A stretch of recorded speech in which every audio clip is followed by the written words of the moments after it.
But now, Gen.G, a roadmap has been laid out for you. No, it's not easy to follow. No, it's not just like, oh, just execute like Twisted Minds does. However, I genuinely think that is their best chance, even if it's a long shot.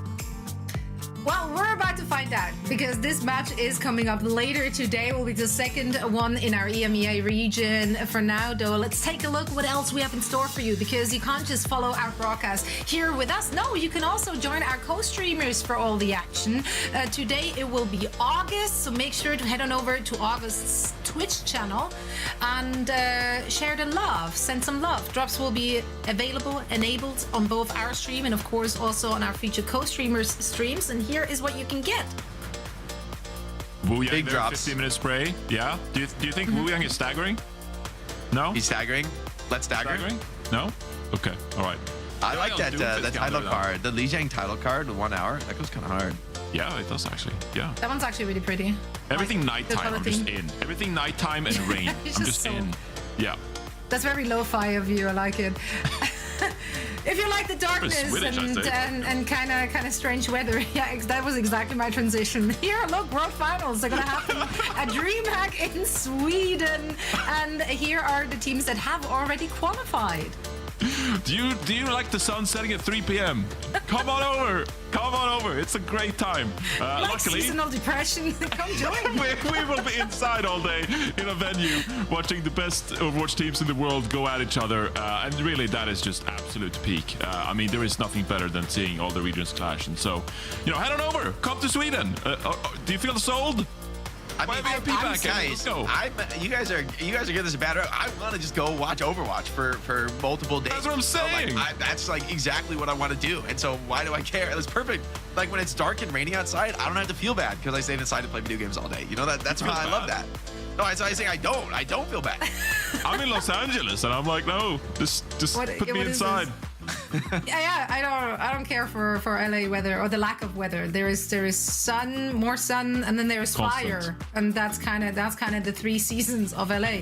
But speaking of fire, this match I want to see those teams on fire. That was a horrible transition, but it's all I got. No, I like that one actually. Thank you. That was not was bad. It actually? I thought I was too obvious. You hated on that, but that was. I don't know. I thought that was too obvious.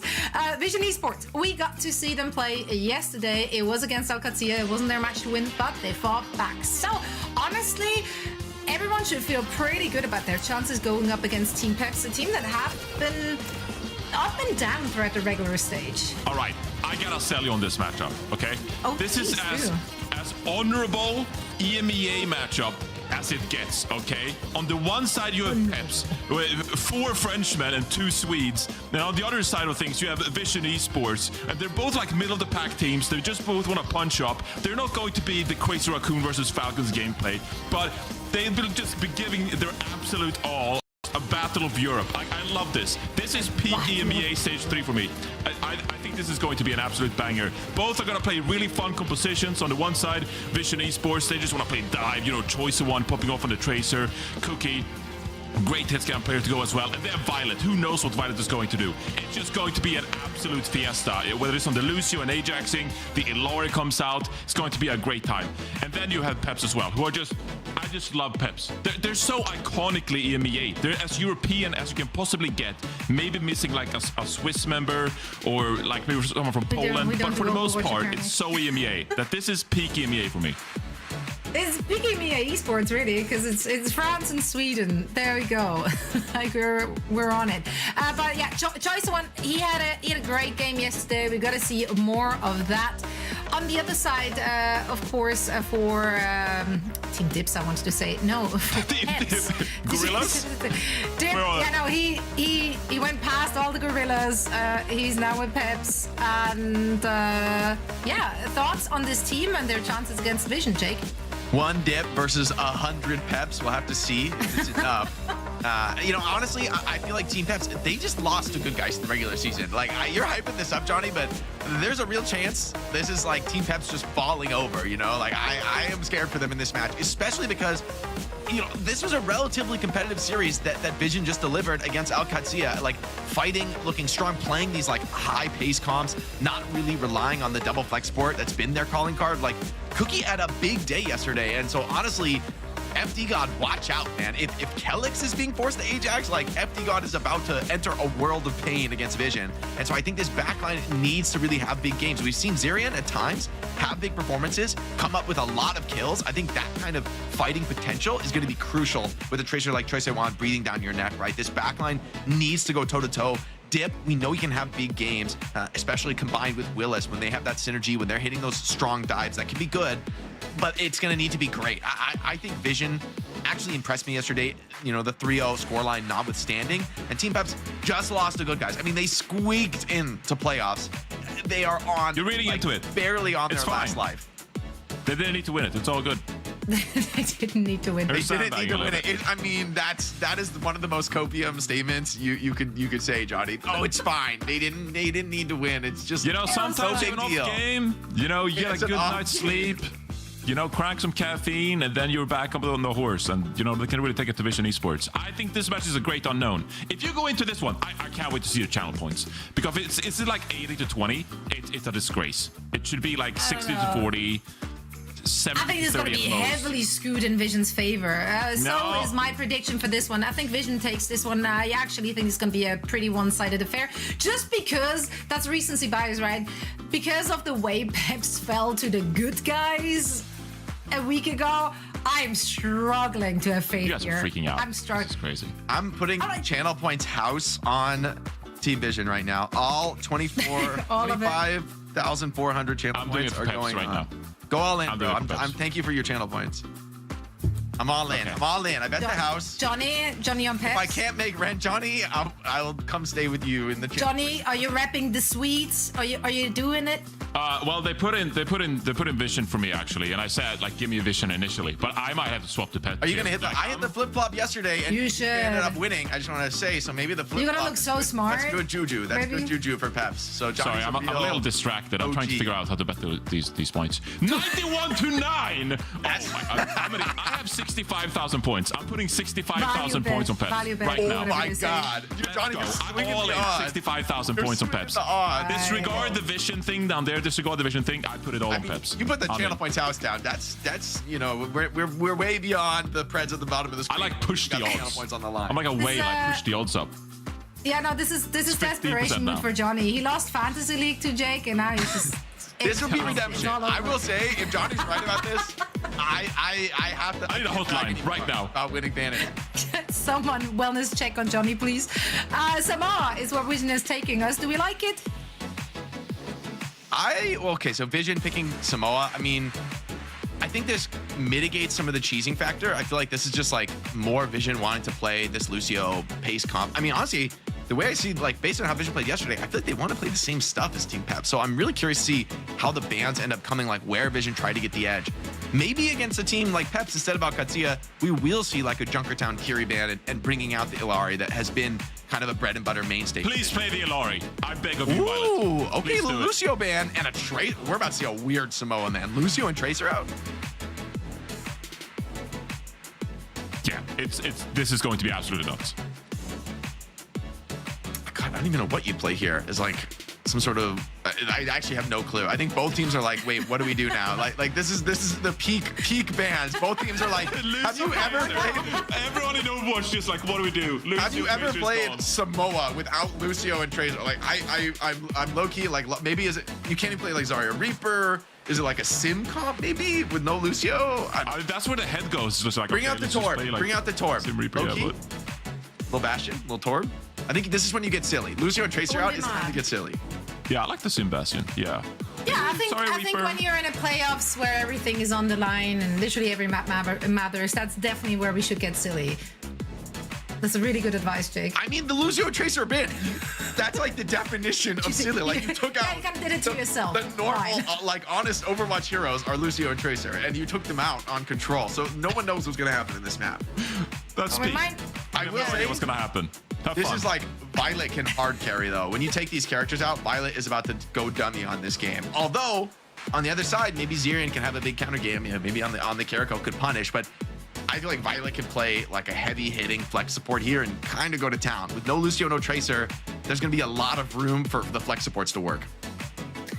Well, We're about to potentially see a very silly game, so let's bring in our favorite clowns. It's gonna be Mitch on the mic. Oh! Oh, she didn't. Oh, That's he's crazy. got world start. Yeah. That's crazy. That's crazy. We banned Lucio Tracer once and everyone loses their minds, started coping for Yeah. peps. And I mean, what is the it? channel point market is just a mess right now. I'm down, by the way, Mitch. So you obviously were gone for a bit. Yeah. I'm down to 86 channel points. Dude, what do you mean I was It's gone been a for rough- a bit? it's You been a and I rough go. both went Been a rough all in go. for Dilducks to beat no, That is true. Geekay, I think. I'm trying to get some back. I'm big on Vision here.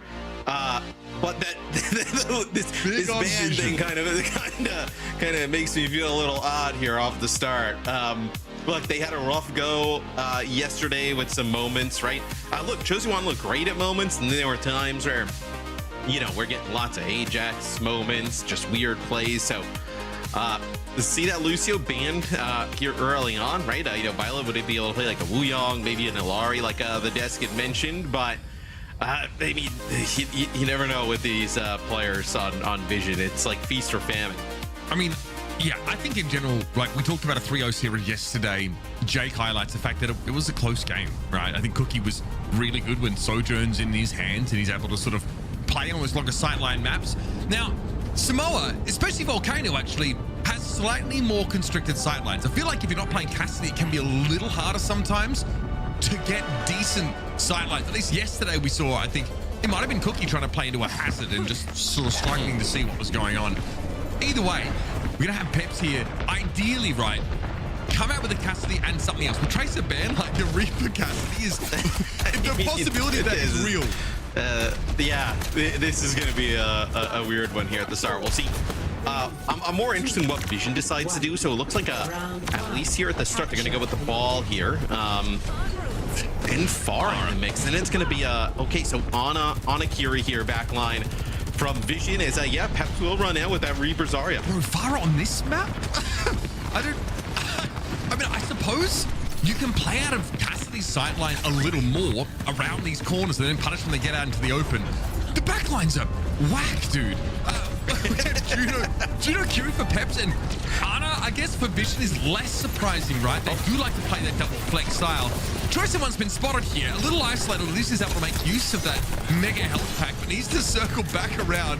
Vision are, okay, pretty split across the map here. Yeah, and I'm not even really like, trying to obviously poke a little bit with this ball in like Farah combination, right? Like, maybe the Farah can kind of put down some damage and then even get in there with the ball and finish it up. But it never got really into anything because they don't want to challenge just like Zarya on the point, right?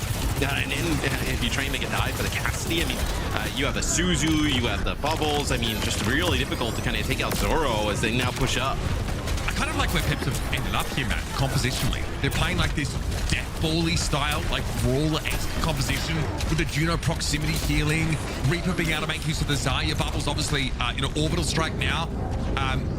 Orbital ray, excuse me, it's 8% faster to generate. Right, Juno was the beneficiary of an actual buff in the previous patch, so I kind of like the look here for Peps. I think Choice One needs to soften them up pretty substantially before Tama drops on in, but that takes time, man. See, FD God straight away gets the bubble. Gonna be able to move away from this now. Kitsune Rush deployed by Team Peps. It's Cookie down, but traded out. Destroy. One finally finds Pick. It ideally has to back away now, but look how far out of position Farah has to be. Even Tama can't really do too much to take the attention off him.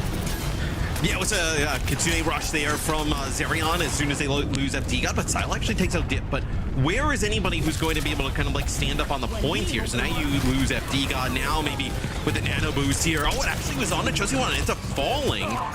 But like, who is going to get there to... Okay, so it's going to be finally Violet moving in with Tama. They will end up flipping the point, but man, that took an eternity, right? It felt like Vision was finding picks constantly throughout that Mitch, and it was like 20-30% that Peps was able to get on top of it. And now Dip is going to go over and play this Sombra, right? Just try and get these hacks on Tama. Maybe you can like get rid of the ball, and then everything falls apart. All right, we see a translocate away here, of course, for a dip. Doesn't like what he sees there. Violet in a flanking position. Vision really playing, very split. This Wrecking Ball style allows them maybe to, group the Kiriko up with Tama, try and put some pressure down. Cookie found a couple of nice headshots in that previous fight. Here comes the ball now. Tama wants to drop on in. Minefield might be at the ready, and Willie's just trying to find a way to make use of this grab, but there's no one to see. All the vision are very split apart here. Choice of one eventually brought down by Zerion to Kunai. The Cookie can play up the point and play outside of that grab and then punish Zerion. Oh, that's I mean, the grab comes down, and you end up getting a few kills after that, but it is a rough go here for Peps as Vision gets the point back. All right, let's see, 54% now, ticking up for Vision. And we are going to be seeing if Zoro can break through. Obviously staying, of course, on this Cassidy. Switch over to the Sombra here, but Div hasn't necessarily been gainful. Let's see if they can provide any more momentum now as Willie's will just try and control this mid to high ground. Tama looking for an opportunity, going big hack on Choice here one, though. That is going to allow Dip to capitalize virtually instantly. Willie's here forced to fold away to some degree. Vision are in control, but now need to use this ball to try and stall the point out for as long as humanly possible. And Willie's is trying to assert himself now. 81% for Vision is all they're going to get. Violet eventually falls, and a very wacky setup of compositions here causes a very close round. Yeah, the D.Va swap is great here, though, for Peps and Willie's, right? As now you have an EMP here, plus a Deadeye, potentially for the end of the map. Your Kitsune rush as well, as Vision behind Tama gonna have to get in there pretty quick. What's the plan? What's the big? 8% and counting here. Force back is Cookie. Under a lot of pressure, Zoro's going to have to surge forward here and try and really solidify control at this point. This EMP in a pinch could be huge. Ideally, you want to make use of it onto a backline. Comes out, does catch on towards through that. Tep's able to find two eliminations.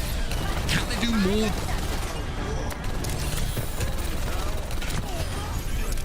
Yes, it looks like Mitch, they will be able to kind of close the round out. So, Willie, Zoro, in. Score 1-0.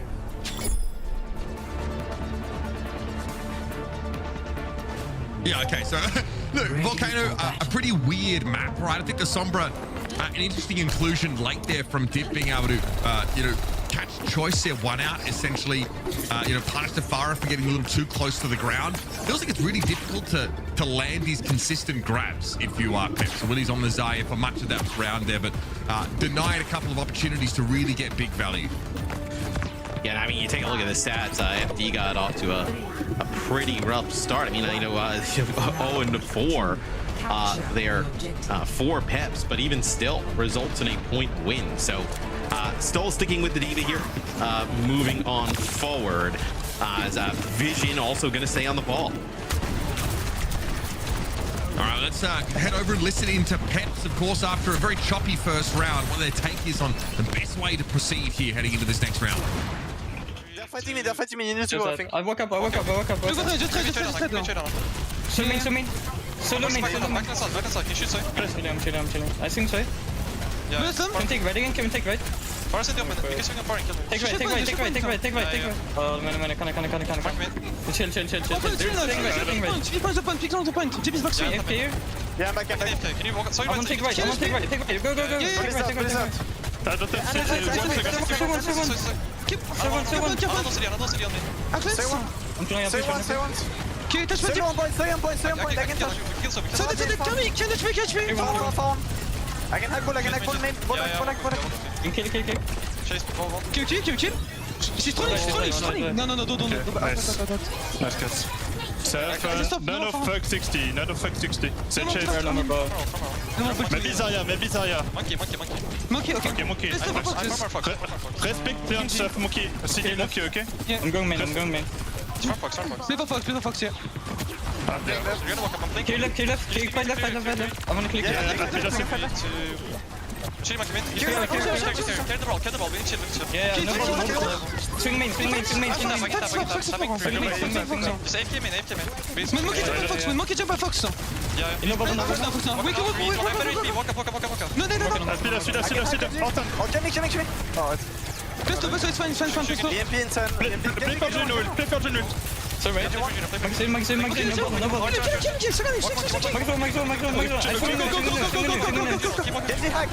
They all die. Keep on chasing. Stagger, maybe. Kill him. I'm in. Moki. Chase, no? We chase. Can you go? Wait. Yeah, go. Add left as well. We can main. Yeah. We kill back early. I will speed. Wait. I need 4. You tell me. Yeah. We can walk him down. We can kill him. Can we go? Get it. Thanks for bearing with us, folks. An extended listen in while we dealt with some technical issues on our end. But this round is getting over a little bit quicker than I would have otherwise expected. Vision come out with that, more standard for them Winston composition and have struggled against Peps, Matt. Willie's on the Diva so far, and this Sombra Cassidy combination's been really effective. Cookie has to fight to keep them alive, but exposes himself just a little too much to Cookie's mech and is taken down by the self-destruct. I mean, this is a brutal start for Vision. I mean, you're going to end up losing here on Samoa, 2-0. They were more competitive yesterday, right? Against VP, it was against Alcancia, was Vision. Then they were here against Peps. I mean, Peps just worked them on this map. Yeah, I mean, I really thought we would have had a bit more time to come back and sort of cover that second round, but a shutout after a really competitive Volcano. Sees Peps go up a map against Vision? I don't think this is it's a huge shock, right? Yeah, this is not how it's supposed to go at all. The channel point market is completely blown out at the moment. And honestly, I feel like the combination of bans throws things into utter chaos. Neither of these teams really know what the correct play is, but I feel like Willie's settling on Zarya in that first round and then getting to play the Diva in downtown is a big difference maker. Well, it feel like, we see Thomas' stat line actually not look like terrible there, 13-3, but it just feels like the ball and then the Winston, especially against like Zarya and Diva, are just like worse picks, right? In terms of trying to play those into each other. So maybe some adjustments at Atama needed moving forward, but this is also one where you think there's probably an advantage for Vision in the support line as well, Mitch, in the sense that like FD Gods Lucio is kind of banned, right? Peps probably love to kind of play that. He's forced on to the Juno. When we talked about his stats after round 1, no elimination, no kill contribution, pretty good on terms of the healing, but like that's a pretty sizable weakness there for Peps, and they actually just kind of deal with it with ease. I wonder, does Tama have Zarya in the hero pool, for example? Feels like that's a very reasonable pick on that first round. Or you can play like Ramattra, I guess, something similar. Something maybe that's not Wrecking Ball. You don't have Tracer. So your Wrecking Ball, is it supposed to follow up on the Farah poke damage? I don't know. Who's deciding what comp they're playing? Somebody cooked too hard with the bans on, maybe it was on both sides. There in map number 1, where Peps takes it, which is a little bit of a shock because we talked about yesterday, Vision has been really good at kind of like punching down here in EMEA against some of these teams underneath them. It's just been kind of like reaching up to that top level. And then yesterday, their games were like reasonably close, right? Outside of like some horrific blunders. And then to lose here versus Peps, I mean, that is at least here map number 1. It's a pretty brutal start.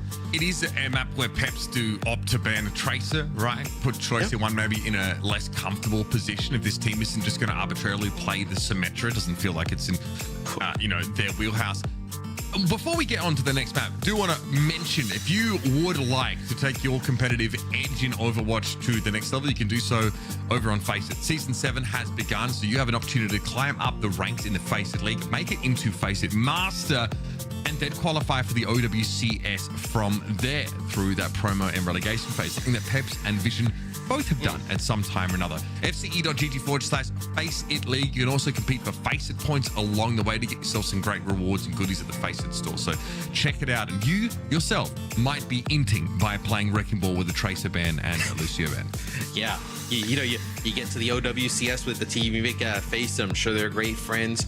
You put together some good performance. Maybe you find another team in the OWCS, right? You start working your way up. I mean, that's the way to go about it. It's not Junkertown selection here for Vision. Are they going to play Alara here? This is going to turn into a weird series. I feel like this is going to be a series that is just going to send Jake and Johnny into just some kind of like, mauling episode when we go back to the desk. It feels like so. Yes, the Kiri Vision goes to, they get rid of the Kiri, so you probably see the Alari. And then Peps, they get rid of the ball. I mean, Willie's not going to play the ball, right? So is Tama going to play Winston here? And then Willie just plays like the diva? I mean, I feel like that's pretty decent for Peps.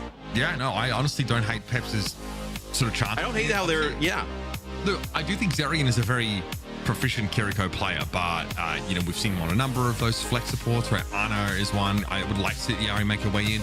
That also begs the question if we see more of a trend towards, we've even seen Sigma in NA this year, right? That is cropped up here and there. So you can play or poke style. I've seen players like Lethal also pick up the Hanzo on occasion. So it doesn't shock me maybe to see at least a hovering of some of these sniper heroes. But it's going to be Peps, though, dip on the Tracer now after it's banned.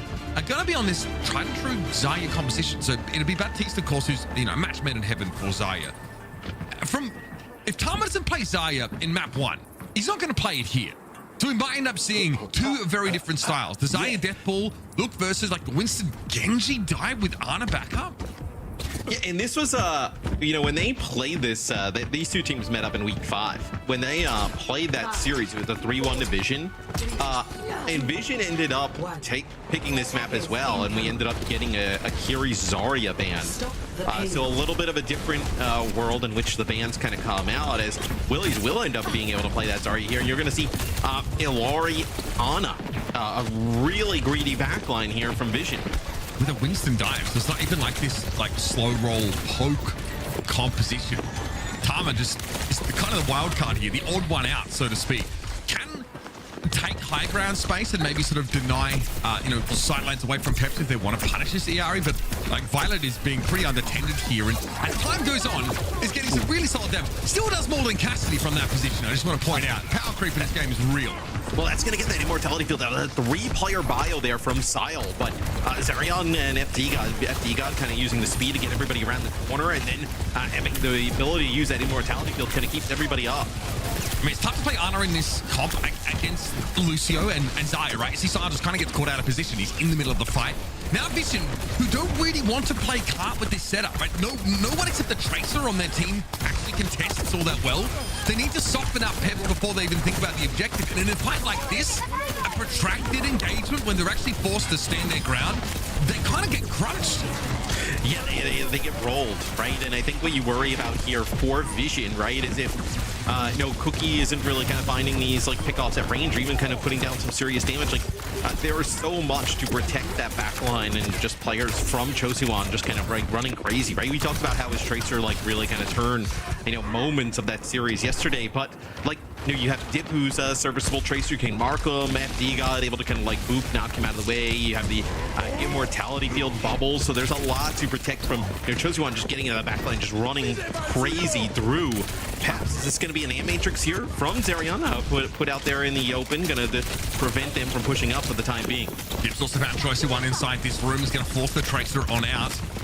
Healing pile on the only casualty of that engagement, even though there was an entire Ant Matrix throwing up. Dip fighting Sile again out of the first casualty of this fight.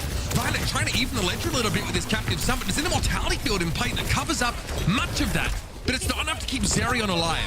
Now, Cookie is very low, and now with Violet out of the game, you've only had Sile just come back off respawn, but I don't think the line of sight is great for him, and it's now very here for Peps. Should seal the deal in this engagement. Nice bio on Willies, but no one's looking at the Xayah right now, and he can just bubble this off at some point. Yeah, and you're going to have the grab here. It's going to be used to just kind of shunk down Tama as the Primal not going to be able to make him live. Is Violet's going to switch to Lucio, come back, take out FD God. So, yeah, you just have Willies and one other player here at the moment. Dip will end up falling. Yeah, I mean, there's the bubble given over to Dip there by Willies, trying to buy a little bit more time, but eventually Peps had just been cut down to size. They will have a chance to contest this. Stepping forward now is Willies with probably at least one bubble at the ready, but he's given it over to Zoro. But it looks he's trying to make a play with this overclock. All of Vision peel off the card. They cannot contest it very well. They got to come back into the Doomfist, though, who probably does a better job than Winston in fighting around that static objective. But Dip has another pulse bomb. He's looking for a chance to make use of it, and Tama is in a bit of an awkward spot. Yes, it's going to be Zaro just going over the top, getting to the high ground, but you see Tama taking so much damage here from Willie's. Nice immortality field going to keep Zerion and FD got alive at the moment. This Mitch, we're only down to 30 seconds. Yeah, the clock has been balled down to very little now. Violet's had to go over towards the Lucio. Unlikely he finds the sound barrier in time for this. 24 seconds left. And Vision Esports are getting absolutely dominated. Sile and Cookie the first to fall, and the rest of Vision like dominoes behind them. There's hardly any time to get a touch. This has been absolutely brutal for Vision thus far. Under 10 seconds. Is anybody even going to be able to get a touch? They all die so late. As Tama ends up using his slam, he's not going to be able to make it back. It looks like it'll just be Chosuan who gets a touch. Okay, here we go. Tama back in the Doomfist now. Still the Zai's been getting a lot of value, but FD God gets stunned up briefly by a punch. Is able to be rescued, and that sound barrier is going to be aligned for both Lucio players here. Immortality field has to be burned. Zerion barely alive right now, but Chosuan is picked off in the window, and FD God finds his beat when he needs it. Violet has to go for a 4-player sound barrier. There's no other choice, and Tama's getting taken very, very low already. Obviously, the slam is going to be at the ready for Tama, but everyone respects it, backs away. He takes a big amount of damage as he drops down. Oh, and what the heck are Vision Esports doing, bro? This is egregious. They rolled out of the wrong side of the bed this morning. I don't know what's going on here. This looks like maybe there's a little bit of boomage kind of from yesterday, but I mean, that just did not look good whatsoever. I mean, Tama maybe just doesn't have the Zarya like in the hero pool, and then with the ball gone, I mean, you're just stuck to play what? You're gonna play Doom Winston here? I mean, this is as brutal of a start as you could possibly get. You know, Zarya obviously has her challenges, but I feel like it's a little less technical than some of these dive heroes that Tama's been playing. The Ball, the Winston, the Doomfist. Those are all very high skill ceiling, very high complexity picks. Tama here finally goes over to the Zarya, or at least is telegraphing this map. It looked like potentially... Okay, they're going to come out on this. So they're going to play the Wuyong. So yesterday we didn't see any of Wuyong. Obviously, I know adjusted here with this like latest patch to kind of like move some of his power around. So Violet will end up playing the Ana here. So they'll play Ana Wuyong with Tama on the Zarya. We'll see how this looks here. Is for Vision, right? If this actually looks pretty good, you're like, well, why didn't you play the Zarya at all on Samoa, right? Like, where was it? So it looks like Zoro will just take a shot here with a little bit of a boost from Zerion, and then we'll probably see a swap here over to the Sojourn. Zoro with some damage on Tama, rather, which Tama bubbles. So the bubble doesn't do anything, because obviously Zoro's not shooting anymore. And at least get Peps off to the races now. To switch now over to the Soj. Willie's realizing for the first time, he's going to get himself a Zarya fight. Now, this poke damage from Sile is real, but it's kind of hard to hit anyone with where Sile is playing from. Right. And I mean, look how much car progress they're giving up already. You see that golden box of victory already on Willie's screen. I mean, they're like, you're almost like in one fight scenario here, especially with Vision. Like, they don't have any speed, right, coming out of spawn. There's a Wuyong wave, but Sile's under a lot of pressure right now in that backline. Being looked at by Dip, and Chosuan's taken down by Zoro. It cooks! It might be over! Sile has to stay alive somehow, but, I mean, Violet can't afford to keep eyes on him. That is brutal stuff, man. Vision Esports have let this one fall by the wayside. It's their map pick, by the way. They're the ones that open with the Kerry band and Peps play the most simple, robust composition and make them look like fools. Here's Tama looking to step out now. There's going to be a contest opportunity for Vision Esports at the least, but Peps can take their time. Violet's been taken down by Dip. He's gotten into the back line and found both supports now as Sile is next on the chopping block. Nothing much more to say than this. The Vision Esports, what have you done? I mean, Johnny is looking at the lakefront property with his channel points right now. I mean, his potential channel point winnings are going to be insurmountable as Peps takes a 2-0 lead, and in a pretty commanding fashion there, Mitch. Like, on the defense for Vision, they just kept getting pushed back. You know, you end up losing a few players, and then guess what? You have no speed. You really, it's just Chosuan who can get there with a bubble to end up getting a contest, and you lose both supports right away. As this has just been a horrific start for them. Willie's really kind of dominating the tank battle. Obviously, plenty of series still to play, but Junkertown was the map that Vision chose against Peps last time. I mean, he said there's plenty of series left to play. I mean, with the way it's going, I mean, Vision gets another map pick, but like they wanted to get an Ilariana into this, right? This is like the actual kind of like preferred setup for them on Junkertown. And then, like I mentioned, the last time that these two teams had played, they won Junkertown pretty convincingly. They completed the map, and then it was just like, you know, the first point and then some change for Peps. So I mean, this has been. So where do they go now? So in the last series, they did end up playing King's Row. But Vision wins that in OT, so it wasn't exactly pretty. Esperanza is a map that actually Peps took them to and ends up winning in the final moments, just by like, you know, 1 meter. So not a massive blowout there, but I mean, you see some of the stats here, dude. I mean, this looks like this is what worries you about Vision Esports, right? It's like yesterday they played pretty good against obviously one of the best teams in the region. And then today they come in against the team that they just beat like 3 weeks ago, and then they're on the verge of getting swept. It's just that volatile for them. I mean, this is a pretty damning sort of stat card for them, right? And I think the Wrecking Ball ban shouldn't necessarily hamstring Vision at all on a map like this. Yeah, I mean, you do probably want to try and play some Wrecking Ball, at least at the start of Junkertown, right? We've seen a lot of comps that have the ball and some snipers, some long range hit scan DPS in there. But outside of that, you kind of get your pick and choice of what comp you want to play. There's no reason why Peps can't, Vision rather, can't choose a setup that suits them quite well. But that greedy backline caused them to, you know, fall, I think, on multiple occasions to like the pressure dip, right? Especially when Vision were on defense. It finds the Wuyang straight away and is already peppering him down, forcing Violet to turn, look at the Wuyang and not his front line. The Wuyang dies anyway, and then Violet dies.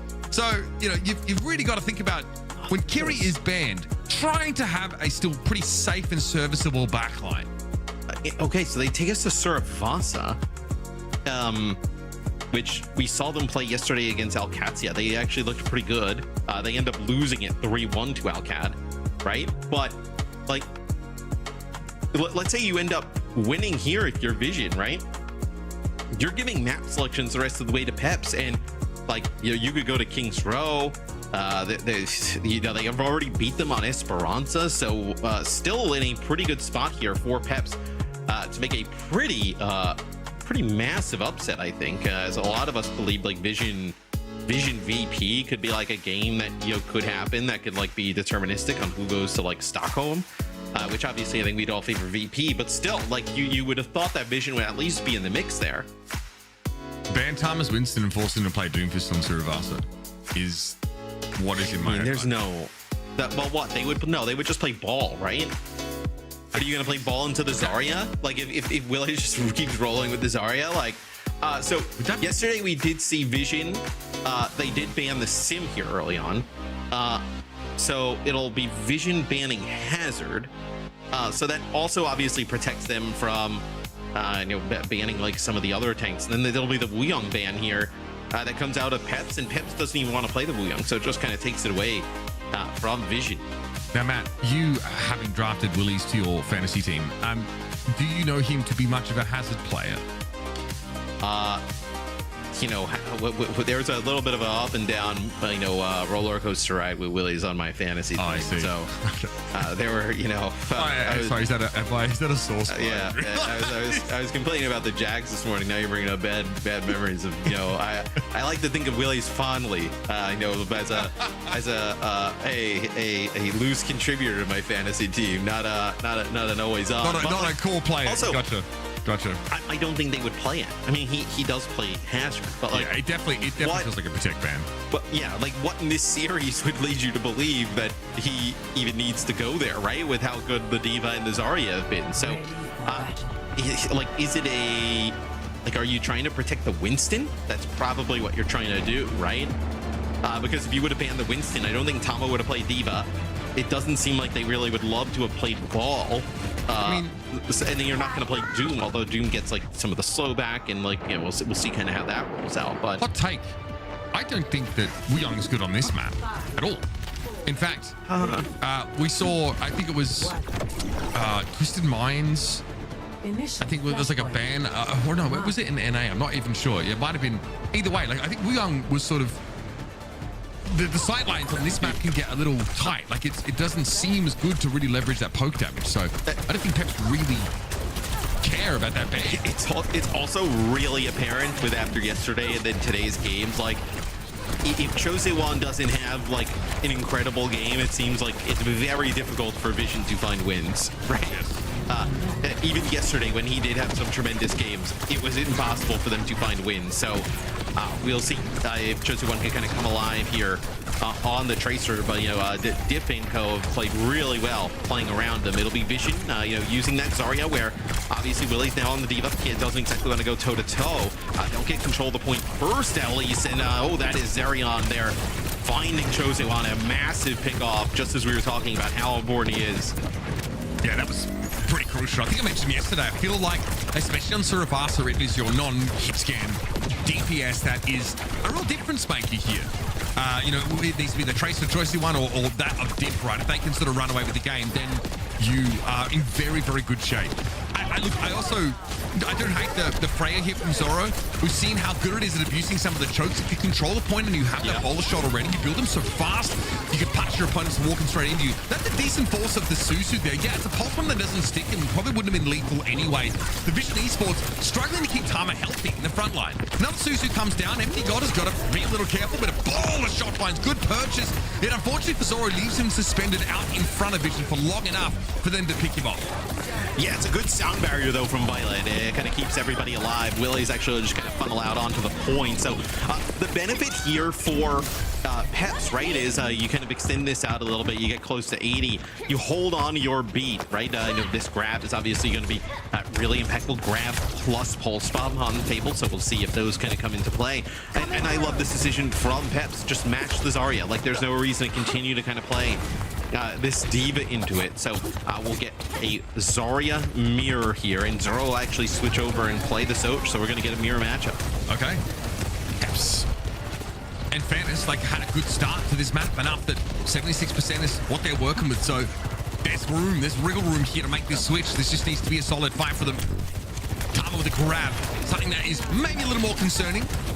You know, against the pulse bomb, you would need to Suzu this perfectly. I think so. This is a lot of pressure on both Kirikos now. The sound barrier comes in. Here's the grab. Pulse. Here's Suzu. Perfect. Can't ask for much more than that. And still, Zoro goes down. But at least Peps have given themselves a fighting chance because of Zeri and Suzu. Zipp's able to find Cookie. Zeri was very low after the fact here, but Dip is running over them. Perfect answer to the current combo in this composition. Team Peps, I mean, dude, what a showing. And I mean, they lose Tama. You had mentioned a few times, like, they were letting Tama get really low, dangerously low. That time, even after the grab, he pushes up, he gets taken out. As look at this Dip with no fear, chasing Chosewan out. Going to take the health pack. Chosewan does not have the recall, as Tama's going to come back on the Winston here just to send it into OT. Pressure's on for Vision Esports, no ultimates to work with, and Tama probably doesn't feel favored in this frontline matchup with Cookie going down yet again. Vision are reeling after Dip took, what, 3 kills in that previous fight, and Peps were able to stave off the ultimate. And what's even worse is that Willie's is going to have that grab at some point in the next flashpoint, something the Vision won't be able to do a damn thing about. These guys are backsliding. It's getting out of control real quick. I mean, Violet gonna make it out with his life, but is this even the comp you want to end up playing, right? We've seen where they played this Winston kind of like into the Zarya, and it just has not worked out. So now it looks like they were on the Zarya at the start. They get off to a pretty good start. You know, now I thought that the Winston would just be to actually get to that point so they can get a touch. It looks like they're gonna kind of continue to try and roll with this. Off the point is Zoro playing, and it looks like he found a nice little bit of damage on Violet as he approached. Sound barrier Dip might be something that Vision can hang their hat on, but they need an opportunity to make use of it. No! Every day! Violence! You turn up! You turn up every day! And you wait for the projectile to come at you, and then you press Q, brother! Yeah. For the love of God! You ever see like any of those? I mean, I'm gonna say, did you ever see it? I know you probably haven't.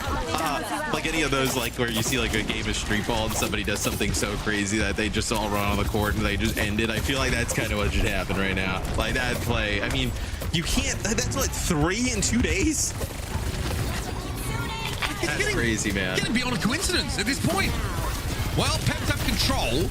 Violet back in the fight off Respawn. We're taking very low early. It's certainly rush hit for Sire, but if Peps have enough time, if they got to find a beat, and that can be pretty hard to remove from this point. I don't hate the idea of holding on to it. It just goes down to choice set 1, which is something that's kind of happened at the price of doing business. The Winston bubble, I thought I might have broken that up, but it is a beat for 4 players that ends up getting made use of, and Zoro punishes Cookie, who was knocked into a floaty state by that FD God boot. Yeah, I mean, the beat comes down at like the perfect time when the Winston bubble's about to go away. So actually, Willies does get the benefits of it, and he is so strong here on the point. All charged up.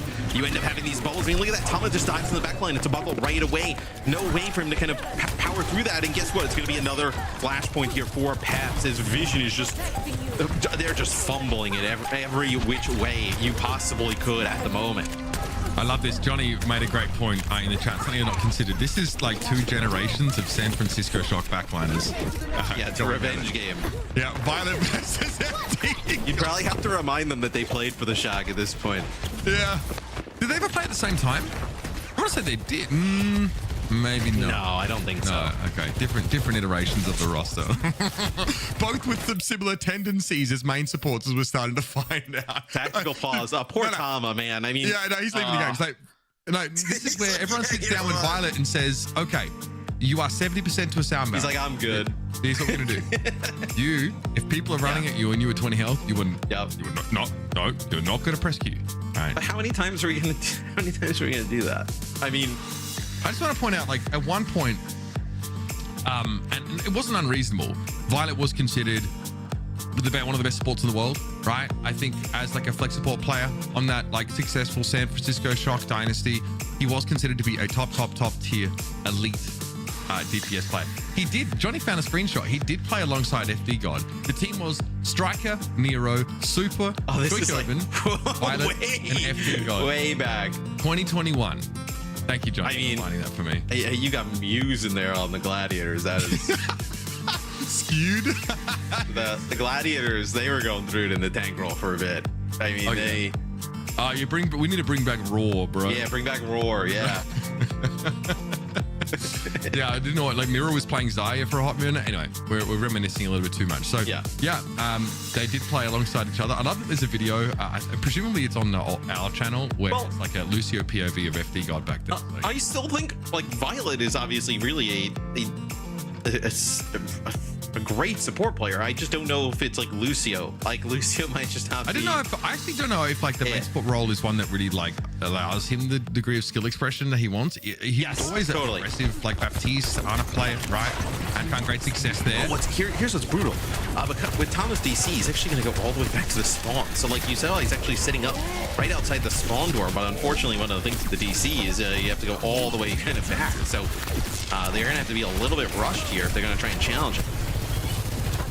That is probably worst case, actually, considering it's really you need him playing.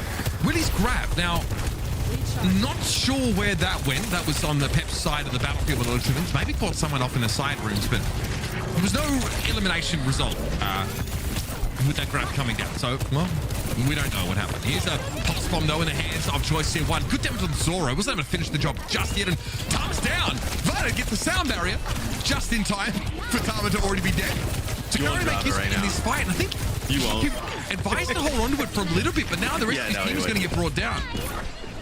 And the fight takes so long to develop, Mitch. I mean, you're already going to be up about halfway here for Peps, as they are looking to just dominate Vision Esports in a way I don't even think Johnny would have expected. As you're going to have double support ult here for Peps as well, as there'll be Zerion opening things up here with a Kitsune rush. Violet does get the beat down, and they get first pick.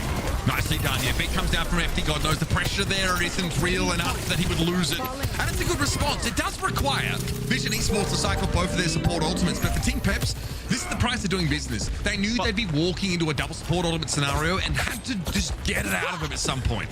And that's such a good trade, though, for Peps, right? I mean, you trade your Kitsune Rush for both support ultimates on the other side. You have FD God, who's going to have a beat here, and then you feel like you have the stronger comp here with that Zarya in the mix, right? So they kind of like use the speed, get everybody through the door here, an opportunity potentially. Ooh, Thomas takes him out. I thought FD God may have actually even went for the beat there. So this is a huge fight win for Vision, buys him some time. I think FD God was trying to body block there, which makes sense. Zoro was under a lot of pressure, I think. Going for a beat, might have been a little too risky, but he definitely did notice that his, his soldier was very caught out of position. Good position there for Vision, though, able to keep this pressure applied. And now they can fight their way back into the game. Tama, after being rejuvenated by a brief, break from the server, comes back now close to a primal rage in this next fight. But keep an eye out for this overclock for Zoro. But it's still just one fight that Peps needs to put this series away on this point. And I mean, Vision would have to obviously win the next 2 as well. So still a lot of good opportunity here for Peps. It'll be the overclock here. They're just trying to work down Tama. Yeah, I mean, that's fine. Make it harder for Tama to contest. Tama's probably going to play safe until he has that primal. So this is a good time to get some point control. Maybe an overpush there in Division Esports territory. Cookie waiting for Zoro to come around the corner. And this is bad news for Peps. The beat came out, apparently, from FD God, but it had no real impact over the fight. And Vision now have 2 DPS ultimates plus the primal range to make use of, and they may not even need to. A little bit sloppy here for Peps in the last couple of fights, man. I think they realized victory was so close to their grasp. Yeah. A chance to advance in this lower bracket, but they got ahead of themselves. I mean, that is as good as you could ask for Vision, in the sense that now you kind of roll over into this next flashpoint, and you will have everything to work with here. We'll see if Peps can kind of get some of these ultimates out, but yeah, they use FD God's sound barrier. I believe they had ended up losing Zoro at the time there, so connects with everybody else, but still a nice shot by Vision to just kite some of that, not take a huge amount of damage, and able to survive that onslaught. All right, flashpoint number 4 coming up. This one's pretty iconic if you ask me. Tama just flattens as he tried to come forward. Good response though. Sound barrier came out for Vision. They really want to double down here. And into the grab, that feels like a reasonable response, but it's a 3 versus 3. At least it was until FD God lingered a little bit too long out in the open. Now it's up to Zoro and Dip, who probably don't have a lot of incentive to stick around and throw their lives away. No, as Dip, he'll probably try and make it out. We'll see if Josuan will end up chasing. Not exactly. So you do get both support ults out. So now Willie's going to make a change here. Going to go away from the Zarya over to the D.Va. The D.Va really good, obviously, at dueling out with this Winston. Potentially a pretty good alternative here. Is looks like actually, it's going to be a fast push here from Vision. They actually go through the choke here. Catch them off guard a little bit with Cookie's overclock. Yeah, we saw that happen in the previous flashpoint, man. Again, I think if you can catch Peps on the back foot, you can get a free fight, but you don't have to spend much. It looks like there was an overclock committed here, but that seems very much worthwhile for Vision Esports now. They get already up to 60% and counting. They're back in the game. And I mean, there's no great spot for Willies to go and get a new mech back, right? So gonna have to go back to the spawn, reset the ult. Is now Vision looking at kind of put 2 flashpoints back to back together here to send us to a final one. They look much better here on this flashpoint, and even kind of clutching up the last one. Hit with a pulse. This has to be big. Primal. Peps have been very quiet on this point. Yeah, he got caught up with the primal. Nothing you can really do about that. Tama can juggle for days. Zoro can usually keep a respectful distance away from Winston. That's as close as Winston usually gets to Freya at the best of times, but Willies takes too much damage. Maybe got close to the choke there. There was a Winston bubble in play. And I just want to point out that ever since Violet Ajaxed, Peps have been winning. Vision been winning, sorry. I'm just saying. Right, you think he just needs to get it out of the system. Correlation is not causation, but there was an Ajax, and then Vision started getting flashpoints. Okay, so one more flashpoint here to decide it. Ooh, I like this kind of swap here from Pep. Zarya Reaper here. Like, just punish Tama. Like, if you can just get rid of Tama, which they've done at times throughout this series, that's where everything could fall apart here for Vision. So I like this idea with the Reaper, especially because you're going to have that Kitsune rush coming up, right? Reaper, one of the strongest heroes with that ultimate rolling. Decent TP position there for Dip. Look at the chase. I like the chase on the Reaper. It's very clever. Dip is very deep on that dive. And has the Wraith walk away, but exposes his back to Vision Esports. So that's a very good call. I do like what we're seeing here. The mid-fight calling from Vision has been very good over the second half of this map. Seeing opportunities to catch Peps when they're not fully set up, not fully in position. The Zarya comp does need the ducks to be in a row, so to speak. And that there, the chase down of the Reaper was very heads up. Well, as Dip uses the Wraith walk to go back towards them, they end up using Syle's Kitsune rush and just running around the corner, chasing him and the rest of Peps down. So really good use of Syle's Kitsune rush. A lot of damage here going down. Vision doing a nice job poking. Let's see how Peps uses both support ults. Here they come. Kitsune rush comes through really very low. How do they get him into the fight in a timely fashion? They can contest now at least behind this rush. And Zoro's looking for a decent boulder shot. There was no connection on that one. Recall here for choice here one. So out of the fight and playing from the fringes, Syle was brought down eventually. And if Peps can hold on to the sound barrier, they can absolutely come back. Max and Violet's in the next engagement. But Cookie now coming back as a second wave. They're going to commit. Empty God has to the beat here and now after Violet lets his go. And Cookie plays at a safe distance, looking for the damage on FD God, but he evades him so far. Willis is pushed up. This puts Cookie in a bit of an awkward spot. Choice one stick doesn't really result in an elimination, but he can play within this Winston bubble. And Vision have forced Peps off the point. They should be able to flip here midway through the fight, as Div hasn't found a meaningful way into this fight. I mean, it's a lot of damage out on the Tama. It's going to force that primal rage, though, right? So you get that big key ultimate out of Tama. Now he's going to take in a lot of damage. You're pushing them back just a little bit. You're going to end up with a grab here, but you lose FD God. Not going to be ideal. FD God very much needed. Even if the sound area is made use of. Tama picked off, though, by Dip. Finally, the Reaper starting to get a little bit of value in this fight. Now over to the point they go. Peps can flip this back, but they need to stick. Yeah, I like the grab idea here, but look, Willie's getting picked off by Viner from within minutes, and it has to be a death loss and commitment from Dip to keep them in the game. Eventually, Peps are going to get the result that we're looking for, but they are hanging on by a thread. I mean, barely, right? As Willie's going to make a swap there just so the Maul can get a rush out, get closer to the spawn door, then back to the Zarya here, just trying to get any type of speed advantage to get back. So now you do have you still have Zerion's Kitsune Rush, man. I mean, that is a massive ultimate here for this next fight. This is very much winnable for Peps. Can they make use of this Reaper? Tama does not have a primal race to stall anymore. That previous fight was Vision's best one in terms of taking small ultimates, and now they're going to get it done with another bit of pulse bomb. It's a rush to start off this fight. Tama's going to be forced away. Wraith walk forward by Dippy. Absolutely wants to take this Winston out of the action, but eventually has to give up the chase. Elsewhere, FD God building towards a beat. 84% and counting now as 99 is shown on both sides.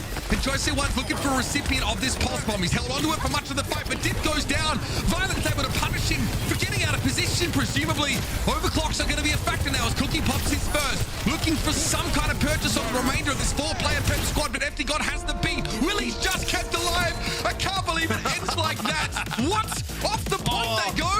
And they had the sound barrier at that moment, right? They had the beat. They had the overhealth actually just kind of coming down, and they had the overclock coming in, and I guess they just don't get it. To the point. Jose Juan goes 32-2 in one of the more bizarre Flashpoint games I think we've seen. As I mean, that is just Vision holding on at the final moments. I'd love to see a replay of what happened there at the end, because FD God lands a pretty good beat, connects with everybody, even gets Willies, who's a little bit far away from him at the moment, kind of gets in position to do so, but they get nobody on the point. I'm not going to lie. I really thought that was done and dusted. I thought Peps had the game there. Yeah. Somehow, a dip on the Reaper got he's around the corner and she gets chased. Yeah, I mean, which is going to happen. You see a Lucio there looking like a tasty morsel, you're absolutely going to run him down. This is like a very Lucio-centric set of highlights here. FD God there tries to body block for Zoro, doesn't work out. It's Peps get forced through a couple of very compromising situations. I think the ult calling from Vision gets drastically better. They really do walk in that second half of Suravasa. 100%. I mean, they looked pretty dialed in towards the end, and then also, I mean, look, they get fortunate that Peps kind of makes a mistake at the final moment. Says, "Ooh, look at that!" I mean, the sound barrier comes down. You have FD God right there, and then Willie's too, and it looks like maybe nobody actually gonna touch on it. Yeah, it's kind of like keep OT rolling, and it just kind of like evaporated so fast. But that is one that goes absolutely down to the wire. I mean, dude, they touch there. They have sound barrier rolling and overclock. There's a chance that they just put the series away. Yeah, I mean, that is a C9 for sure. I think we have to hand out that designation for that moment, because Peps are in like a 4-player beat situation, I think. Very much winnable for them. But you can see here, like, you see why Peps started to get blown out of the game towards the end. Like, the KD, obviously, for this is a wild one. To be fair, it happened so quickly, I'm not super sure that there's actually a C9 there until I see the replay. So Vision. Now, the only way this game could be more poetically perfect, I just want to set the stage. Vision win the next map. And then they throw because of an Ajax in the 5th map to complete the fakest of fake comebacks. I would love to see just the rage of Soim seeing Peps go up to a Vision just kind of stumble into 2 straight maps, and then they just kind of fumble it at the and then Peps just like dominates game 5 to just essentially and just burn some time. So Esperance is a map that Vision lost to Peps in their last series, right? So that was a 3-1 win for Vision. They end up losing this map to Peps, but Peps only won it by like 1 meter, Mitch. It comes all the way down to the wire. So not a dominant performance by Peps by any stretch of the imagination here on Esperance in their last match. So this is certainly winnable for Vision. My eyes on Tama. I think he was able to really up his game in terms of the Winston performance on their previous map.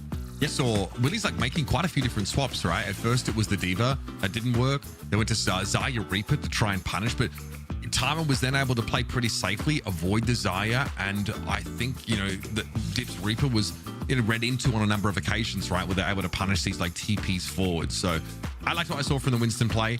Like, if Vision Esports can play at this level, I don't care what Tama plays. I don't care if they play something that feels a little off meta or a little bit fruity in terms of flavor.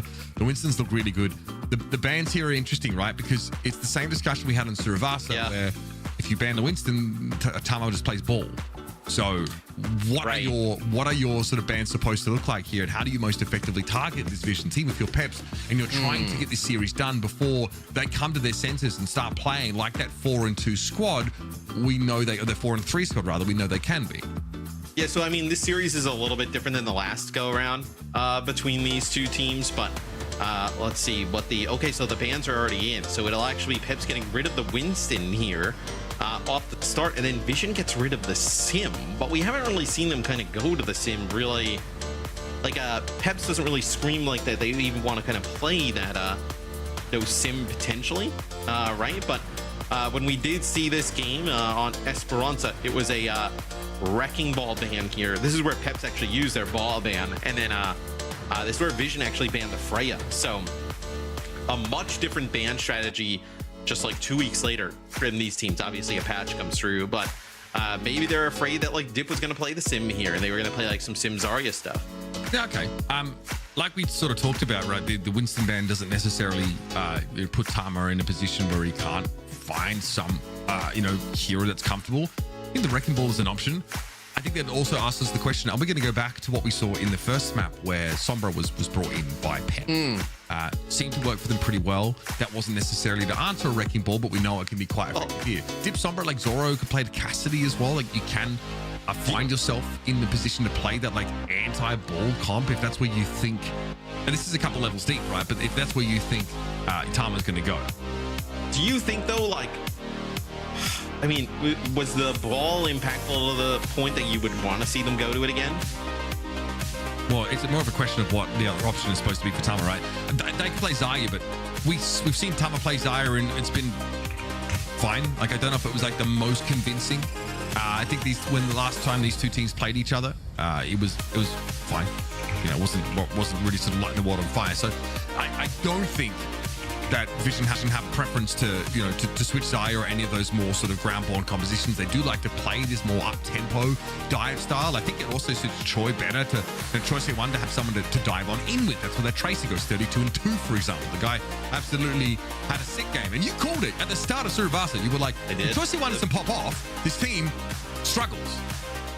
I wonder if we can get a reinforced check of, is he hedging now? He was showboating earlier before, but he's been pretty silent in the Discord after that one. So I might start to get a little bit worried about Peps. It would be also a Peps thing to do, Mitch, to get reverse swept. That is also something that could potentially happen. As if I'm Vision, I don't know if I'd go back to the ball. I think I would just match like the Zarya and force Willies to make some changes, and I think that's what they're hovering here, and this to me would be the right approach. I think if you played the ball, I think they would just play Zarya, and I don't know if the coordination's good enough from Vision to be able to kind of win against that. So I like this decision to play the Zarya early.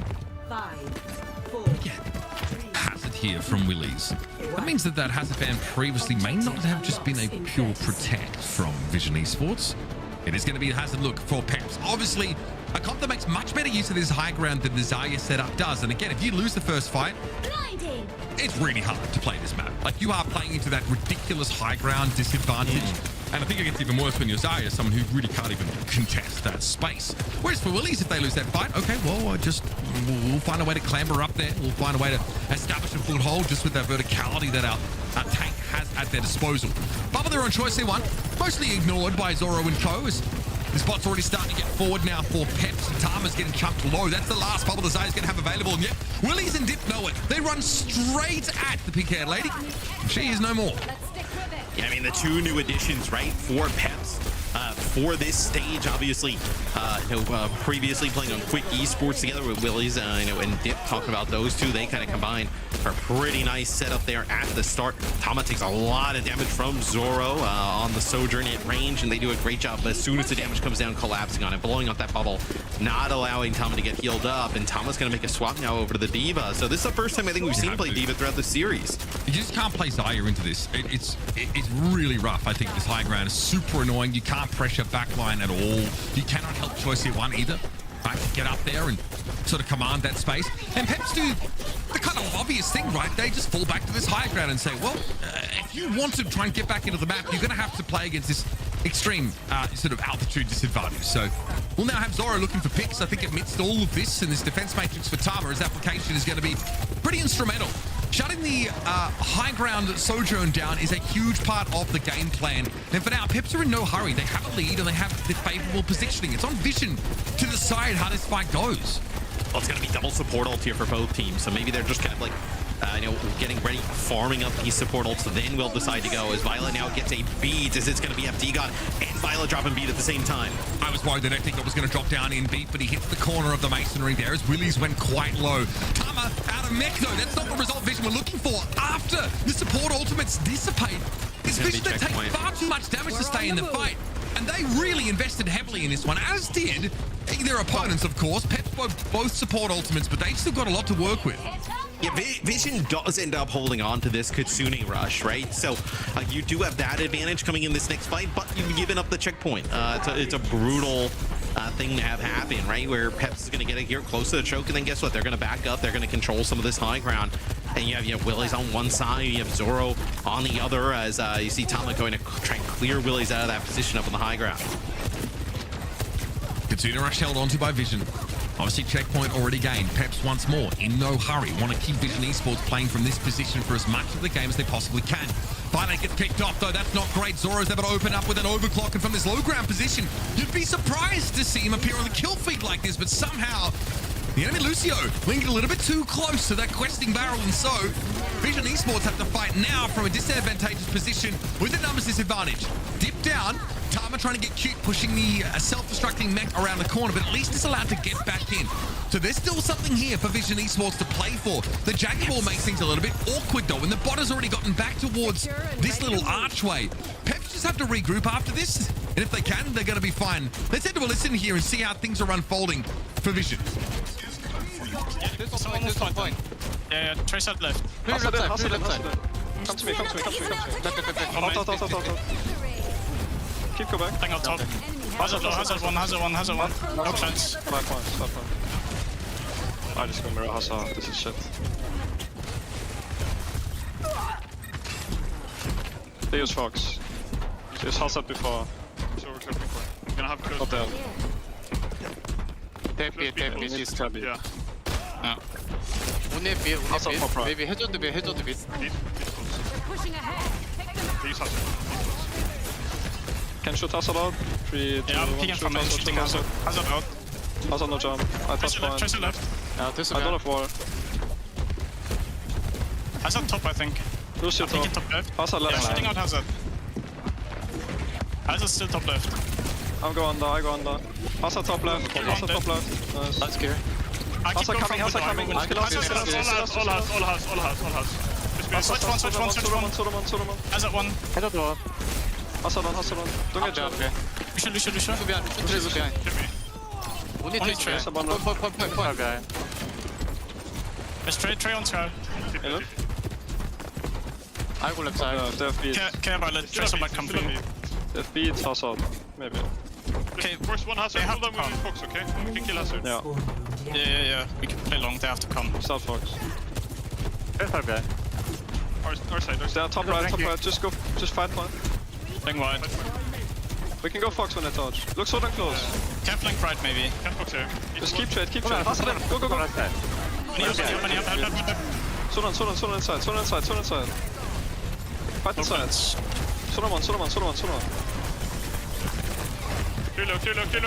one. Put on. It's not dead. Kill. Beats only beats. Yeah, I think so. 나 대유 해줘도 빛. Okay. You're gonna have a seat.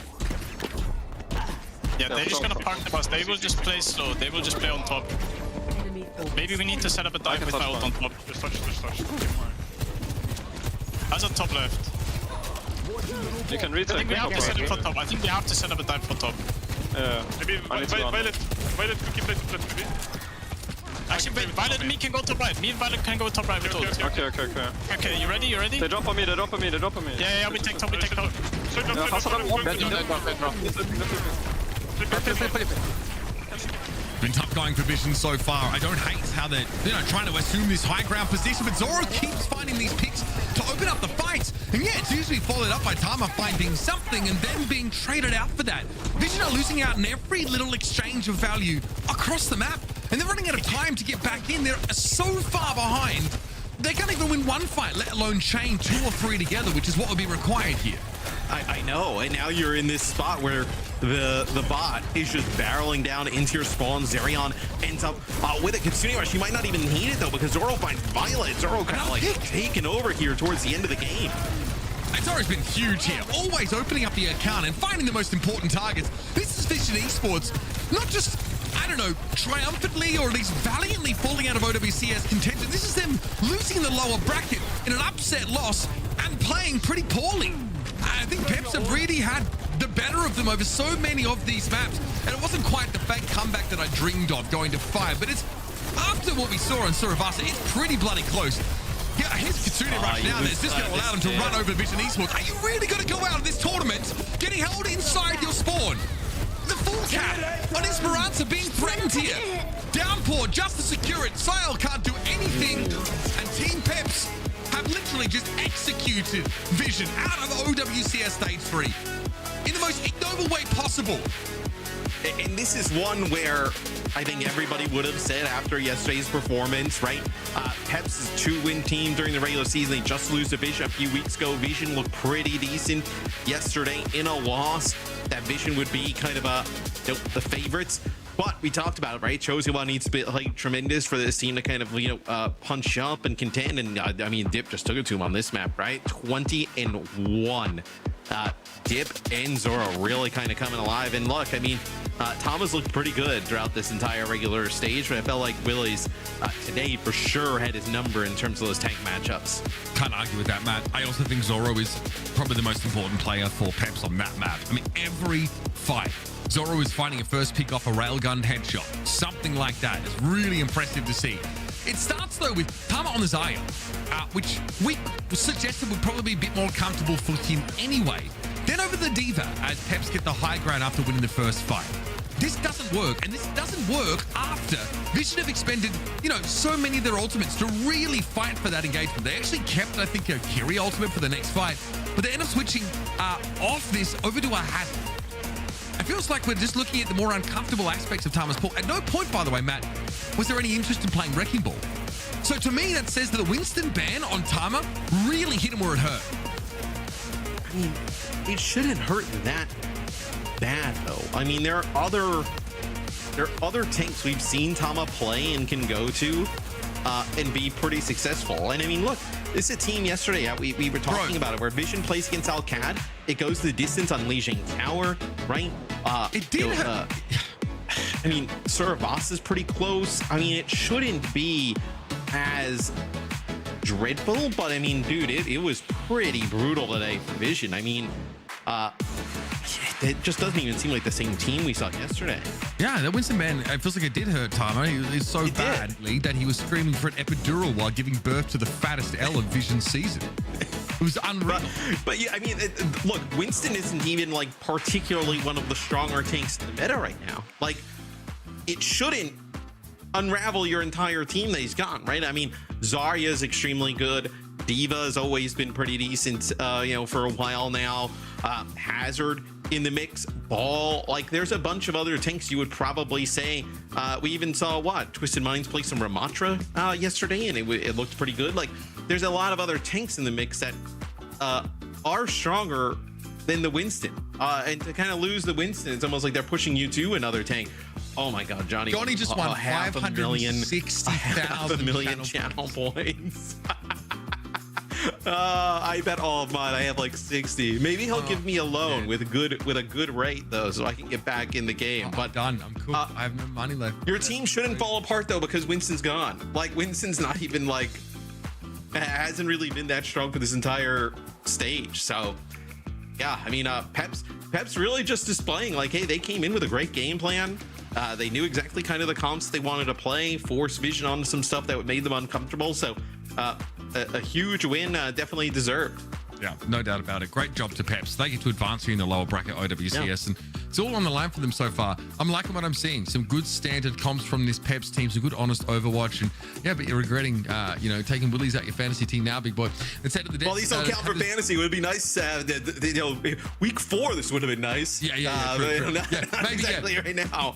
Because I think you wanted to fire him into the sun at one point. You know, it would have been great to have this performance. I believe that was the language I used as well. Yeah, I would have loved to see this release like week 3 through 6. That would have been awesome. You trust the process, my guy. Let's head to the desk, break down this Vision versus Peps upset, and we'll move on to our second EMEA elimination game of the day.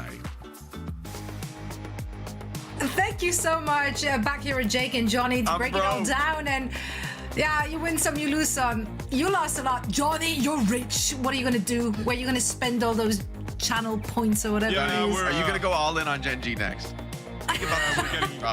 We're getting bottle service tonight. We're getting a few oysters. Nice. So just a regular day in Johnny's life. You know, we all live in LA, so come over to the place to celebrate the Peps win.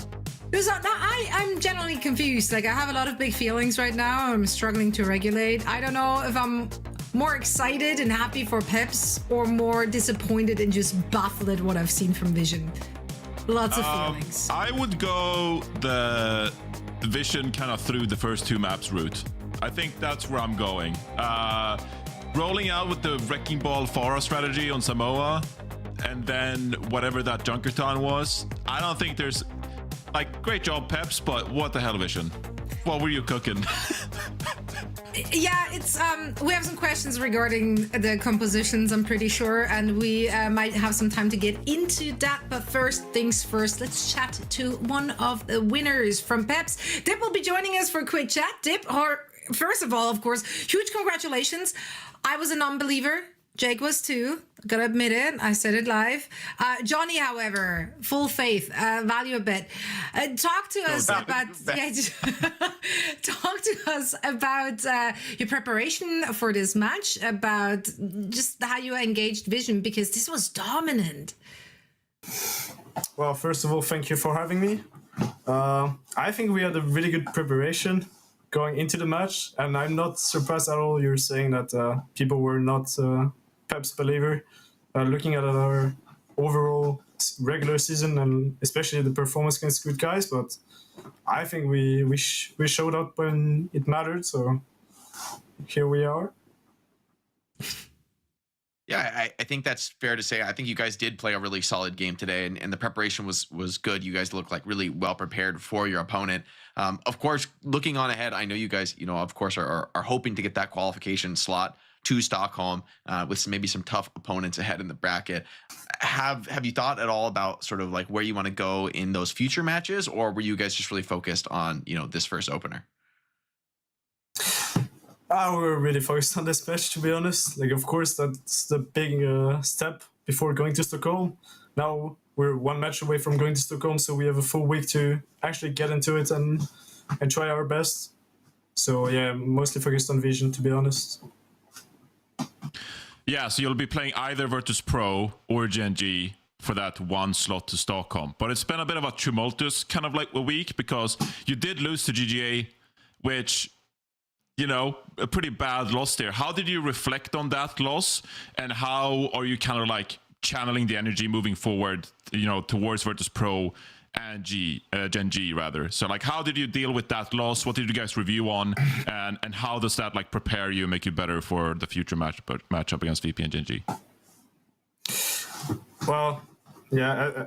Again, like the showing we had against good guys anomaly was terrible. But personally, like just talking about me, but it's probably true for also some of my teammates.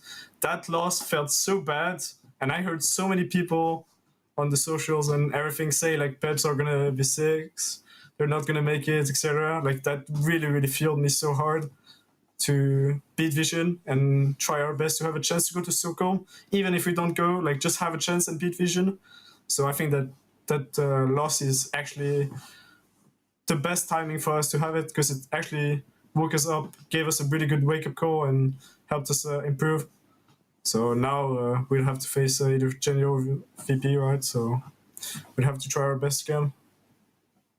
Yeah, man, you guys showed up today. It was a dominant performance. It was so much fun to see the dominance coming out of Team Peps, and we wish you best of luck in your upcoming matches in the lower bracket. Dip, thank you so much for joining us.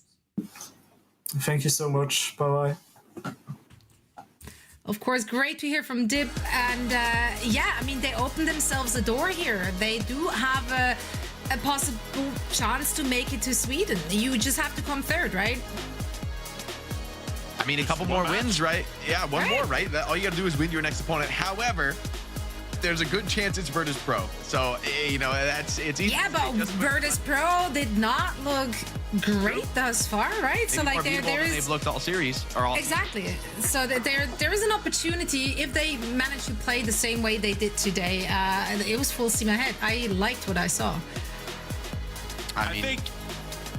Yeah, go ahead, Jake. I was going to say some painful moments here on the highlights. I think you're right, though. I think Vision came out, played a weak game. I mean, even in the comms, man, they just felt kind of anemic, right? Oh my God, the comms. They're on like the verge of elimination, and it just felt, I'm only hearing info calls. I'm not hearing like that energy, you know, that you want to hear from a team that really believes. And so I felt like those first couple maps, you know, kind of broke the team down, and they didn't have that mental fortitude. I mean, in fairness, they came off a tough loss against OWCS, but you know, I would hope they could write that off and come into this one really strong. Yeah, oh my God, the comms. I'm sorry, Jake. Play, man. Yeah, the comms were rough, Johnny. Like you know as well as I heard those comms. Like, oh boy, it's not looking good. If you have someone in voice that for like 10 seconds is like, I think we should go high ground. Yeah, I think we need to set up a high ground. Hey, yeah, let's just go high ground. You and me, let's go high ground. Like that's not. There should be way more. It should be way quicker. More people with input than just like, yeah, let's do it right now. It just took way too long. There was no inspiration. It sounded like they had already lost. I think as much as I want to give credit to Peps, this was kind of just like Vision, like losing the matchup themselves. Like they have themselves to blame for everything here. That's the thing though, right? Like some days are good, some days are bad. Like even if you're the best team in the world, you still might have a rough day at the office once in a while. Maybe that's just what happened to Vision, because they were very impressive all season long. Now, unfortunately, we do have to say goodbye. They are the first team to be eliminated out of this bracket, with one more lower bracket match to go in EMEA for today. And all of that is about to happen after a quick break, so you don't want to miss it.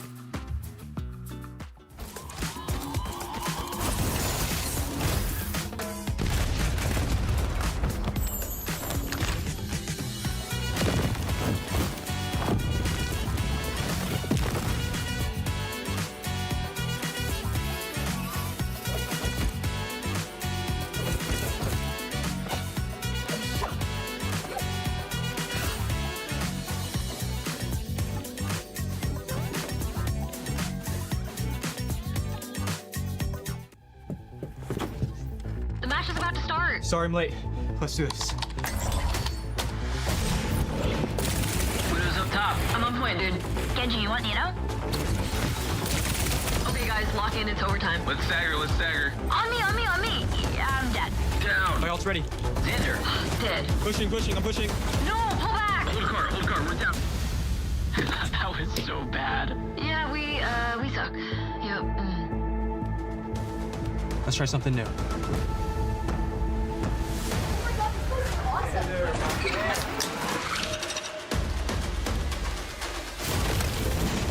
Diving back line. No, I'm dead. Widow's down. Matrix, battle. Oh, no.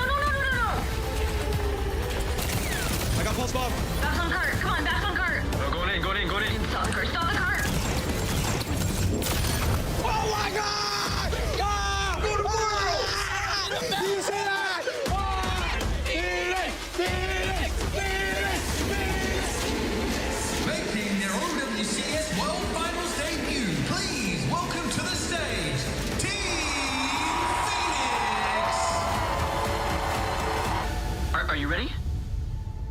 Yeah. I'm ready.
So here, joined by Jake and Johnny, and we're having a great old time. This is day 2 of our stage 3 playoffs, and we're still on our journey to find out who is going to secure that last slot for the World Finals in Sweden. Now, first match didn't go quite as we planned or as we thought, except from Johnny, the wise. He just somehow returned just in time, making a good bet somehow, some way. He just knew to flip-flop.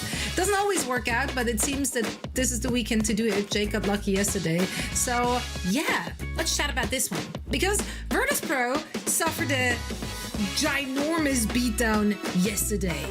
Now they are in the lower bracket, and this is a team they've been so good this stage, and they just kept on getting better. But yesterday they had no answer. Like, they just did not know how to deal with the Symmetra, which fair, it was their kryptonite in stage 2. I said that already as we chatted a little bit about this upcoming match, or rather the previous match in the top of show. But this was tragic. I mean, you missed this match. It was painful. It hurt. It was very painful. I feel like Virtus.pro is the best team in the region if there were no Symmetra. But now we're just in this. Now we're just in this phase where, like, okay, well, Alcancia, they're naturally going to dominate Virtus.pro. Great Symmetra team. Twisted Minds are just like, okay, UB, let's just play Symmetra. And now they're gonna face Gen G, who, hey, Backbone, Do you want to play Symmetra? Like Virtus Pro, we can talk all we want. Oh, JWoo in the mix. No shockwave. This would be spicy. But I like it. Bring the pace. As much as we rave about Virtus Pro in the neutral, like non-Symmetra compositions, the fact of the matter is they might have to play against Symmetra today, and they'll have to overcome that. Dude, I just want them not be scared to play the sim themselves. Like, I think this team can be like an OWCS that has a really sick dive look that doesn't rely on the sim. But I want them to be able to deploy it when it's good, like when the bans are pushing you in that direction, when you go to a map like that. I want them to be able to play it, and I feel like they want to. Pepster are such flexible players. Why not? Like, why? Maybe. I mean, they made it really clear when Symmetra was like peaking in stage 2. They tried it. They hated it. They afterwards tried everything to avoid it. They were so happy. That was like pre-Kepster, right? That's pre-Kepster era. It was, and I guess I haven't touched it since. So maybe fair. Actually, that's a really good point. So yeah, perhaps this is it. That change will have been made overnight, though, because I don't think they came into this playoff thinking that they would have to dig that deep into the bag of tricks. And now everything's on the line. They're going up against Gen G, a team that struggled early on in the stage. We talked about it at great length, how disappointed we are, how sad we are. Alas, they turned up for the last 2 weeks of play for sure. I mean, in their most recent match against Look at this VP's playing in this highlight, by the way. But that's exactly though. Like Backbone. They're playing a little Roadhog Symmetra. So you know what? Anything's possible. Why not? But Backbone, I think he is a very good player when it comes to those off. It's not even off meta pick anymore, right? But like him on the Mei, him on the Reaper, him on the Sim, like he has plenty of experience in that. Exactly. This is look. This is a call out of a lower third here. Has only beaten relegated teams in stage 3. I will say they had some moments. Like they won a map against Alcott, and I think people were rightly seeing that as like a pretty big deal. But in the end, like if you just look at the preponderance of the evidence here, it's not good for Gen G. Maybe VP had a bad day, but they would need to have a much worse day to lose to Gen G.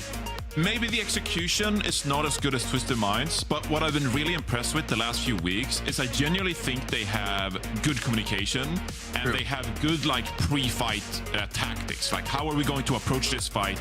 What positioning do we want to fight for? What ultimates are we going to commit? Because when I've casted Gen G, I think past 2-3 matches, I just generally think they fight really well. It's not going to be the case where we just saw with Vision that like the strategy is like pretty poor, the fights are a little bit all over the place, like it doesn't really make a lot of sense. I think what Gen G does, they've ironed that stuff out. They know what compositions to play, they know what they want to achieve, but the execution I don't think is going to be as high as Twisted Minds. And so then the question becomes like, can Virtus Pro, can they deal with whatever Gen G is going to throw their way?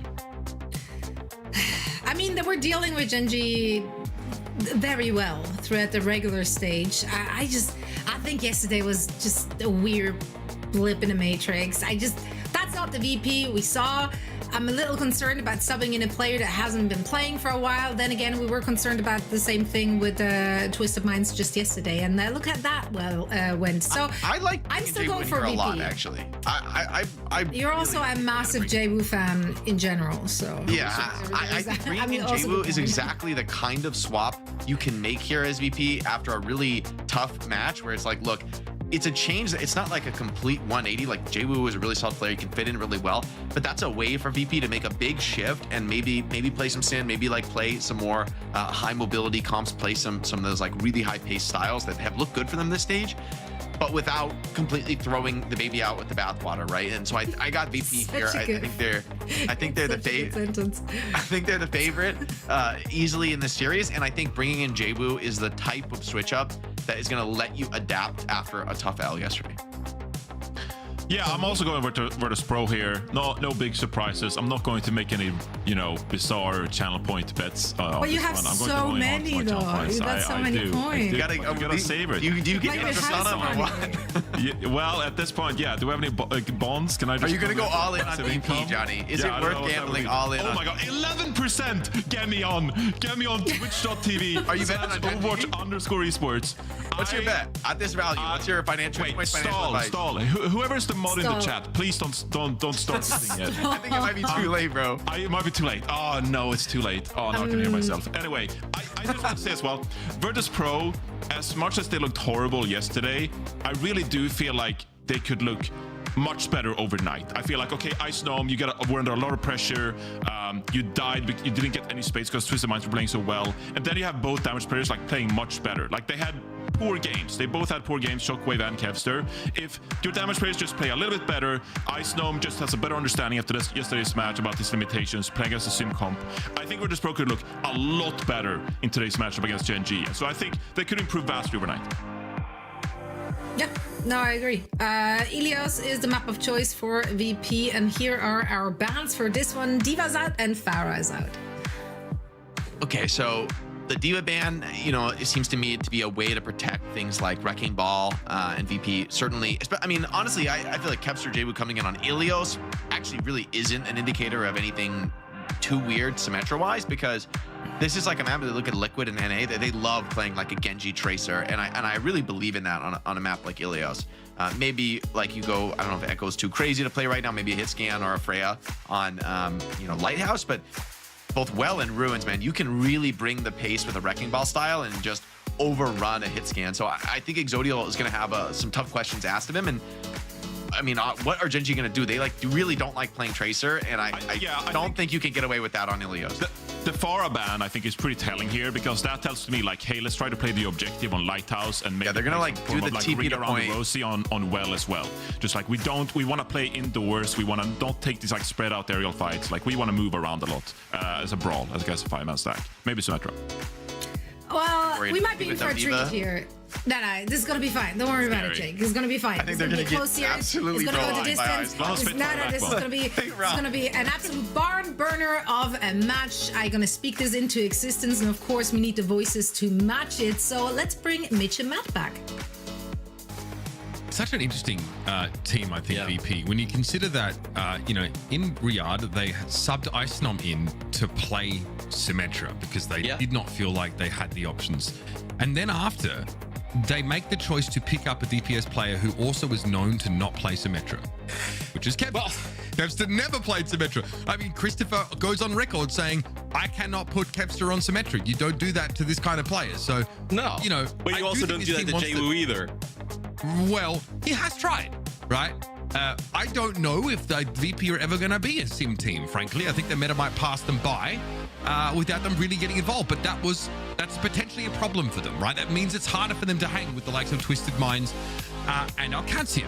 Whereas Gen G, look, man, you're talking to probably the chief Gen G hate watcher that we have. I've had a very frustrating you are the president of that. Yeah, I found it pretty frustrating watching some of their games, and you know, I like that at least not banning supports. You know, that's good. That for me is evolution. And again, they've been on a bit of a run. Yeah, no, they have been, and obviously that matchup against Twisted Minds is pretty compelling. So it's actually great to see that the work that Krusty's putting in with his team to try and develop them over the course of the stage has at least put themselves in a position where they can compete here in the playoffs. Going up against Virtus Pro, it's a big challenge, but honestly, out of any of the top 3 teams, it'd be these guys that I would want to take on to advance in this lower bracket.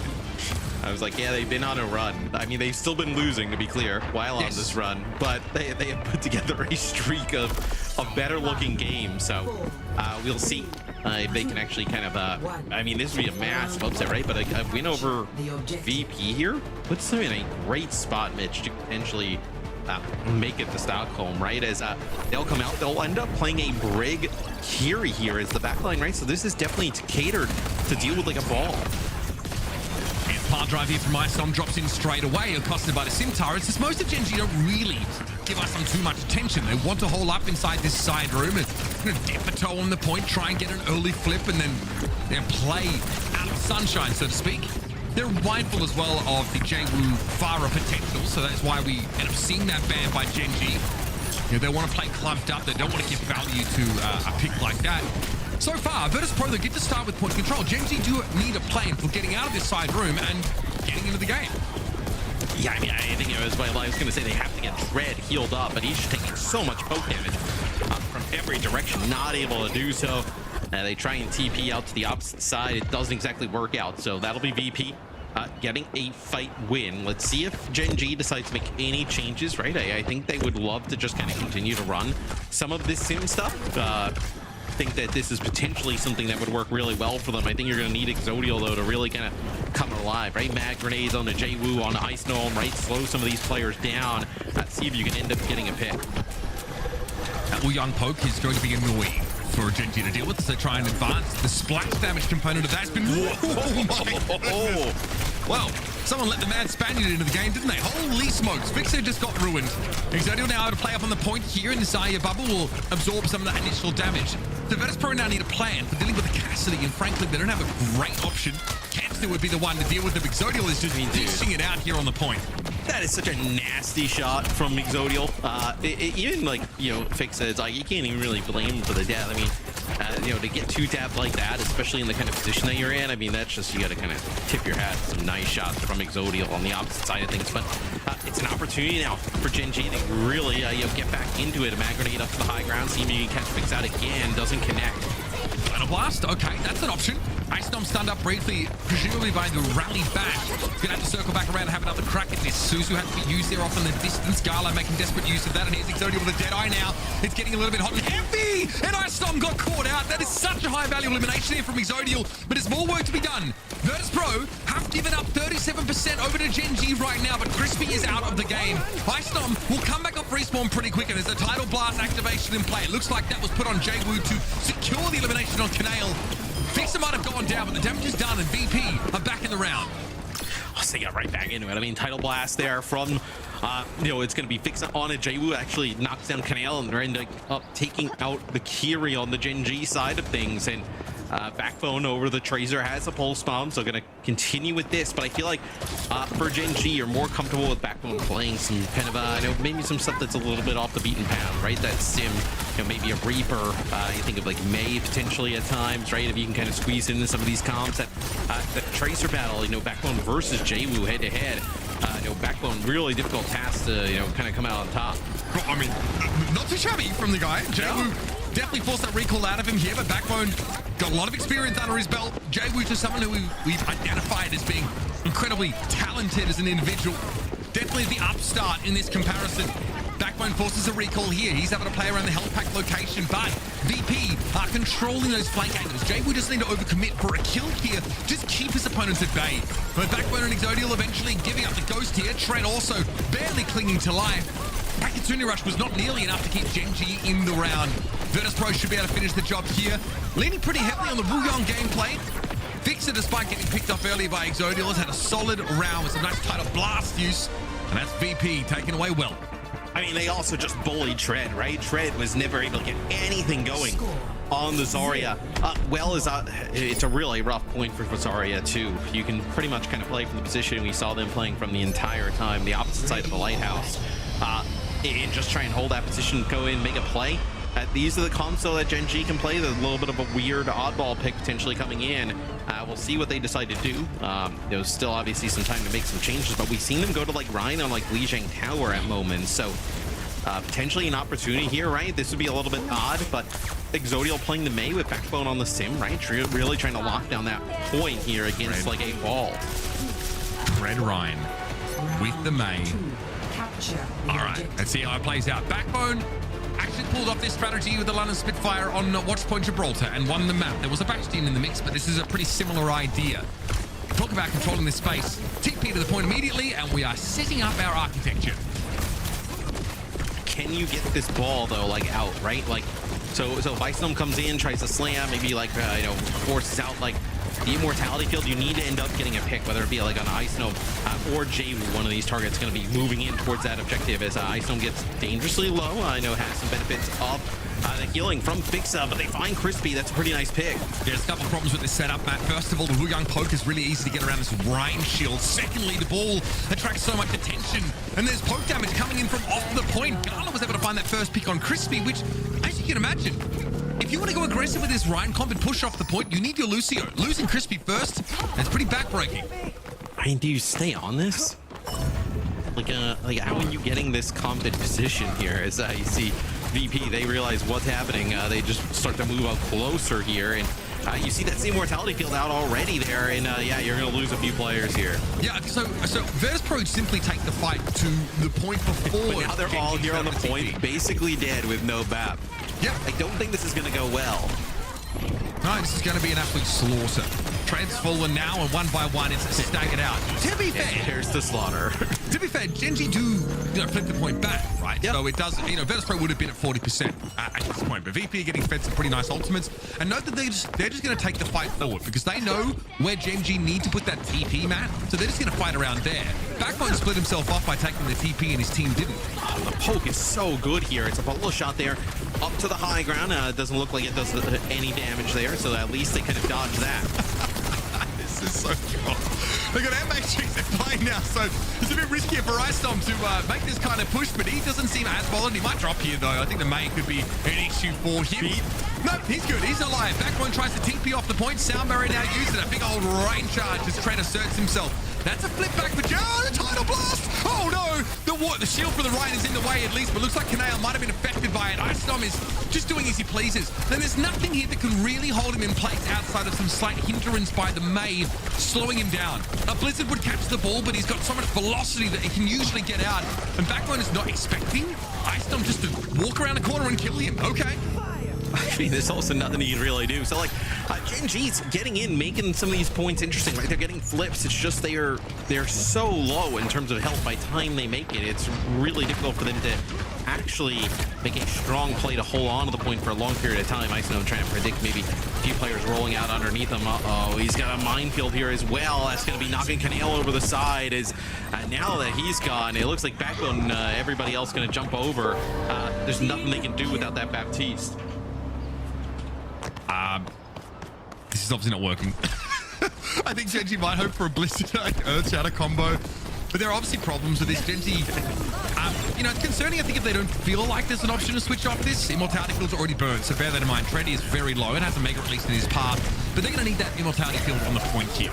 Virtus Pro use all their ultimates, and there's Shatter. Okay, Icestorm held in place, and he's still alive, by the way. He got out of the Blizzard. That ultimate did not catch the Wrecking Ball, and now we can go back to the status quo. Look how low Backbone is. Had to make use of his TP to cross the point, but I think we spotted out by Icestorm in a couple of moments now.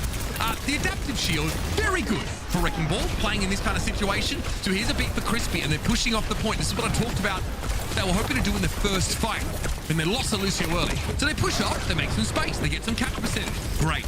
Now Virtus Pro can set up, though, with two support ultimates just around the corner.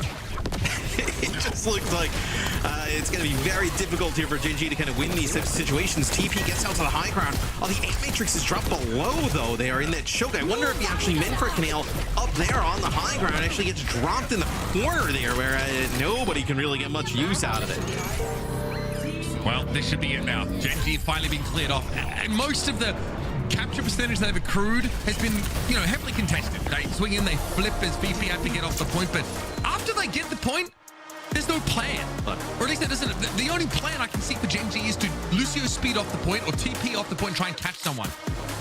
I don't think it works at all. Not once. Even with Shadow and Blizzard in play, they have Sound Barrier. It doesn't really get them there. I'm glad to see the idea, but you'd think at this point you would have tried and tested this one and sort of found that it's maybe not the optimal play on Ilio as well. And a brutal map for Genji to have to play, right? Ilio's a great map selection here by VP.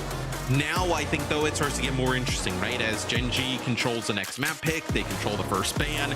Then I think you'll start to see where this series actually goes. But map 1, that is the VP we kind of expected to see yesterday, right? With that VP, we did not see at all. No, I mean, we see, I suppose, a similar idea, right, on this first round. It's not on Ryan. It feels a little exploitable when there's the chance of being knocked down the well, even with his passive that reduces knockbacks. But the idea, at least initially, seemed to be the same. And Genji buy their way into the point because Exodal is a bit of a freak mechanically. There's actually two very good Spaniards in the server on either team right now. This is, a great couple of moments from him, but eventually you're still casty, you're still squishy, you're still really susceptible to getting dove. So ball and tracer are always going to be a concern. Now you have the answer to one of them with your grenades. Not both at the same time. And this next round should be studied. It's like a petri dish of contagion that I have just uncovered, and I'm glad I'm wearing my hazmat suit because it is gross. The last time these two teams played, it was week. This is actually pretty far back. It is week 2, and this is where, I mean, different meta really.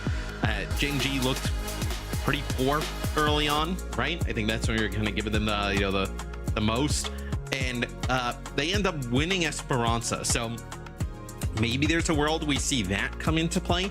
Like, could you go Esperanza and ban the ball, right? And try and get into like a hazard matchup with Ice Gnome? That's a potential, right?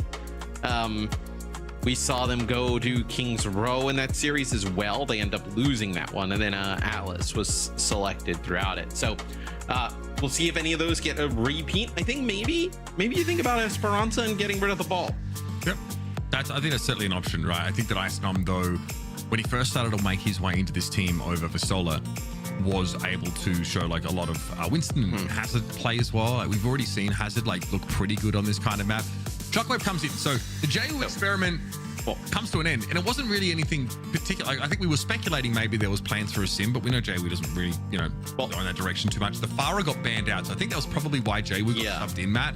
And then you've already subbed, and then you see a Farah ban, and you're like, well, I guess I'll just play Tracer and see how it goes. But yeah, Shockwave Kevster, the go-to lineup, will be in effect for VP. This tells you they're going to want to... Okay, so it is Esperanza, the map pick here for Gen.G. This also tells you that VP wants to play like Soj Freya basically the entire time, right? And Kevster can kind of fill in some of those other slots. That JU really, that was kind of like his role on the team in the past. So we'll see where they decide to go in terms of the ban. I thought it would be this map. They won it the last time. I know they kind of goes down to the wire. It's a pretty nice little comeback for Gen.G. Do you get rid of the ball here? If you get rid of the ball, like, what does VP respond with in terms of their ban? Could be like I mean, you wouldn't even say like, could you get rid of Sim? I mean, I guess you could, right? You could use the Sim ban here, so get ball and Sim off the table.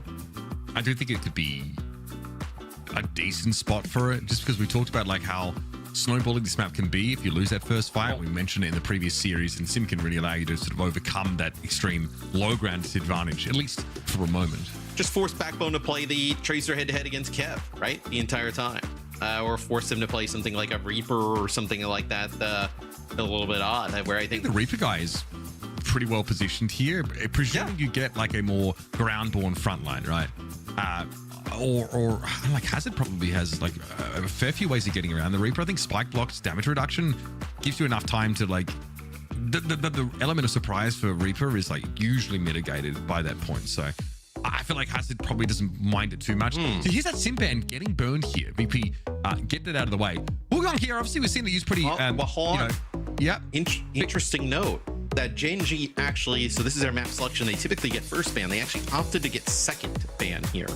So they opted to allow them to get the Sim ban first, and then I guess they decided to ban the Wuyong second. So a rare instance where a team will kind of forfeit that first ban, allow kind of like VP or the other team to kind of get it first. So obviously no ability to like kind of protect that Sim, but maybe they feel like they didn't really need it here, and they were kind of baiting them into doing it early on. So an interesting little wrinkle here thrown in. I think it's very interesting that they sort of, because there aren't a ton of situations where teams have sort of conceded the first ban opportunity. But here, I guess you can sort of see how it makes sense. Fixer was on the wheel in that previous game, and I think being able to stick that title blast to Kevster would be something that Gen.G would prefer to avoid. Now, you might get the Reaper guy from Backbone match, just as we sort of teased at. How do you feel about it? If we get ball from Ice Gnome, do you want the Reaper here? It feels like it's kind of hard to get a grip on anybody on VP looking at this comp. But what would you do? Would you go like Tracer if you're Backbone? Yes, probably. Yeah. Play with the Kiri? Like at least have like a side fight option. But like the Reaper doesn't have much to do here. You're not going to go after the Freya. Yeah, I do like the Wuyong ban though, because like Fix is obviously very good on that hero, and just kind of the poke damage that was combining with like the ball being able to roll through is really impactful. So we'll see how it plays here with the Reaper in the mix. All right, we're up to the high ground. That's VP in the direction of the Freya, and that goes about the way it normally does.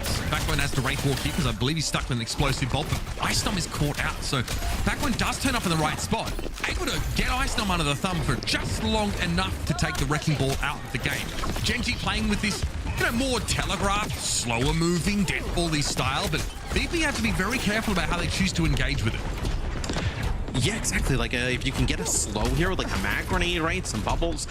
Backbone can kind of go chasing a little bit of the ball. We'll see if this can ultimately end up paying off in the long run here for Gen G. They do get control of the bot first. They're trying to get set up on this high ground here.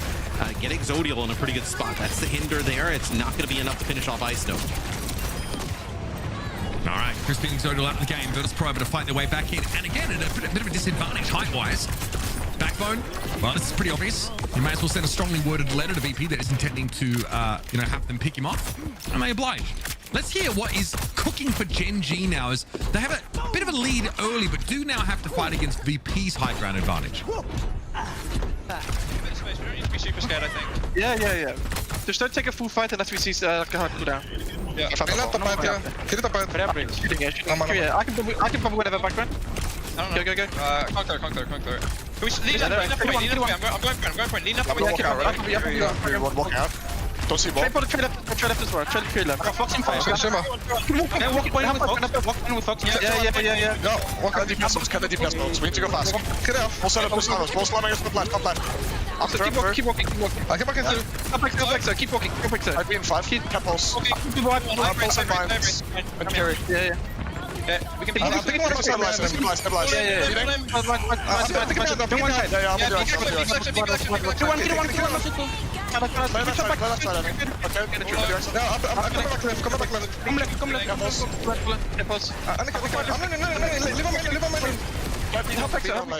It's fine. Lean left point of prayer.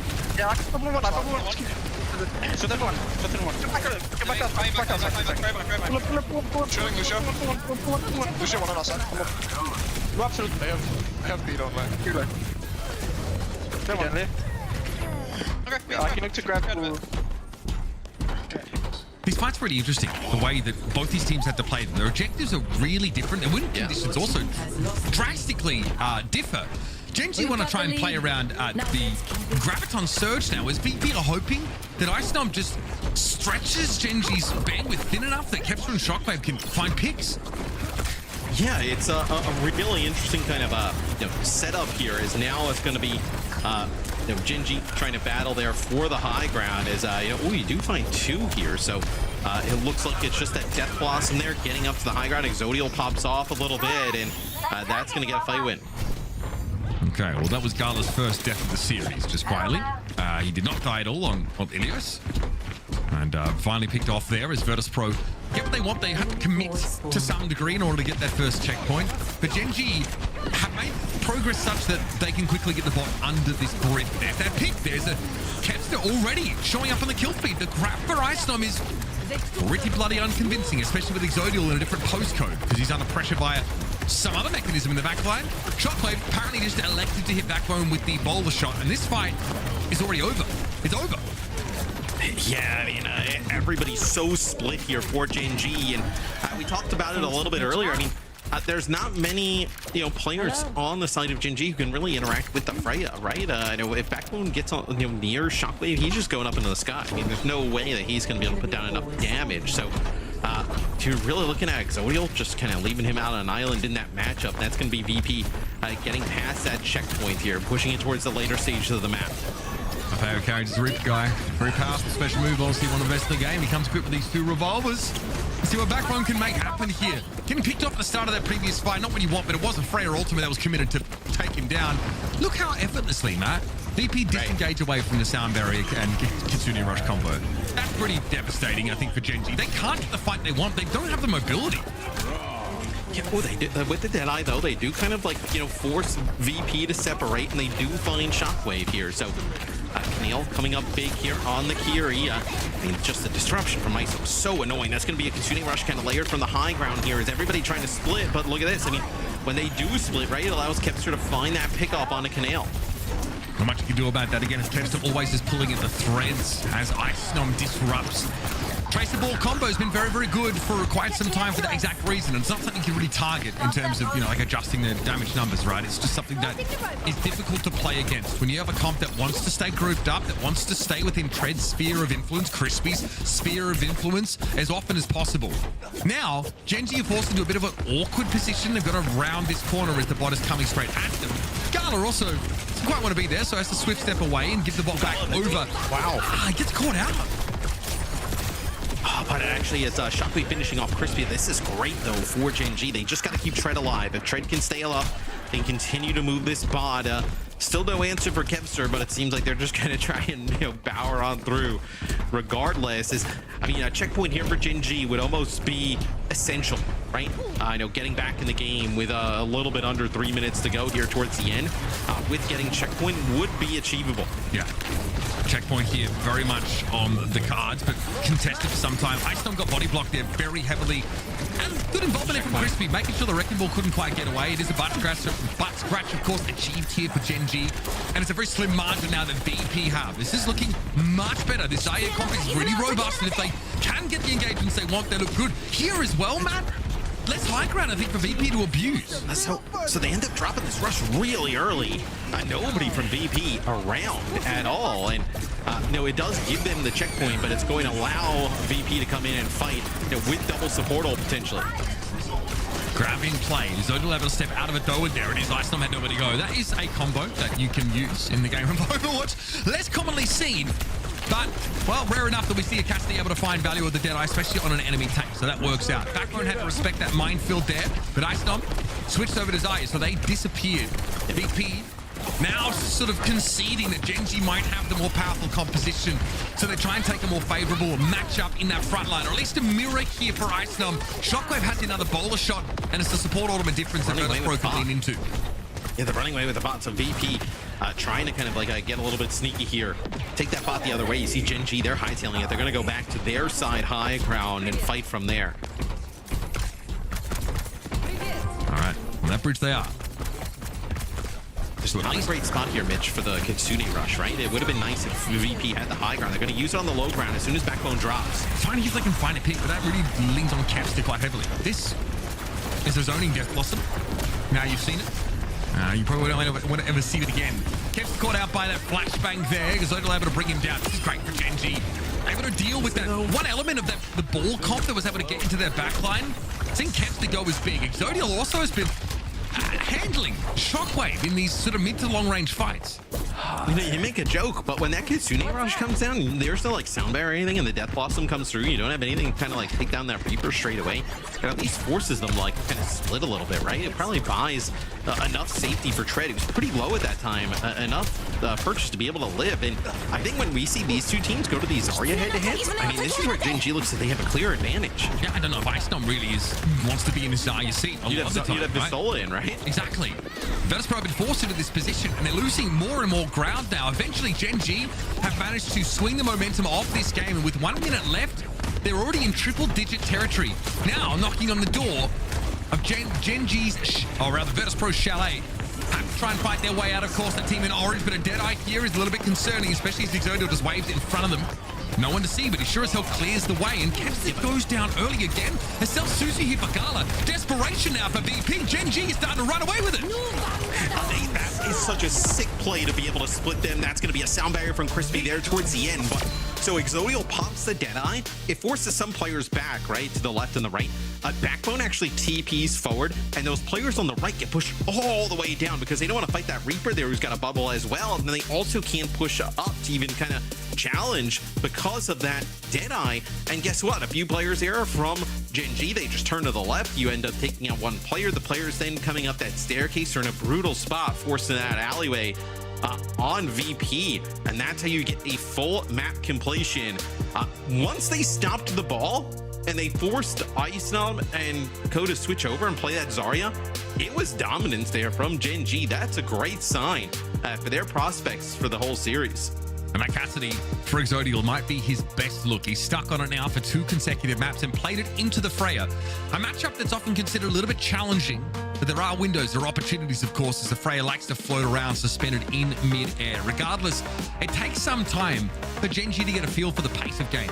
Virtus.pro are disruptive, frustrating to play against, and these pile drives followed up by, Cap still wrapping into the backline, constantly picking off Chanail, for example, were really difficult for Gen G to deal with. But the moment Virtus.pro concede, get off the ball, go to a Zarya comp that doesn't fully mirror because it lacks the Cassidy or the Reaper, Gen G have a big edge. Now they get a brawl mirror, but their DPS are more, I guess, specialized to fight in that situation within those effective ranges. You start to this series becomes way more interesting, to be quite frank. Is like, Esperanza, this is a map that Gen G won the last time when they matched up, right? Ilios, we know how that went, but that's a great dive map and to play ball there for VP. So VP, I guess, could you go Atlas here, right?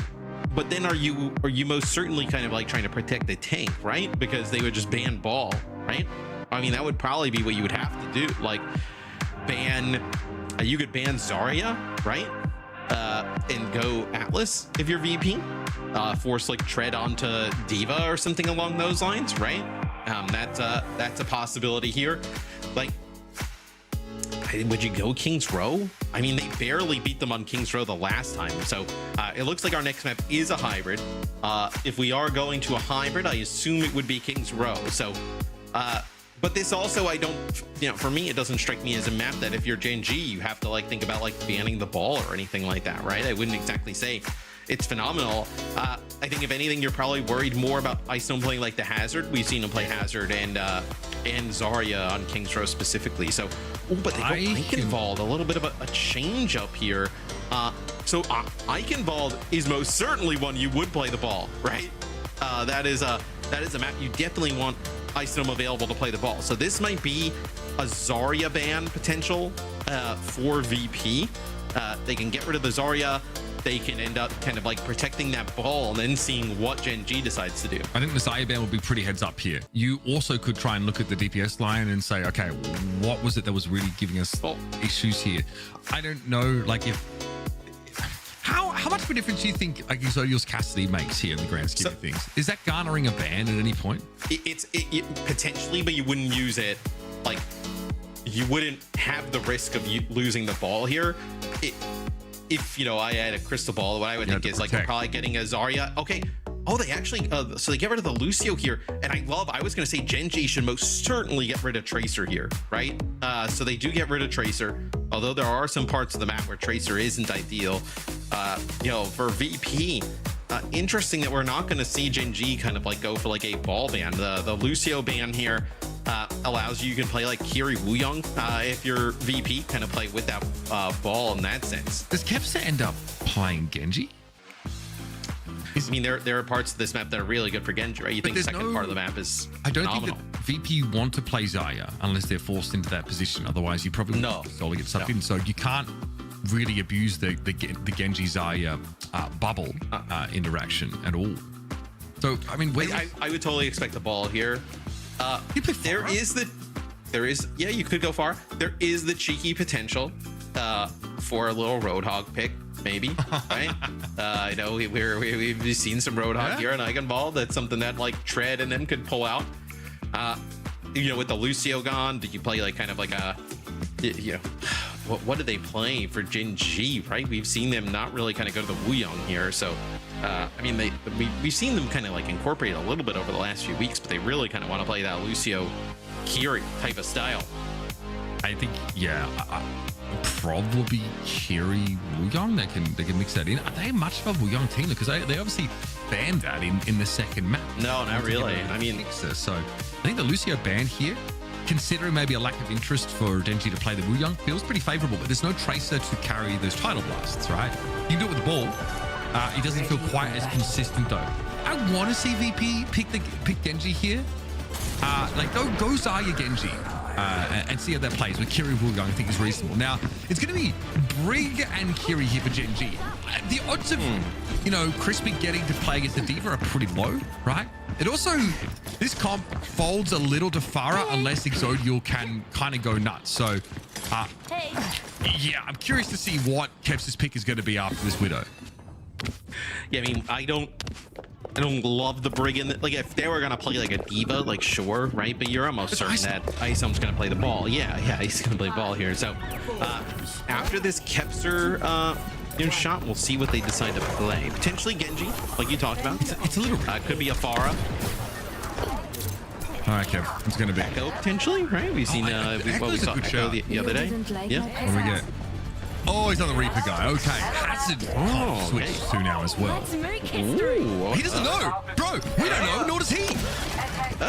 Okay, he's like, that's like third different option. Okay, so and they're gonna go for this like a dive and probably just trying to like blow up. Like you're looking at like Crispy as a target to try and get out of the way rather quickly, but it's definitely a little bit of a scarier prospect for VP to play this type of style. You see Ice Gnome taking some damage already. Yeah, he's been very conscious of his positioning, Ice Gnome. Does not want to overextend into this. The brings also an interesting wrinkle in the plan. He's already got a bubble here from Tread. Looks like Kepster is trying to burrow one burrow in that backline. It's Backbone going down, but Gala eventually falls. God, it's so... I've got to agree with Jake in the pre-show. We actually got this set of bans in our first match, and Jake said this is peak. This is like crazy. It's very, very hard for teams to play their optimal comps when both Tracer and Lucio are banned away. And Genji, against this kind of slow-moving VP comfortable. Yeah, it's got to be the Pharah here, but VP are not sure, Matt, how to navigate this set of bans. And it probably doesn't feel that comfortable trying to play this type of style, right? As FACEIT takes some damage there early on, but it's very poke heavy, right? You're trying to really rely on this damage from the Freya and the Pharah to put this down, but that's both supports gone right away. So this is another fight that's going to fall apart here for Virtus Pro. So maybe saying this comp folds to the Pharah was a little bit strong wording, right? But there are a lot of favorable matchups for Kepster. The asterisk I put there was if Exodial doesn't pop off, right? Which he kind of is, kind of dominating. Doesn't even have to kill Kepster there. VPR unsure about how to proceed here. They, like me, they still believe that Pharah is an edge in this matchup, but they don't have a way to get access to the Cassidy Exodial easily. I would have banned that, honestly, coming into this game. Crazy as that sounds.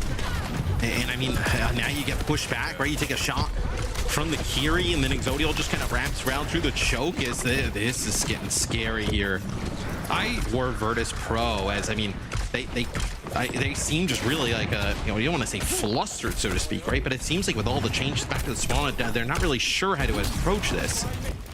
They're going to stick with this comp. It does require Kepster to not die to Exodial, but okay, they've dealt with Cassidy. Now this comp should be in a very good spot. Canal falls back, bubble given, but Slash already landed. Last time close to a downpour, and didn't have a chance to let it go. Still, Tread and Crispy now really have to hold their ground. The rally here is very timely. Here's Kev. Here with the tidal blast on the Pharah, by the way. Yes. Okay. I like the idea, but it was more for the defensive stats than anything else. And Kepster might still be in a spot of bother here. Tread is very, very charged up. And he just bores a steaming hole through Kepster.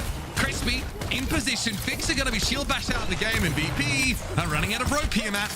Yeah, Canale's going to be able to get back here pretty quick. You're going to use that TP to get back right onto one of these players on the point. So you're going to be at full strength as 84% here for VP on the point. As, man, they are in dire straits. They just have this downpour to work with. Yeah, not the most convincing ultimate. It's not powerful, generally. Yeah, to root people is effective, but doesn't do much else other than that. Here comes VP now. They've got to go for a backbone, though, trying to preempt this. Waiting for a swift step. He sees it. Now he knows that Gala doesn't really have a way out. He actually got caught anyway by Exodial on the way in. So this is just pretty solid from Virtus Pro. Finding a couple of picks with Tread out in the game. What more is to be done here? Backbone picked off out in the open. Virtus Pro finally able to overcome this comp. They get a point capture here against Genji. But they really have to work for it. Yeah, VP, they get it at the final moments. Mitch, let's go to a listen with Virtus Pro, see how they're going to attack this second point. I'm gonna swap. Swap D.Va. Okay. I think D.Va. I'm swapping guys slowly. They're all coming top. I'm really slowly. Yeah, I can play over. Yeah, sounds good. I'm going, man. Be fine. They're not yet. They pass my turn. Best job. I can go right side. Yeah. I can go right side. You pull right side. I can do it. Yeah, I can go with D.Va. Sorry. Hold on. Let's kick. 21. I won't catch. Reaper there, dead. Bring on me. They're all on me. They're fucking me. Come back. I can pull you. Get slow. Kill. Bring for one. Guess inside. Oh, it's yeah. He's gonna trade, check here. Get stop. Everyone. Guess here. Get down. He's real one. Can you go? He dropped. Oh, please. Yeah. I will bring. Never mind. This time. Shoot. I can't go close 17. What the hell? Flash are there? Close, guys. We have Freya. Hold up. Okay, I can get out. I'm just pushing short. We can shoot her. No Reaper, make. No, wait. Left to come. I can. I play shoot for winner back. Yeah, we can fight him. Don't man. Slow for poke. I'm getting shot. Ja, jag är med. Alright, that's fine. Chill. Take top. Take top. We can go. Du. Kill. Under. It's like a kick. I have in peak. Fight in peak point. Kom på. Looks fine. Fast. De var on top. You're not. Jag kan. Take point. Yeah. Kill Reaper. Bring one. Paga jag face. Det var det. 씨발. Okay. Everyone. Nice, so winnable. Crash.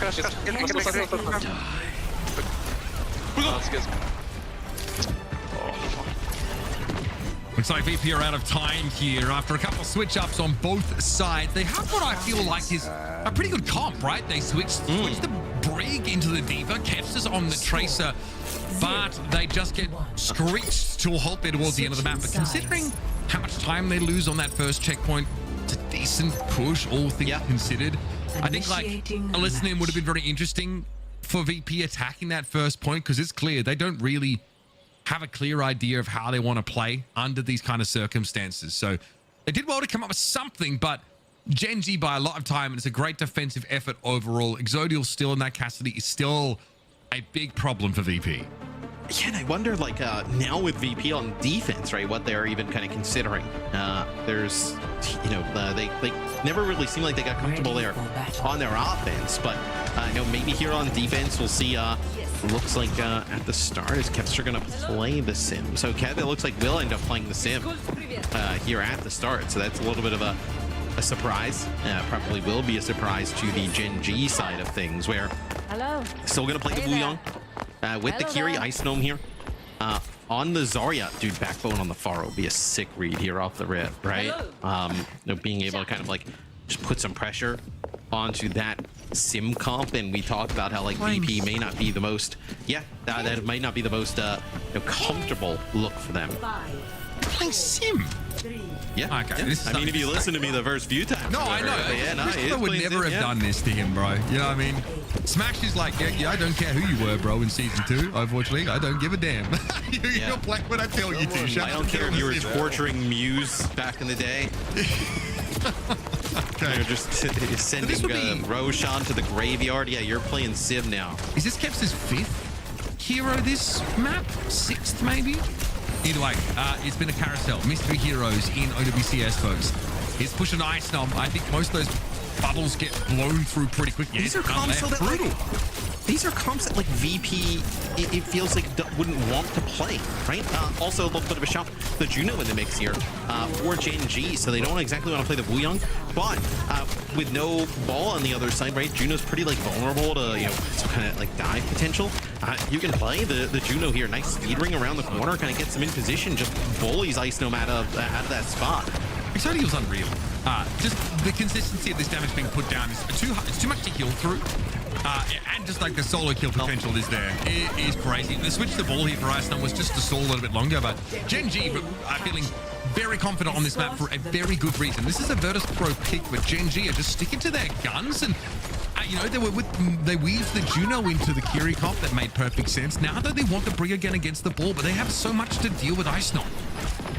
Yeah, we'll see. I know Kevster's going to end up playing the Pharah here, so Kev's going to try and just like poke down from that high ground here. I know some sick high ground vantage for VP. They're going to need a really sick hold here, though, Mitch, right? They don't actually get that second checkpoint. We'll see if they're able to kind of get a hold here. Above 4 minutes, almost 5 minutes on the clock for Gen G. It looks like Gen G's going to make some swaps here. So they're going to actually, you'll have the Brig in the mix, and then you'll have the D.Va. So going to use this defense matrix to kind of like, eat up some of this Kev damage, try and get through that choke. I think it's very reasonable to take the D.Va in this kind of situation, Matt. I mean, Virtus Pro, let's just remind people of the stakes. This is Spot at World Finals on the line. Virtus Pro do need to win this game if they want to feature in Stockholm. The fact that we could have a Gen G versus Peps matchup for Stockholm, to me, boggles the mind. We're not quite there yet, but Virtus Pro do look the weaker team on this map thus far, and Gen G have been getting around the map, haven't they? Garner's picked up, Tread's able to find him, and VP are cut down to 3 players. And now what? The cart's gonna roll around here. Now if you're Gen G, you desperately need to try and control his height. Where in the world is Shockwave? I mean, he is so out in the middle of nowhere behind Gen G, but he's gonna end up dying late. So now, because he ends up dying late, like, how are you gonna try and play for this high ground? Kev now back over to the sim here. Maybe you're trying to TP Shockwave up, but it's a horrible scenario here for Virtus Pro. I mean, these comps that they're playing is not the style of play they want to have happen. They're just kind of giving in to Gen G. What? Huh? You have 5 ultimates to use in this fight. Fix Regala already down. There's no backline left. Tidal Blast was used for Icenom, and it looks like VP might still be able to win, despite having no supports. But Tread and Kanale still have something to say about this. Icenom's going to get forced off the cart. The minefield only exists on one side of it. But they make the right choice. They start looking in the Kiri's direction. So Virtus Pro are forced to use some big ults there. They do manage to stay alive despite losing their whole backline at the beginning of the fight. Yeah, but it's just one pickoff they need is that they're going to get Isom. I mean, this is a horrible scenario now. VP has to back up. There's no way they can kind of play for that top control. It's going to be Backbone getting into a position here. They have the rally rolling. It's going to be a Kitsune rush here for Gala and co. I think that's the game, folks. Nothing to be done. Virtus Pro shoved off the card, and now Gen G are poised to threaten to eliminate them from OWCS for the year. Virtus Pro featuring in all of the important tournaments, all of the important tables they had a seat at. The one in Stockholm, perhaps not. That is, well, that's in question right now. What a game from Exodial. 22-5 with 10k damage on the Cassidy, just blowing VP up as soon as they pop up.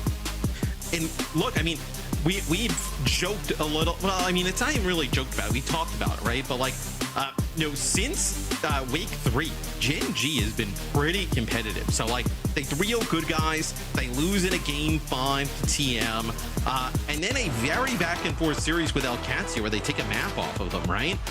But that series was just kind of like, Legion Tower goes to 3, King's Row goes to OT, Suravasa goes to the 5th point. So like, they've been a team that like, maybe not results in wins, right? But like, against the top teams, they've been pretty competitive. And this game against VP happened so early in the stage. This is just be like such a choke though if you're Virtus Pro, right? Gen G have only beaten relegated teams in OWCS so far. Well, I mean, that would hold true because VP would be eliminated. They'd be essentially relegated, right? So they'd be out. Okay. So, not quite the same thing. Keep it in the mix. Yeah. Keep it in the mix. Stat holds true. Johnny's freaking out that they closed the channel point prediction. And he was about to, he was about to look at buying, countries with the amount of channel points he had if he would have been able to get in on this. But these are, like I said before, though, the comps that VP is being forced into are not the comps that VP we've seen over the last few weeks result in wins. And here's a weird situation, Mitch, right? So that's your hybrid map, right? So you ended up kind of looking at some of the games that you played against them the first time. You ended up winning King's Row if you were VP the last time you played. If you go to Atlas here, which it looks like it will be Flashpoint coming up, do you have to protect ball? I don't think you can afford to play something like a Doom. So now Jwoo is coming in for Shockwave. Dude, it feels like this team is... Look, we are obviously not in their comms. We don't know what's going on. It feels like they're in a little bit of panic, though. Like, with all the subs kind of coming in. Like, this is like... We've seen them go with, like, Shockwave and Kepster for a lot. Even yesterday, didn't we see them play Kepster and Shockwave the entire game? And it feels like they're kind of, you know, I want to say spiraling a little bit, but, you know, from the outside looking in, that kind of, you know, just off of face value, that kind of what it looks like.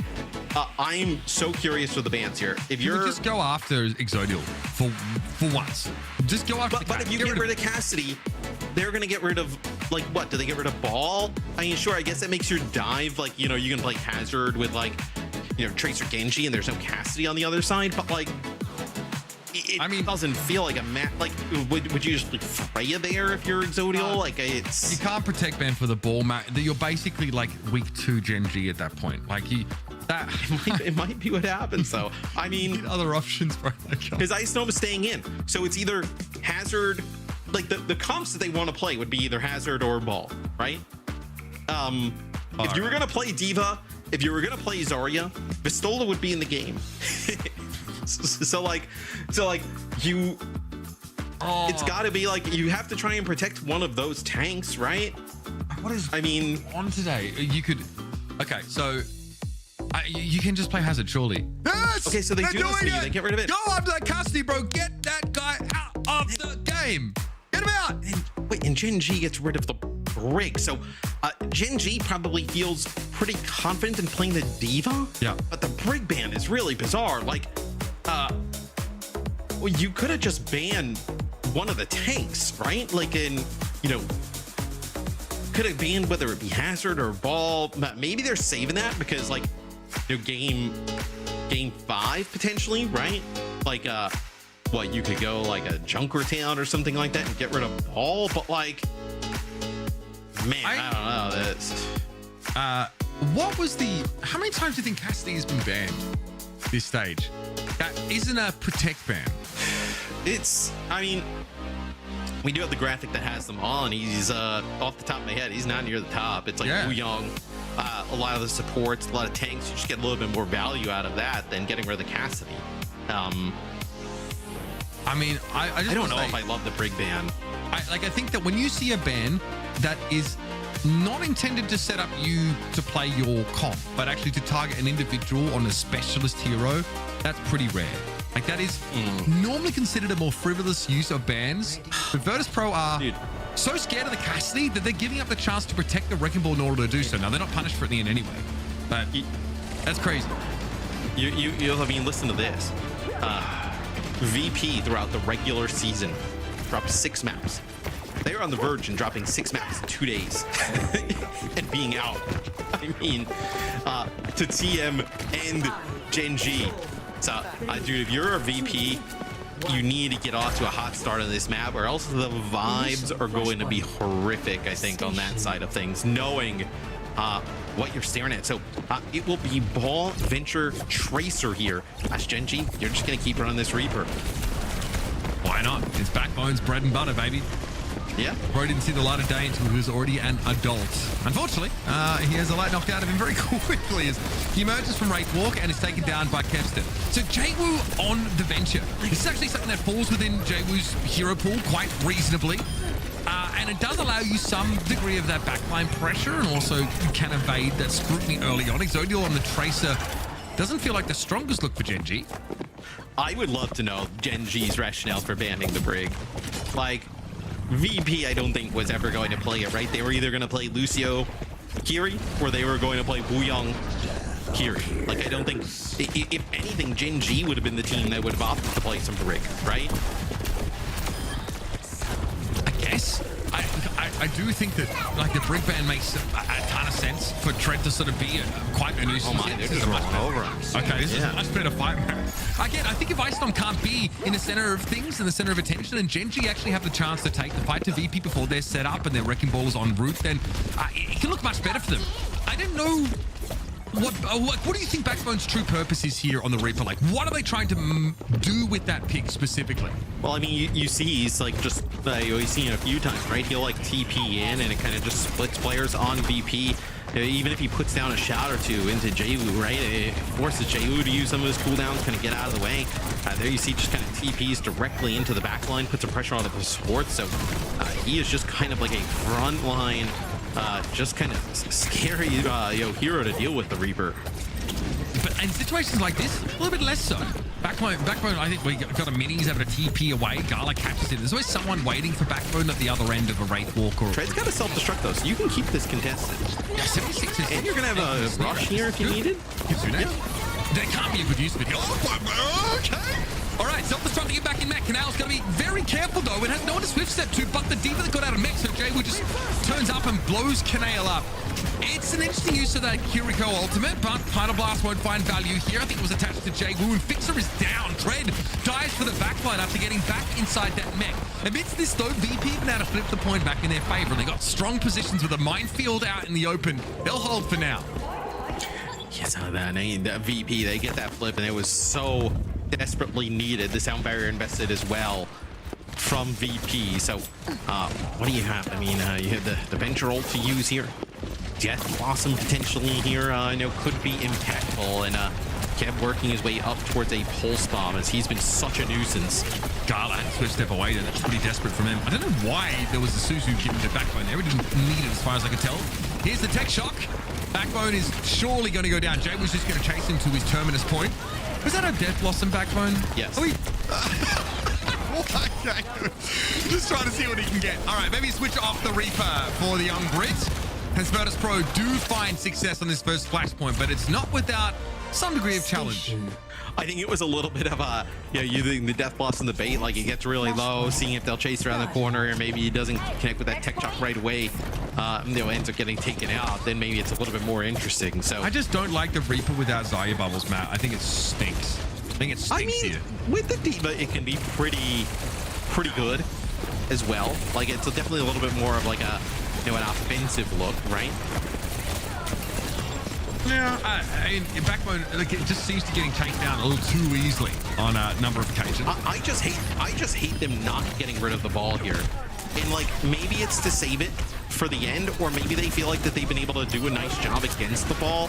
I just feel like it's a bit of a miss, but it's going to be VP controlling the point here first. Let's go to a listening with Gen G to see if they can take it back. We need to two-step. We need to two-step. I'm looking at both. I'll see him. Pull it. Yeah, can let the pull. We need TPM. That's a right. We need great backs in there. I'm not concerned. Yeah. Walking right. I'm in the turret. Walking on the point. They're fighting, guys. I'm on point. Look here.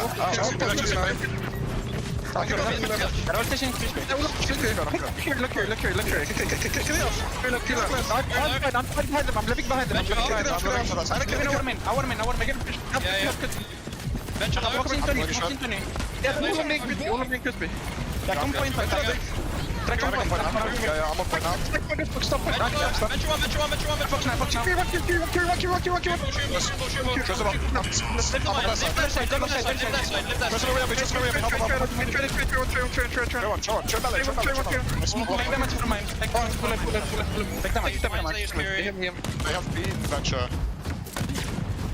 Venture Let me stick them. No. Okay. It's fine. You wanna go fast pun, Alicia? Try killer. Yeah, we can. I think we need to wait for back. And then we'll do the choke. No, fuck back. Okay. Let's go to the Alicia. Go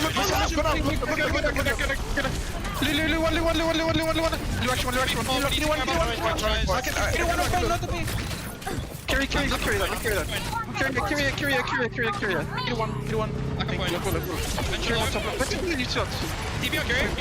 Yeah, I'm with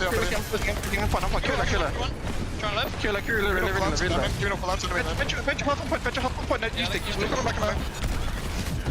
Venture go downs. One bow. Pull one. Sorry, go next. Do one. Support ults.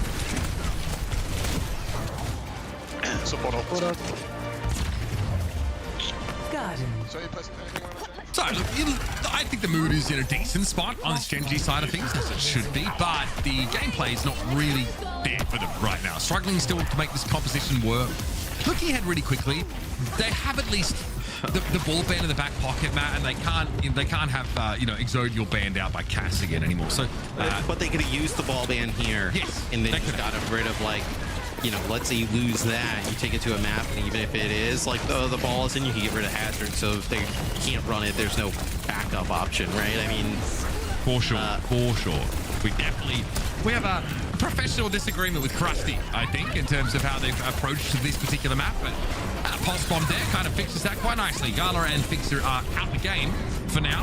Nice little pulse there from Kevs there, but there's much more backup where Tread is concerned for Gen G, so they will start in control of this third fight. Honestly, they had a chance in that last flashpoint. It's a little bit of a blunder where Backbone just kind of like, I guess they're trying to get, Tread some damage so they can pick up some healing, and then Backbone kind of just walks into a mine, ends up blowing himself up. So he's going to get in the fight where they have that sound barrier in the previous point. Yeah, Backbone dies again at the other end of the TP. As there's not a lot of backup for him. Zayev over there would be super nice, but not to be. That's 4 plays now for Gen G left to work. No real support ultimates at their disposal presently, but Virtus Pro do burn theirs to get in control. They're going to give up at least 50%, if not more, if Exodial can drag this out a little bit longer. Tread in medieval form out on the point. We're back on trudging slowly, determinedly back into the fight to continue this one. Little nice little play there. Crispy Garland does go off the map. Now Backbone will die again. I might have a flip.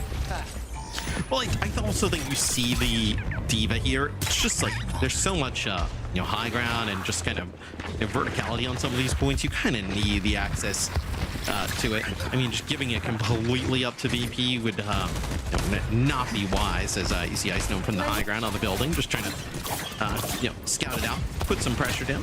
So we'll see. It's going to be a Kitsune rush on the table here for Gen G. One flip is probably good enough to take this one. The rush comes down, but he dies. The mines are in play. Backbone needs to be very, very careful not to walk into one of those. Pressure on Garlic here. Exodial going to be booped back though by Fixer as Crispy's been picked off already. VP finding success with their Wrecking Ball base dive. Gen G now, this is their last chance to save the map. Atlas has not been favorable to them at all. And so they switched up here into a Juno for Kanea. No? Just to kind of get them out of the spawn there, with the speed ring and then kind of move on forward. But Kanea ends up using the rush in the previous fight and then just dies right away. So not able to get kind of any of that Kiri healing. Oh, that is a sick stick there from Exodial on a Kev. Yeah, and just as the recall comes in, he knows Kev's has got no way to shut that bomb. So Gen G very quickly win that fight. They might be able to fight their way back into the map, but Exodial over pushes slightly into a kunai from Gala, giving Virtus Pro a chance to get back in potentially before this round is over. This is far from done. This fight point is still on the table. There's Ice Gnome, drops down straight away. Shield pops. Gala coming with the Kitsune rush now is going to be a scary prospect as Backbone TP's forward. Might look for a Death Blossom play, but he's very, very low, and Jaywu is on the hunt. There's Backbone blossoming and dying again and again and again this map. As Canale gets pinned to the wall by a drill rush of Jaywu. Virtus Pro able to find a pick as they're falling off the point on Exodial. Take it back, and they should have the map tied up. Yes, this is going to be VP just steamrolling through. Atlas taking us to a game 5. I mean, look, I just didn't love the bans there from Gen G. Honestly, may not have even resulted in much of a change anyway in terms of the result, but still, to let you clearly have VP on the ropes playing some comps that they're maybe not as comfortable with, like whether it be bringing in a Zarya or a Hazard or something along those lines. You have an opportunity to close the series out. You don't use the ball ban here. You just kind of maybe save it for another day. Ice Gnome just kind of runs through him, right? 23-2, Kev 33-3. I mean, that's the exact type of game that VP wants to play. You had an opportunity to kind of take it away from them potentially, and you just kind of you didn't do it. So let's see how it goes in game 5. Buddy, that is a brutal scoreline. As we sort of kind of noticed, Backbone here, it's not an egregious number of deaths, I think, in context of what happens to Gen G over the course of that round, but it is noticeable. Situations like this, right? Support at the beginning of game 5, I'm going to scream. Yeah, that would really. Yeah, Gen G, are they back to their old ways of like banning support? Just don't even. See what I mean? They're really frustrating sometimes. And this team is generally like when you want them to win and they do something like this. It's and I'm sorry, I still don't think Reaper is the right choice on this map. Like, you don't have anything to hold the Wrecking Ball in place. I don't know what Backbone is supposed to do. Yeah, I mean, it's really rough. There was no really opportunity for him to like chase down the ball or venture Tracer, right? I do like the Zarya pick. I think Tread has had a really good series, like all throughout, right? With that tank role. It's just we've seen for a few maps in certain positions where VP is uncomfortable, right? They've clearly been uncomfortable like when the ball isn't in play throughout a decent amount of this series. To just let them kind of get away with it here on Atlas, which you know is a good ball map, to me, it's a bit of a blunder here for Gen G. But let's see if Game 5 kind of turns out a little bit something different. It's all good. You can no longer ban the Demon. Exodial is going to get to play the Cassidy, no matter what. And you've got a Wrecking Ball ban in your back pocket. And I'm sure that if the Do you think they use it? It depends on the map. I'm never sure. There are some I'm maps never that, sure. There are some maps that you can't play like ball on, right? But I want to point out that Jaybu does get subbed in here for Shockwave, and it gives Genji that option to play alongside their alongside their Tracer. They flashed Genji at the start of the game, but because they don't want to play Zyra, I just don't think Genji's a good. So we're going to Escort, right? Yeah, Escort. Junkertown, Rialto, Gibraltar. I think you're banning Ball, yeah. Gibraltar, I think, is a bit more Winston-centric kind of map, but you can certainly play Wrecking Ball there. Shockwave's come back in. So Shockwave in for Jaywu. I think you do need a hit scan player for like these longer sightline maps. All of our Escort maps. Absolutely.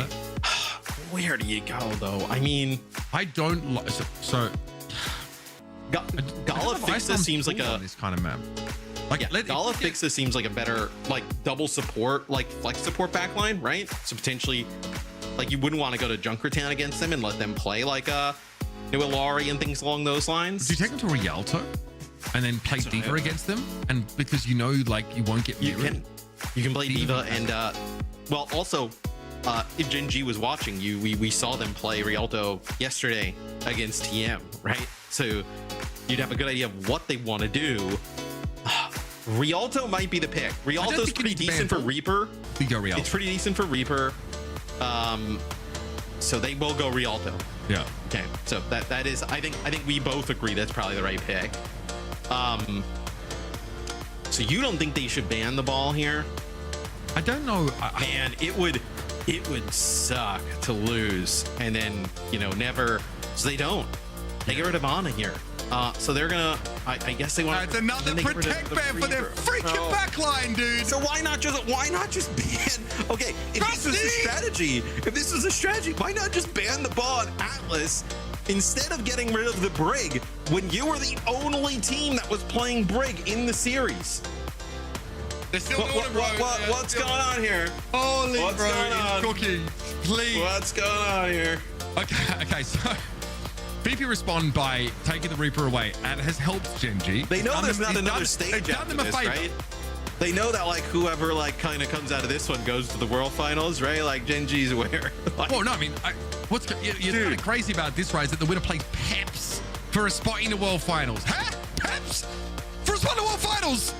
And Gen G doing the thing. They're banning sports. They're banning sports, guys. We're gonna get through this series. I mean, Gen G doesn't target Ice Gnome at all. The entire series. Yeah. This entire series would have passed by without like that. So like, what were they scared? Like, were they scared of VP banning like Kiri?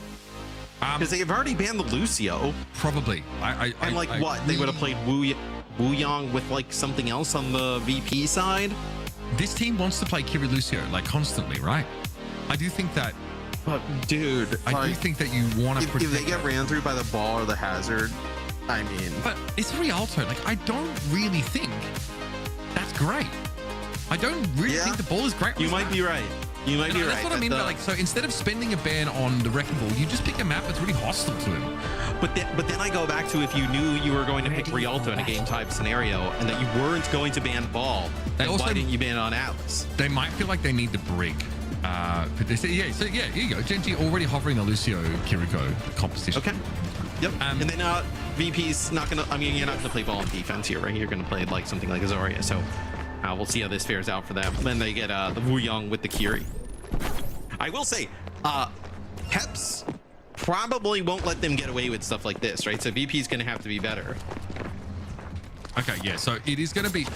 So we saw this play out yesterday where Virtus Pro are playing a Zarya comp into the Diva, and there's obviously a lot of problems with this in that Trade can pull Ice Gnome down and then head back up to the high ground. We saw Ziad do this pretty effectively against them. So, so was it Ziad? Was it a TM game? It was TM. Either way. TM. Yeah, sorry, okay. So it was TVT. But either way, that's something that Iceland has to be super aware of. It's what's kind of undid them yesterday. Genji have the Cassidy back in the game. Backbone is going to be on the sim, which is pretty reasonable here, I think, in this kind of setup. Yeah, the comp's good. VP really need to show us that level of individual talent. Shockwave on the Freya, Kempster's Tracer. This has to be their ticket through the lower bracket. Yeah, and I mean, look, we saw what a sim comp kind of did to this look from VP the other day, right? I know it's UB playing that sim with TM, and they looked awesome kind of going up against this type of style. You see, they kind of like flipped the map at this moment, right? Where you see the Genji kind of playing from the defender side of things, and now they're going to jump right down as, few shots there. It's going to force Gala to use Suzu. Generally, a fantastic Suzu from Gala, though. Good timing. Still 9 out. Treads able to ring him down. And now Shockwave couldn't get any healing.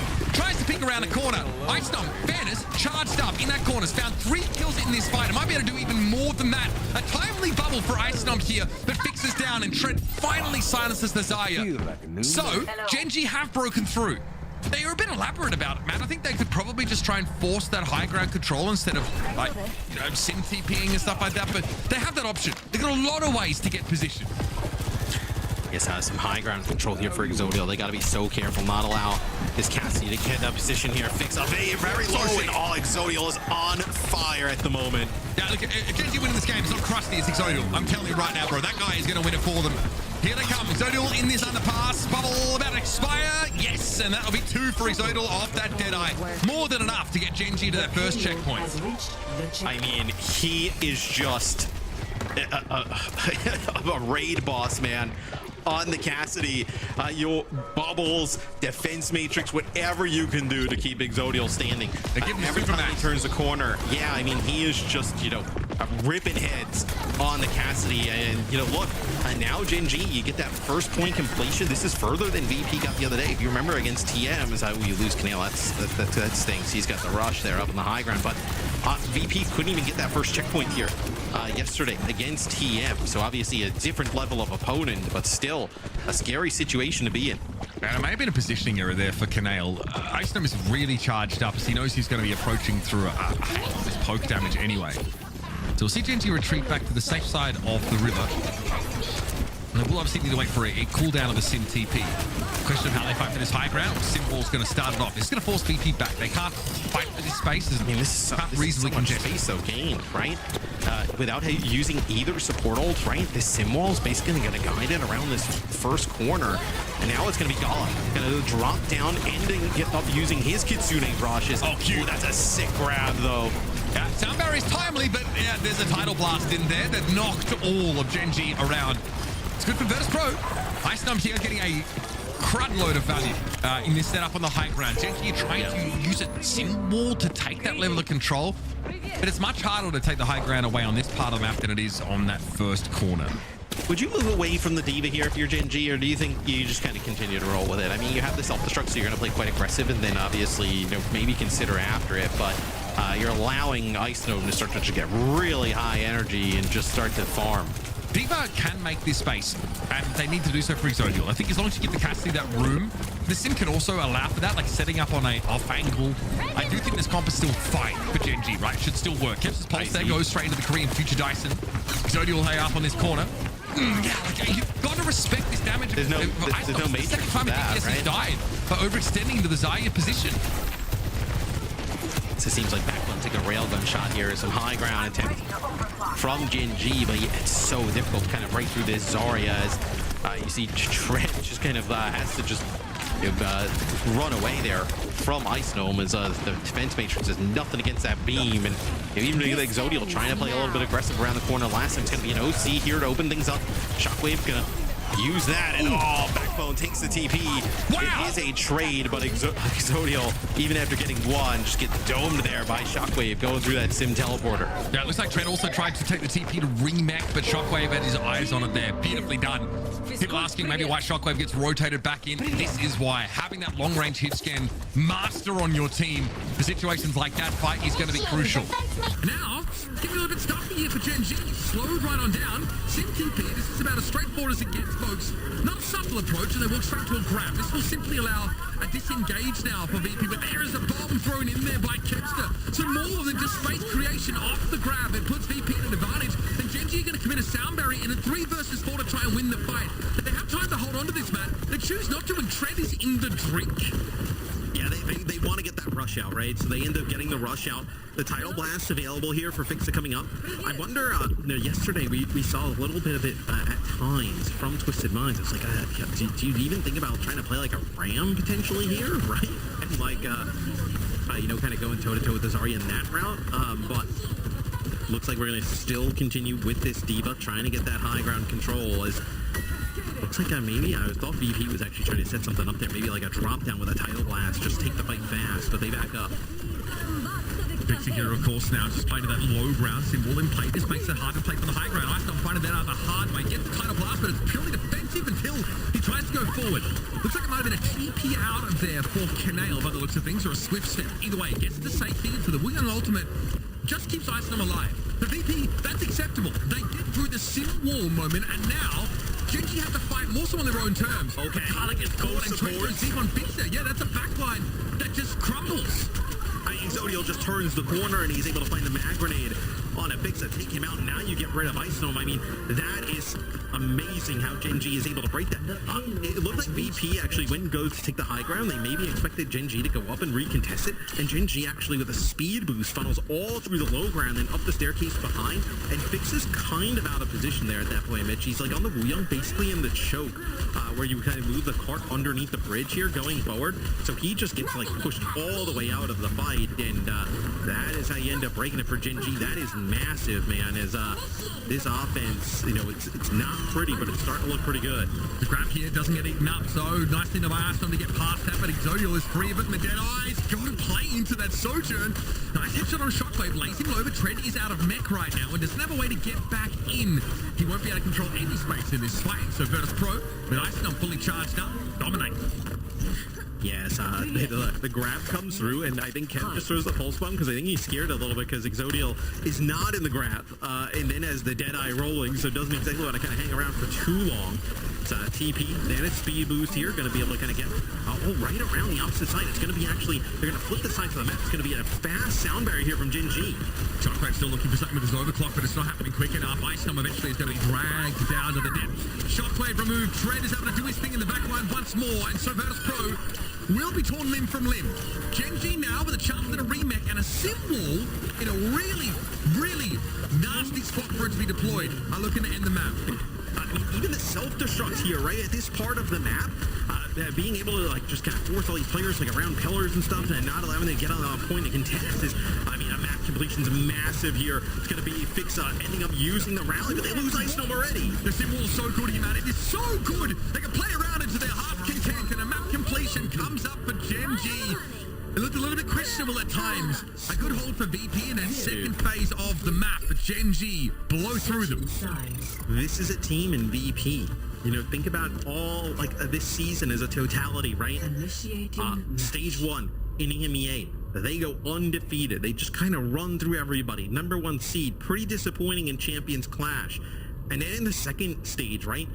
Clearly Alcatia and TM, had their number, started to kind of like rise up the rankings, and then VP clearly kind of like solidified themselves in that third spot.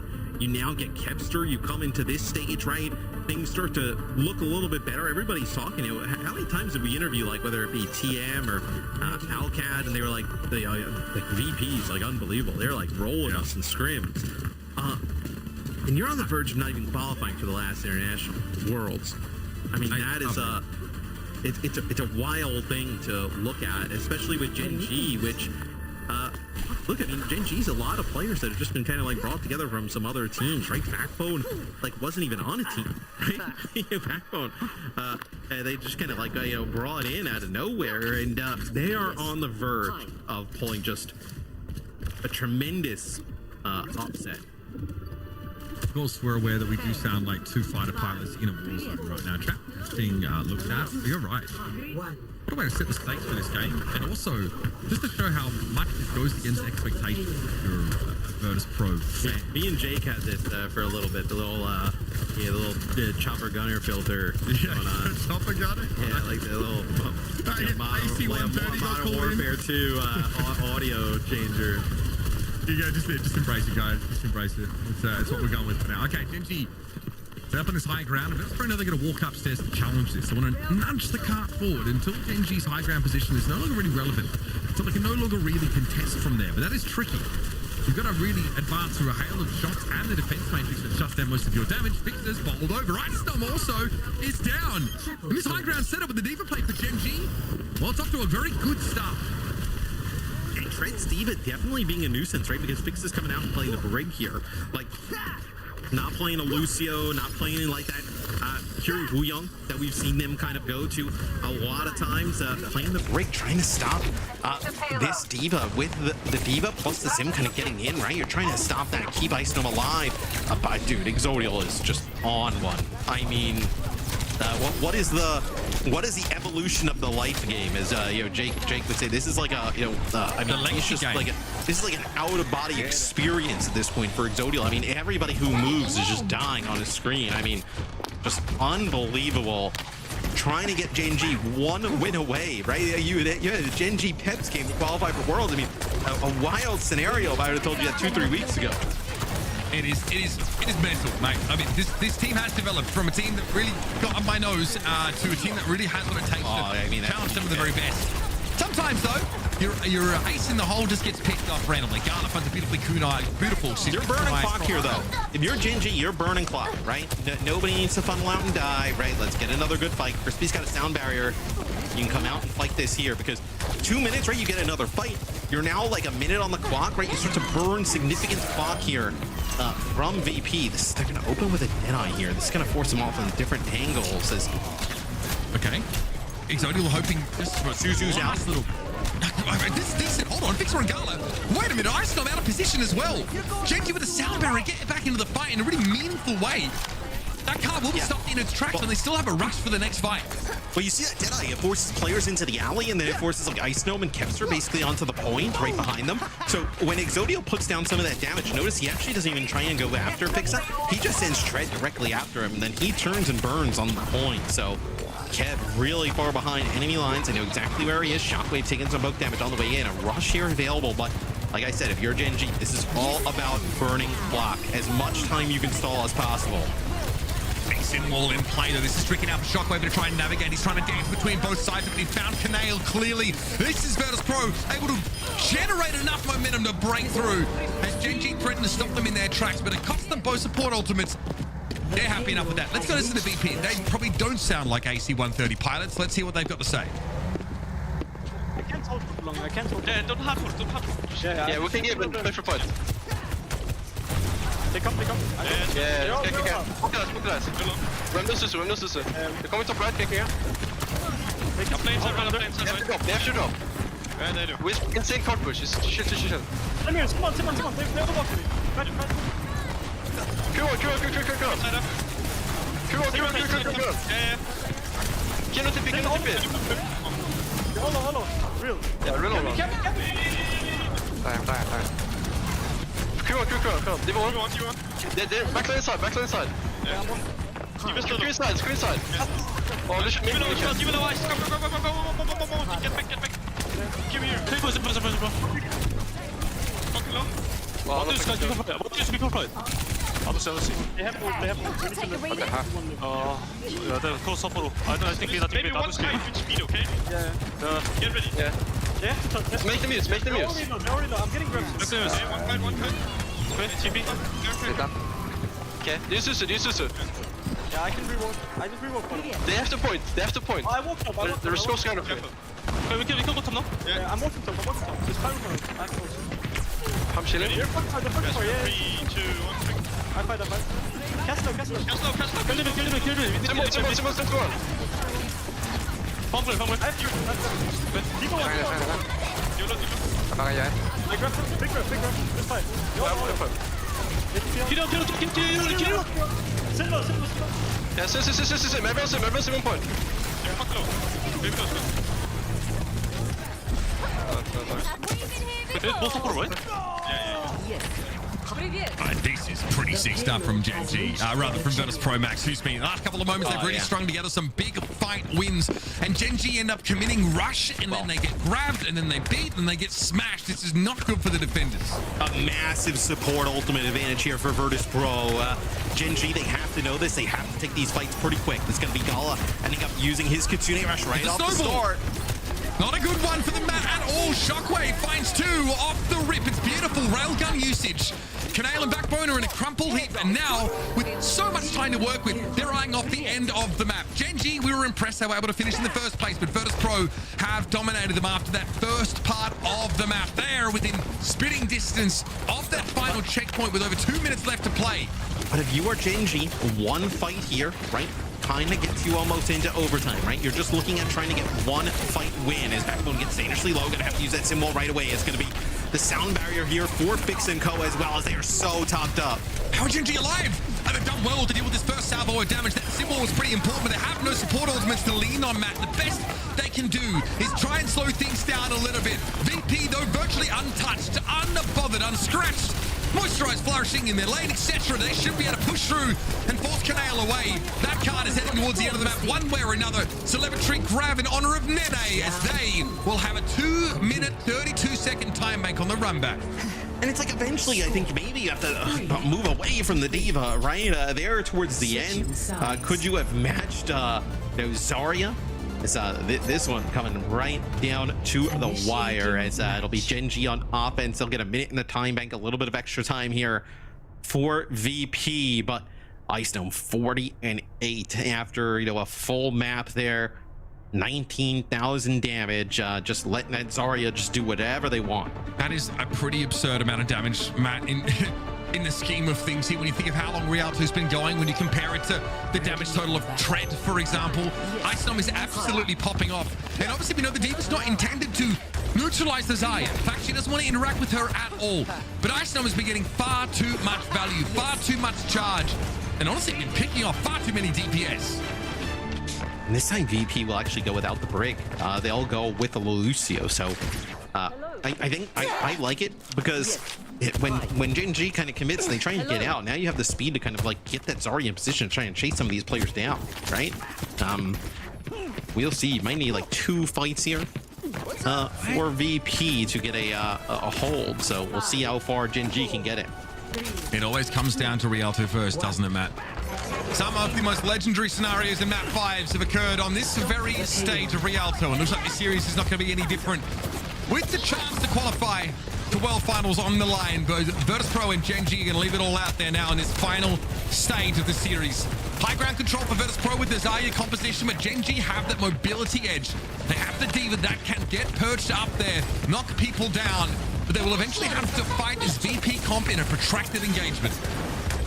And you see just that TP across, right? Forces everybody down to the low ground. Oh, that is Exodial taking out Kepster. I mean, that is so huge. So now let's see. It's going to be another kind of look. Basically, this is what Gen.G's offense looked like the last time, right? They kind of flipped the map with the TP, and then they just kind of use this high ground and just bully some of these players out, and that's exactly what goes on. Iso gets dangerously low, fires a right click just into Tread, and ends up taking himself out, and that's going to get the car moving.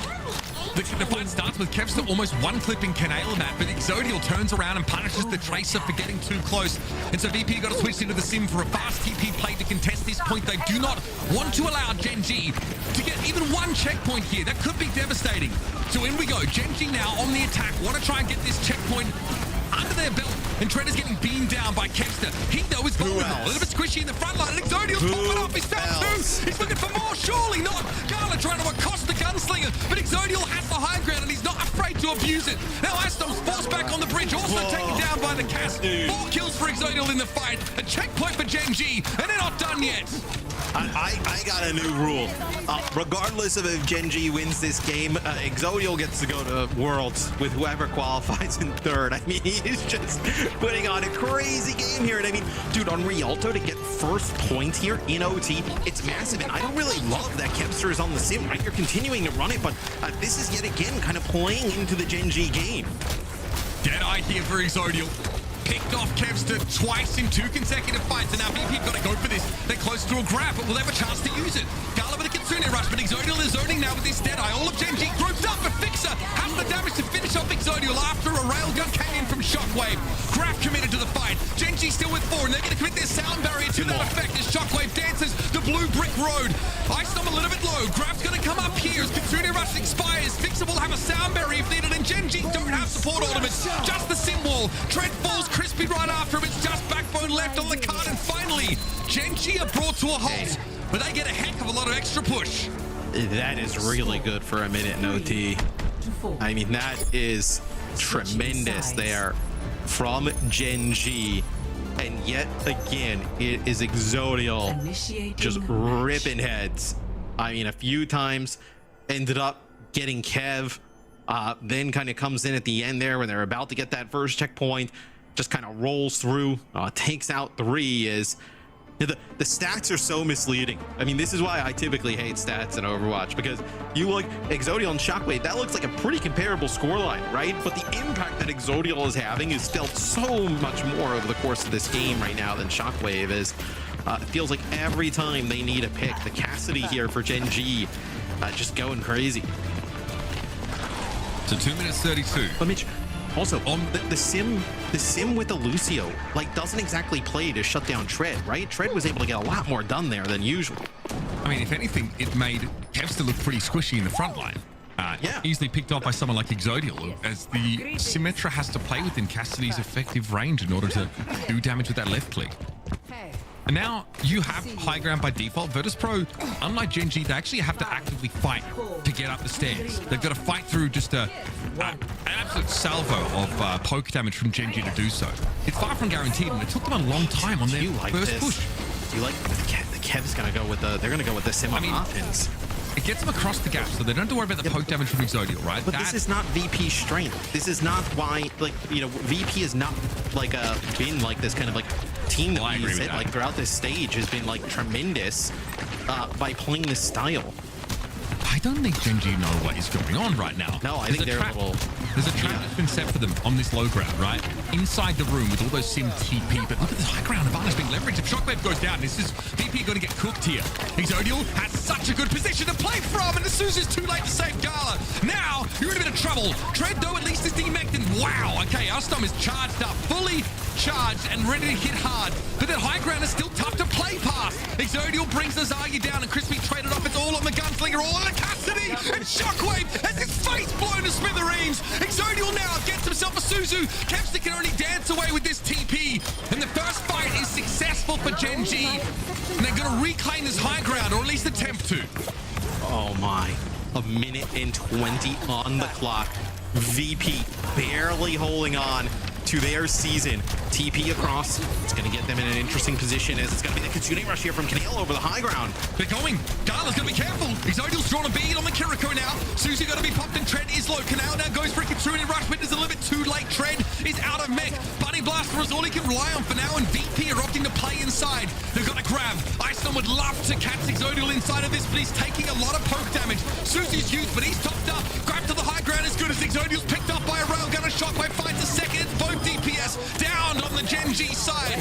Virtus.pro use a fair bit, but both support ultimates still sit in their reserves after they take this checkpoint. That's got to be good for the attackers.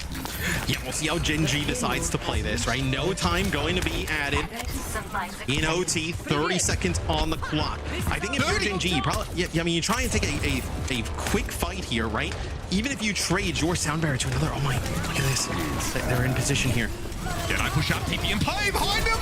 Dangerous. Sim wall, big damage. Scarlet does go low, but no kills off the Deadeye. Nicely timed there for Kevster to protect his team. It's a flank. Sound barrier doesn't get drawn out. In fact, Virtus.pro are forced to use all the ultimates, so they have to stay in the game. It's going to have to work.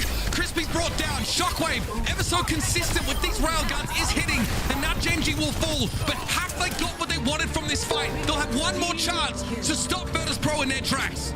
Yeah, you're going to need one. You're going to get one more fight here for Genji. You're going to have a self-destruct to use there as well. Massive sim walls coming out in that previous fight on both sides of things. But their season's, Mitch, going to come down to this final fight here. You're going to have this self-destruct. Oh, look at this. They're going to take a TP to the high ground right away. Try and force them off of it. Ice Storm is still scary, though. Yes, Genji might have the high grab, but this Zarya is hitting so hard. It's like another DPS out there. At some point, Genji got a touch.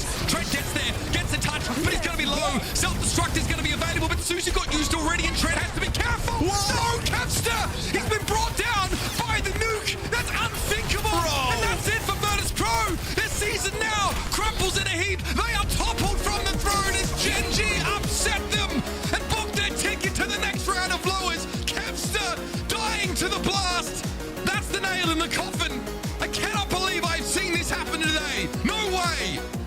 I mean, he couldn't really go anywhere there because obviously you need somebody to stay on, get a touch, but that is a massive loss in the end. I mean, dude, Kev has himself a game, right? Let's not say that, oh man, like throw it on that, but 51 and 70,000 damage. I mean, look at Ice Gnome, almost 30k damage for the loss.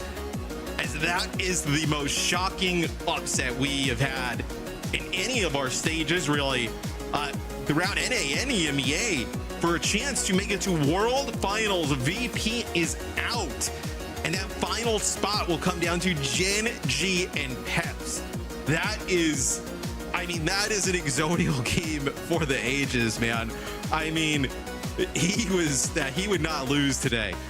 Even when they tried to lose in terms of their bans potentially at times, which I think the desk can talk about, he was like, I am not having it. As exodial on the Cassidy. I mean, what a game. Gen G have no ultimates in their last fight except for the self-destruct, and Trent has to basically int on card to keep the round going. He does so, and the fact that he gets that extra value that Kev still falls, and then he creates that level of space. But it's the fight prior, Matt. It's when we see Exodial push up with their Deadeye, and Verspro use everything. They use beats, they use symbol, they use rush, they use everything to try and stay in the game. Getting all those ultimates out is like why you take those early fights, right? OT, you kind of like trade some of your ults for theirs, right? You would take the chance on the defensive sided fight, all even with nothing towards the end. But man, that's self-destruct. I mean, there's probably nowhere we take a look here where Kev can go. It looks like actually maybe just trying to make it to the side. Yeah, it doesn't exactly get in a position and try and do that sim damage is crazy. Let's take a look at this yet again. So yeah, somebody has to touch. You see, he kind of walks off. Maybe Ice Gnome doesn't have like a bubble at the time, right? Mustn't have. You can have it has to be Kev. I mean, yeah. I mean, it's such a comes down to like milliseconds. I mean, dude, the damage dealt is Zarya. Yeah, that is Zarya. I mean, that is insane that you lose a game like that, right? I mean, yeah. If you were to just show this scoreline to somebody, they'd be like, yeah, the VB just dominated. I mean, I would love to get production if they could potentially even check that of like, that has to be the highest damage dealt we've seen from a team in EMEA all stage on one map, 83,000. I mean, I've casted basically every EMEA game from stage 2 to now, and I can't remember like seeing one like 60,000 pops like on the scoreboard.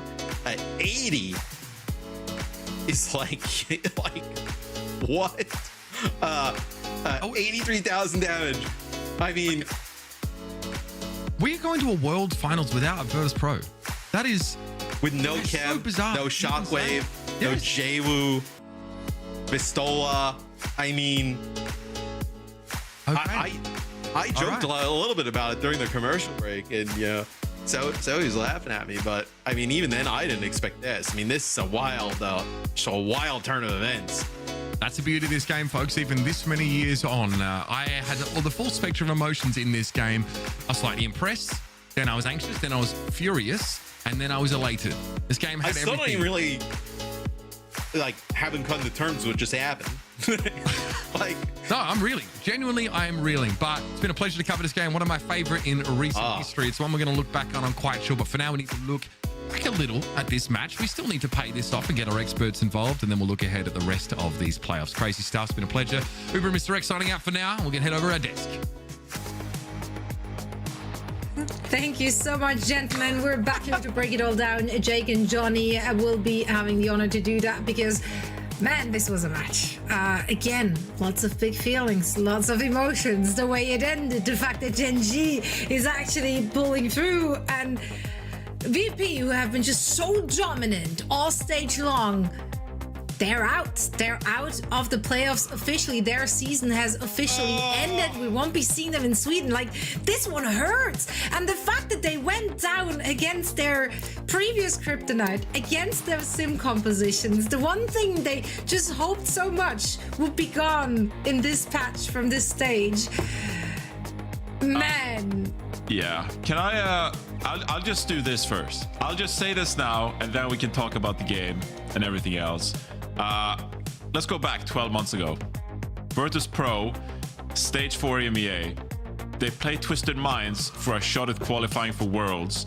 It goes to map 5, and they lose in overtime on Rialto. Well, this is the second time Virtus Pro in back-to-back years have lost in overtime on Rialto on map 5 to not qualify for Worlds. Obviously, they would have had to beat Peps, you know, if they win this match. Obviously, Kevster is on this team. He wasn't last year. He was on ENCE. But Virtus Pro, they're no strangers to losing in overtime on Rialto in a map 5 scenario with a Worlds spot essentially on the line. Pain. Beautiful. So they actually now they have 2 beautiful memories on Rialto to look back on. Love that for them. What I do love for us though is an opportunity to chat to Backbone, as he will be joining us for a chat after this series. Backbone, great to have you on the show. What a series, what a match, what a performance from you and the team. I want to start with yesterday though. I'm pretty sure you guys were watching the VP match. You must have been feeling pretty good about today's match, knowing how they struggled against the Sim just yesterday. Yeah, honestly, a lot of our prep this week hasn't even been that Sim-centric, but for some reason, VP, you know, have decided that they don't want to play Bull every map anymore and really want to play Zarya. So going Sim when Reaper ban and stuff like that is really there. And then we just watched the TM game yesterday. I thought VP would, you know, fix their problems from yesterday, because I watched it back and they just didn't even try, it felt like. But I felt like I was watching the replay of yesterday with how they were trying to play the game. You know, they didn't improve at all. So it's not really a wonder that we could just copy the cheat sheet from TM and win.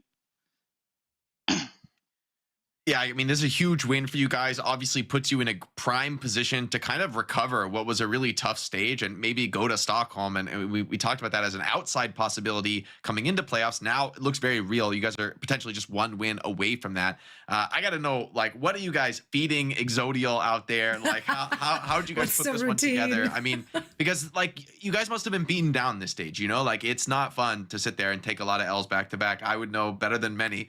Right. And what did it take, I guess, to get this very late in the stage resurgence? Felt like the last couple games in the stage, you guys showed a new form, a much better form, even in, I believe, like a tough loss against was it Alcatia? You guys still looked a lot better. It's clear you had that turnaround in those last couple weeks. So what allowed you guys to find that? Like, where was the energy coming from? What was the vibes like in turning around a really tough stage? We had a complete mental collapse, which kind of helped, you know. If things are going wrong, the only way to fix it sometimes is to build it back up from the start.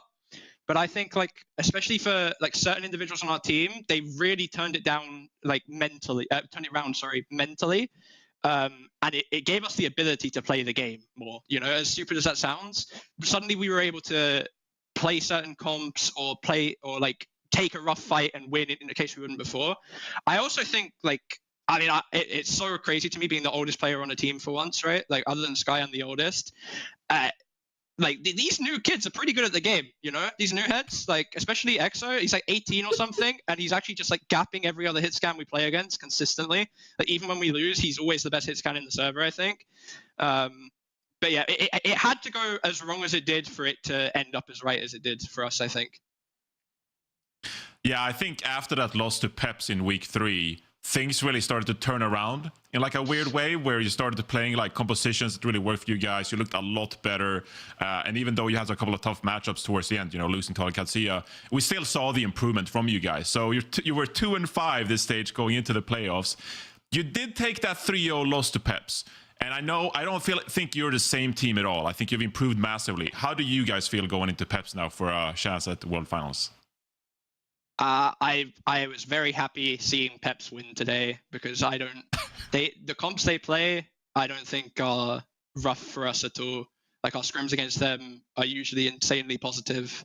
You know, at least against Vision, sometimes they can just shoot their guns really well, which is I'm surprised didn't happen today, because that's been the word on the scrim mill all stage long between those two teams, right? There's the Vision always just shoots guns better than Peps and wins. But yeah, I mean, I know in my heart of hearts, and surely this could never age badly, that if we won today, we'd make it to Stockholm. So in my mind, already there. Right.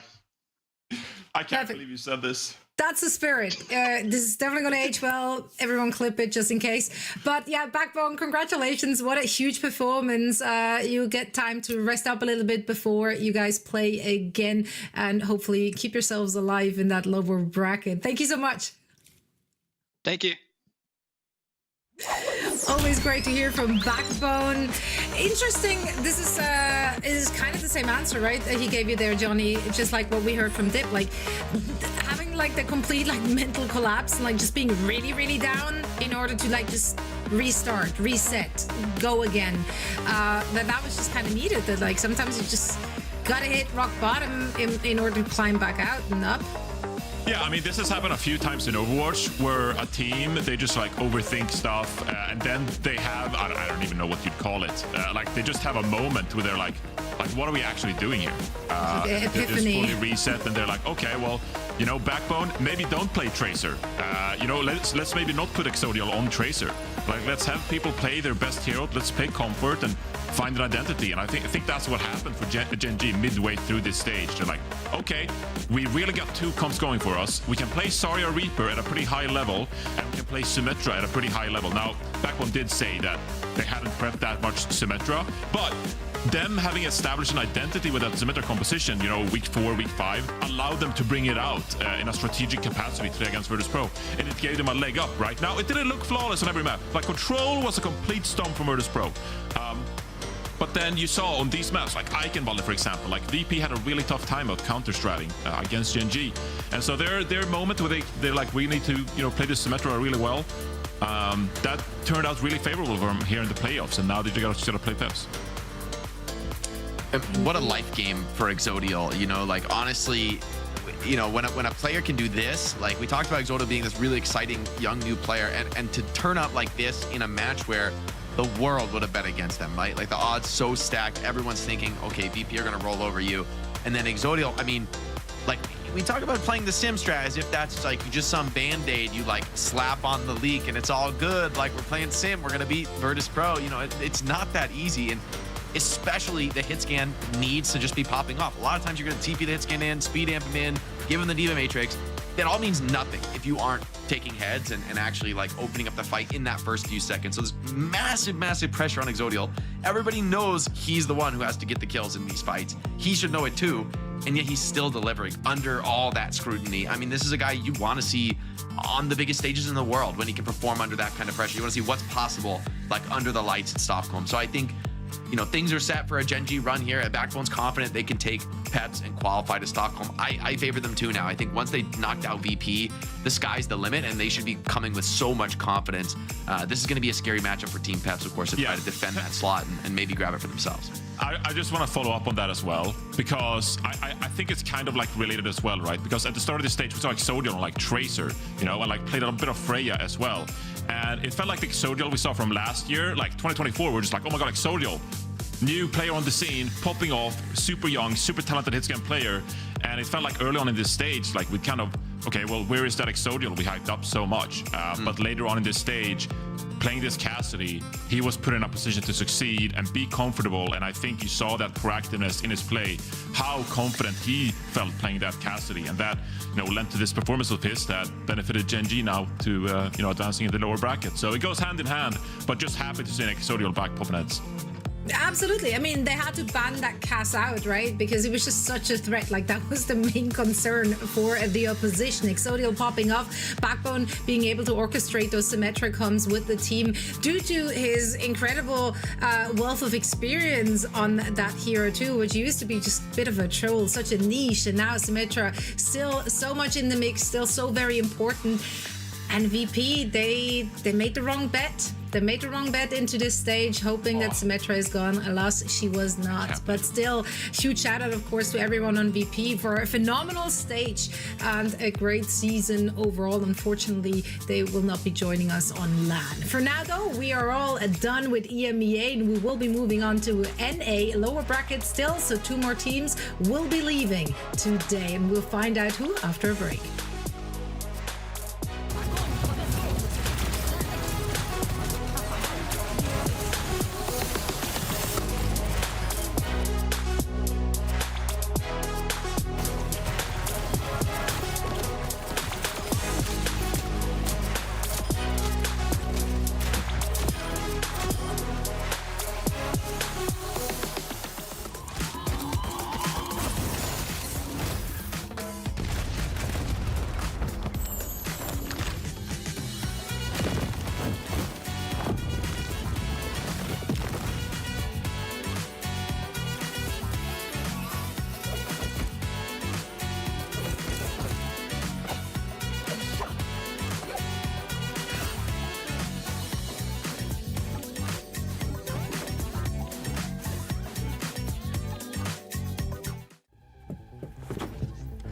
match is about to start. Sorry I'm late. Let's do this. Widow's up top. I'm on point, dude. Genji, you want Nino? Okay, guys, lock in. It's overtime. Let's stagger, let's stagger. On me. Yeah, I'm dead. Down. My ult's ready. Xander. Dead. Pushing, I'm pushing. No, pull back. Hold car, we're down. That was so bad. Yeah, we suck. Yep. Let's try something new.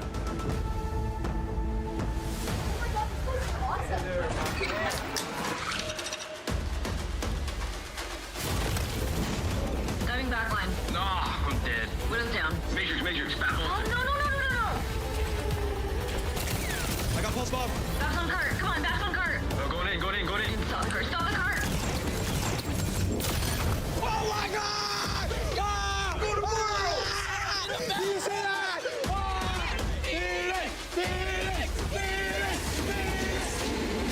Making their OWCS World Finals debut, please welcome to the stage, Team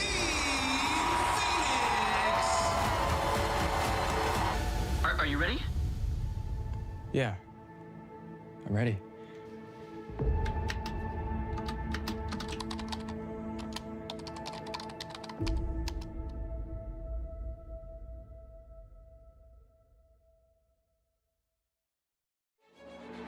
Hello, my name is Howard Wong, and I voice Wu Yang in Overwatch.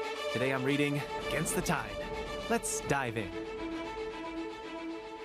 Centuries ago, a wise family dedicated themselves to understanding the Wuxing philosophy. After studying the 5 phases, fire, water, metal, wood, and earth, the building blocks of our world, they founded Wuxing University, where traditional wisdom would pioneer new science. The school is divided into 5 colleges, each with a unique curriculum. Fire College, Martial Arts, Defensive Strategy. Metal College, Robotics, Technology. Water College, Traditional Medicine, Medical Advancements. Earth College, Agriculture, Sustainability. Wood College, Civil and Environmental Engineering. During the Omnic Crisis, a task force of Fire College alumni beat back Anubis' forces. Since then, the college's prestige has skyrocketed. Only the best of the best are admitted. Fire College is where my parents met. They were top fighters during the crisis. And my older sister, Anran, she's been Fire's star student since her first year. I was so inspired to follow in their footsteps. But when I applied... Then regrade his exam! This is clearly a mistake! I only scored high enough to attend Water College. When word got out, I could tell.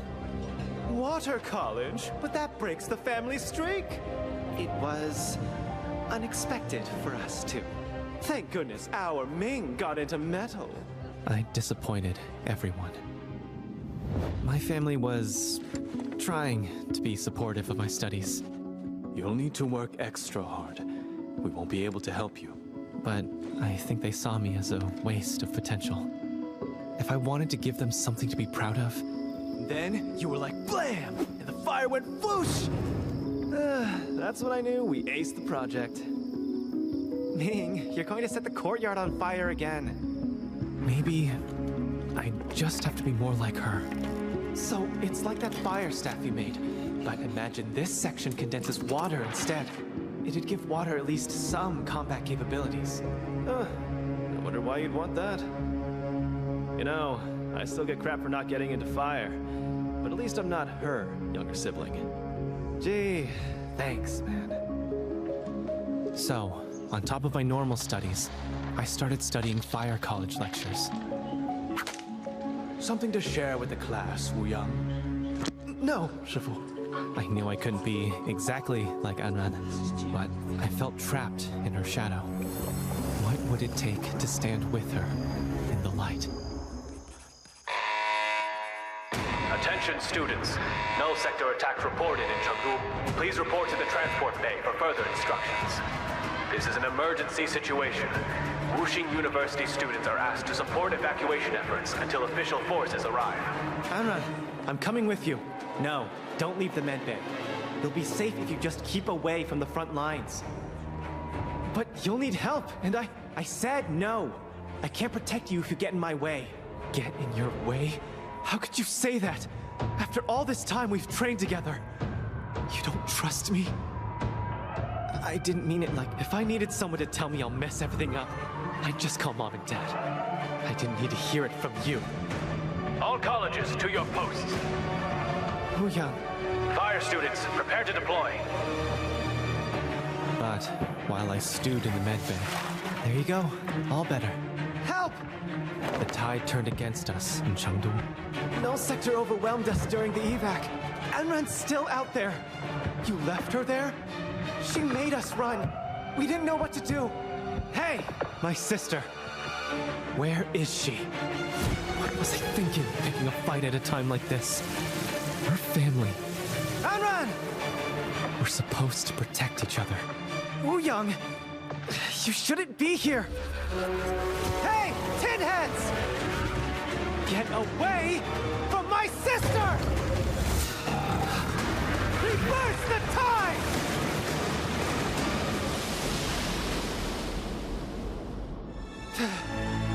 You okay, sis?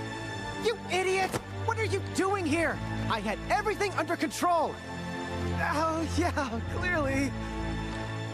Wuyang, I'm so sorry. I never should have said... Make it up to me later. Let's just get out of here. Don't get in my way, though. Oh, shut up. 3 weeks later, after Anran and I returned to the evac zone, official forces arrived. The following Monday, it was business as usual. Guess even Null Sector couldn't change our exam dates. I was nervous about what my parents would say, so I didn't tell them about what happened with Anran. Why aren't you studying, Wuyang? Here, I peeled you some oranges. I'm just taking a break. What are you guys doing here? Dad bought us all matching hats. This one's yours. Somehow they found out anyway. I think I know who's to blame. When I came to Water College, I thought I'd never find my place. Keep working hard, son. But after everything, I'm starting to realize maybe it was here all along. Wow, the medal the headmaster gave you is so heavy. Ugh. Too bad this doesn't count towards your GPA, huh? Hey, leave my grades out of this. What a ride. I hope you'll join us in Overwatch 2 when Wuyang officially joins the roster. See you there.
One stage left. No cushion, no do-overs. That is that, folks! Alcancia closed the book! Every map matters. Every second counts. Rocket is looking clean with his plays. You can't win this fight. World Finals on the line, Stockholm in sight. Just lays it. I mean, there's just nothing stopping Chronic right now. Hold W, win, ticket punched. The bowl just detonates everybody. Lose, GG's. Season over. In a dominant position. Oh, what? That flick was insane. The strongest will rise, the rest will watch you. What? There's no way! GK have done it! Rise as champions. OWCS Stage 3 starts now.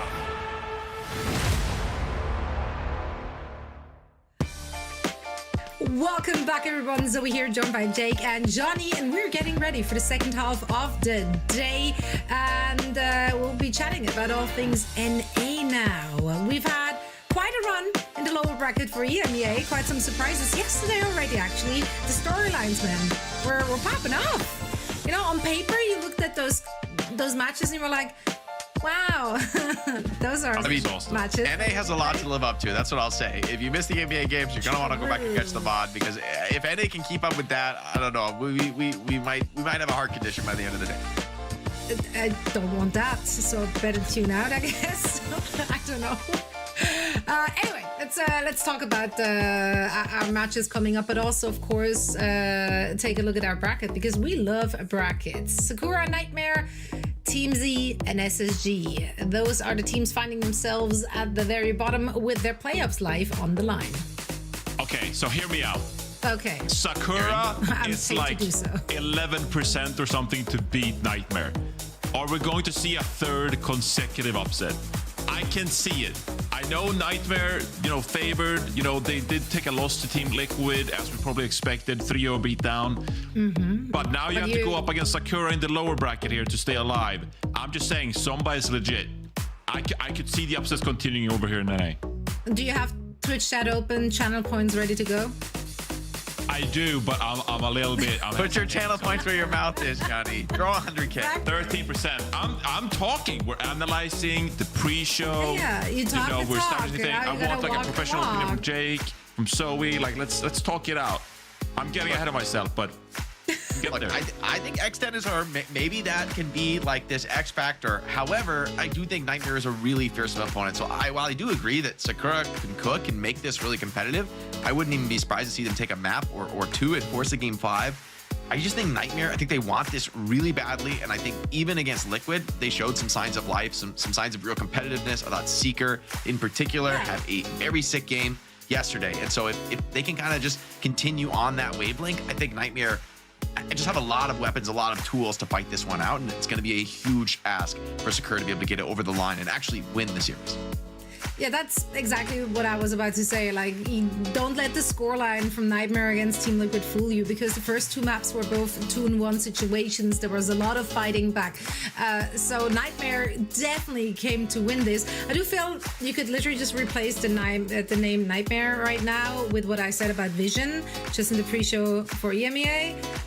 Same scenario, kind of said the same. Starting to make the upset possible. You're pushing it. But I'm just saying, just like from my narrative, the whole they played it close against Alcatia, so therefore alas, we shall not be. Anyway, we're getting ahead of ourselves. We will be discussing this first match in great detail. I know I have trust issues at this point. I don't have trust issues when it relates to our desto, because our synergy so good, our winning ways like phenomenal, like top of the standings in fantasy. We've been nailing the grid game, and I feel like we're gonna lock in. It's Space Station. We may or may not have figured out the formula. So I'm manifesting CJ. I'm manifesting CJ. It's gotta be 250k healing space station. Yeah. Wow. Lock it in. Wow. Incredible. Dare I venture? Hey. All right. Let's talk about CJ. CJ's been sick as of late. Really frag happy. I feel like we've seen an influx of flex support players recently. who just like make sick plays. And you know, SSG, they faced off against GK just a couple of weeks ago, and it felt like CJ was matching kind of what we saw out of Ultraviolet on the side of GK. And if you were to like compare those two players, I think a lot of people are like, oh, Ultraviolet, one of the best flex supports in the entire game. And I feel like CJ has really stepped things up, not only from a frag standpoint, of course, because you're a support player, but I feel like CJ's really stepped it up in the backline here for SSG to help Hawk in that front line. So yeah, CJ's been sick as recent. Yeah, I vividly remember how much time we spent hyping up Wu Yang's, UV's Wu Yang, and then it was actually CJ who popped off initially first on that hero, really like matching that energy.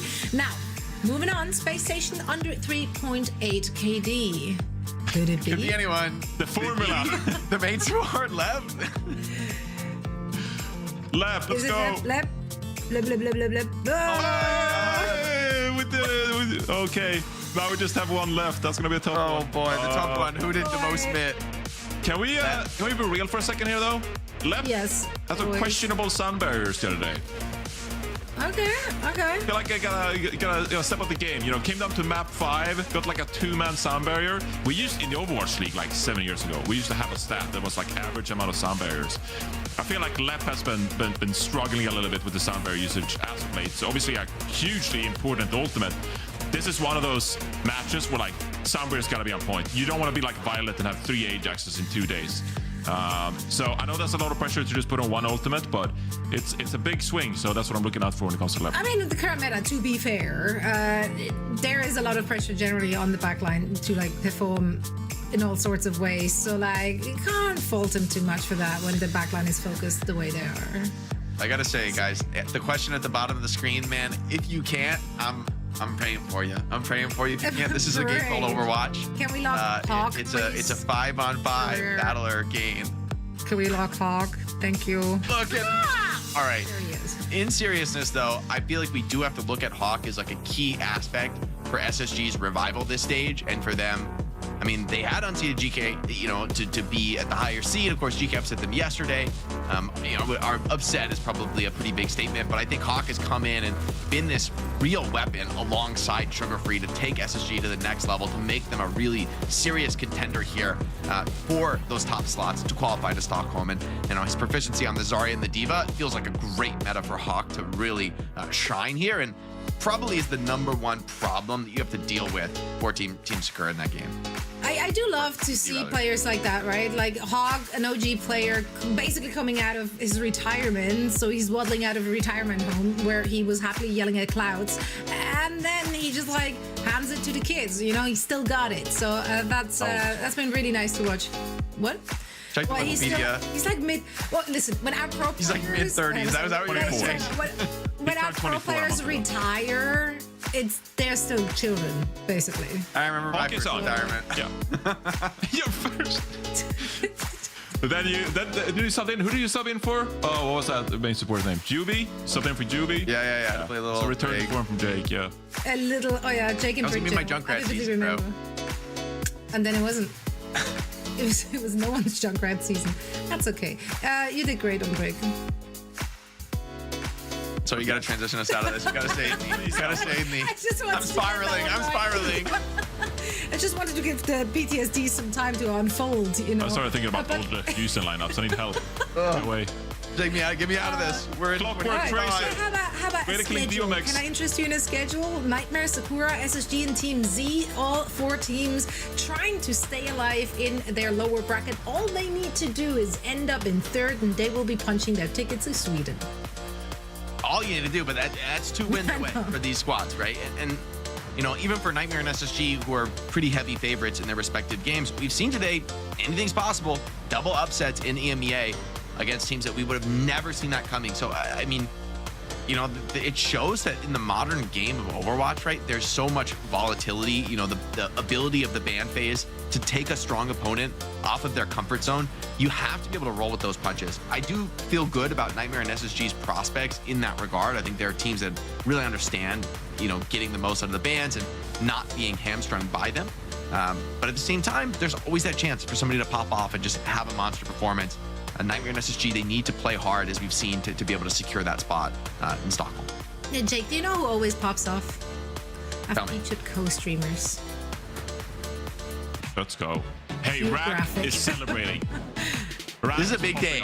This is a big day. Rack went through the doldrums with this team, and now he gets to come out the other side a winner, a champion even. Yeah, but today you will be watching August, of course, our featured co-streamer. And for our co-streamers, drops are enabled as well. So make sure to connect your Battle.net account to your Twitch account and start collecting now some goodies right here on your screen. I need the Overwatch banner. 2025 Overwatch Esports banner. That's pretty sick. I'm rocking the Zeta Division banner right now from their bundle. Oh, nice. Because I think that creature, I don't know if it's named, it's so damn cute. Like the colors, but maybe I should just be a bit more neutral in my role instead. No, I think you should fully commit to it. No neutrality. We don't do that. You're not Swiss. You're Swedish. Speaking of Sweden, DreamHack, Sweden, on the horizon. World Finals. What do you think about Sweden, tickets right now? It's all right. Okay. It's not my Care to favorite elaborate, Scandic. Look, I'm staying out of this, guys. I'm staying. You guys fight this out amongst yourselves here. The representative Europeans. I like it. You should trade places. I'll go to Switzerland, you go to Sweden.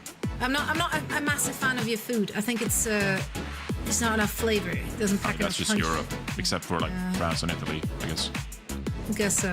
Right, that was a pretty big clean by me. I pretty want to backtrack that pretty fast. Never mind. Sorry. No, I Spain, think Portugal. you should double down and then explain yourself to not just our teams but also all the fans Love who will Greek be food joining too. us. Yeah. All the countries. You guys are really digging yourself a hole here. I'm just over here on the other side of the Atlantic, you know, chilling. I just I love European like the food. I first don't know what I'm little talking dig and he like came in with I don't know. Yeah, that was scary. Should we just transition to match one? Would that help you, Johnny? Can I help you out? Get us some Overwatch, Zoe. That's the only thing you know. All right, these teams gonna bring the heat, okay? Even if the countries sometimes might not, that's okay. Let's chat. Let's chat Nightmare, right? Like they have been fighting back. Obviously, their first opponent here in the bracket was a toughie to go up against. It was an 0-3 against Team Liquid, but that would have been the result for most of the teams in the region, since Team Liquid has just looked basically unstoppable. How do we feel about Nightmare right now in their current shape, in their playoff shape, if you will? All right, they have to pick Kings Row and give Seeker another Onzo game. Bro took over. Look, that clip was in the trailer. That was in the trailer. He just did it. The zero. I don't even know. Cooler than the one in the trailer. He just 180 snapped him. What? When you watch this Hanzo, are you like, oh, this is great composition, or do you feel like, oh, these it's just good on Kings. Just overconfident? It's just good on Kings, man. This is the best Hanzo map. You know, the ultimate is legitimately useful. Rocket, I think, also a player we've been talking about for a long time that wants to take that step in the next level, and going to Stockholm is part of that, right? To compete on that global level. We've seen him at a couple global events before, but I want to see more. And you know, I think a lot of pressure is going to be on the backline. Is this correct with Nenwayan? That is interesting. Yeah. Because Luke Mino and Squid have been so solid together. I mean, maybe you just think that, you know, you're going to play a pretty straightforward, you know, compositional fight here. I think, you know, both Sakura and Nightmare, I think they're going to play pretty like default, normal compositions, nothing out of the ordinary, you know. True. This is a team that wants to go, they want those like pound for pound fights. But when it comes to that, Zomba, you got to have your eyes on the Tracer battle. I mean, Rocket, I feel like, you know, Zomba is that next up. Maybe Rocket is like a, you know, relatively newcomer to the scene. Zomba has kind of burst onto the stage really with, I think, less awareness maybe from the fans, but Zomba's a name that I've been seeing like high up on the leaderboards for years. Like, I mean, they must have been playing when they were like 10 years old, and they were like in top 500 back then, because this person Zomba's been in the top 500 leaderboard. I honestly, since I was playing Overwatch professionally, like it's kind of insane that this is the first time we're really seeing them at a top professional level. Yeah, I think it's No, you go ahead, Johnny. Please. Sorry, I just wanted to say I think it started with Samba. I think Jake is spot on, and I think you're spot on too, Zoe. You don't even know what I was about to say. I was about to shout out PDK, who has been in for most of the stage. However, the last few matches where Sakura actually started to really pick up steam, it was X10 who was in, and she did also play, and X10 is in again. There we go. My point right there on screen. I love this. X10. The preferred hero Ash is just Bob. Ash is Bob confirmed.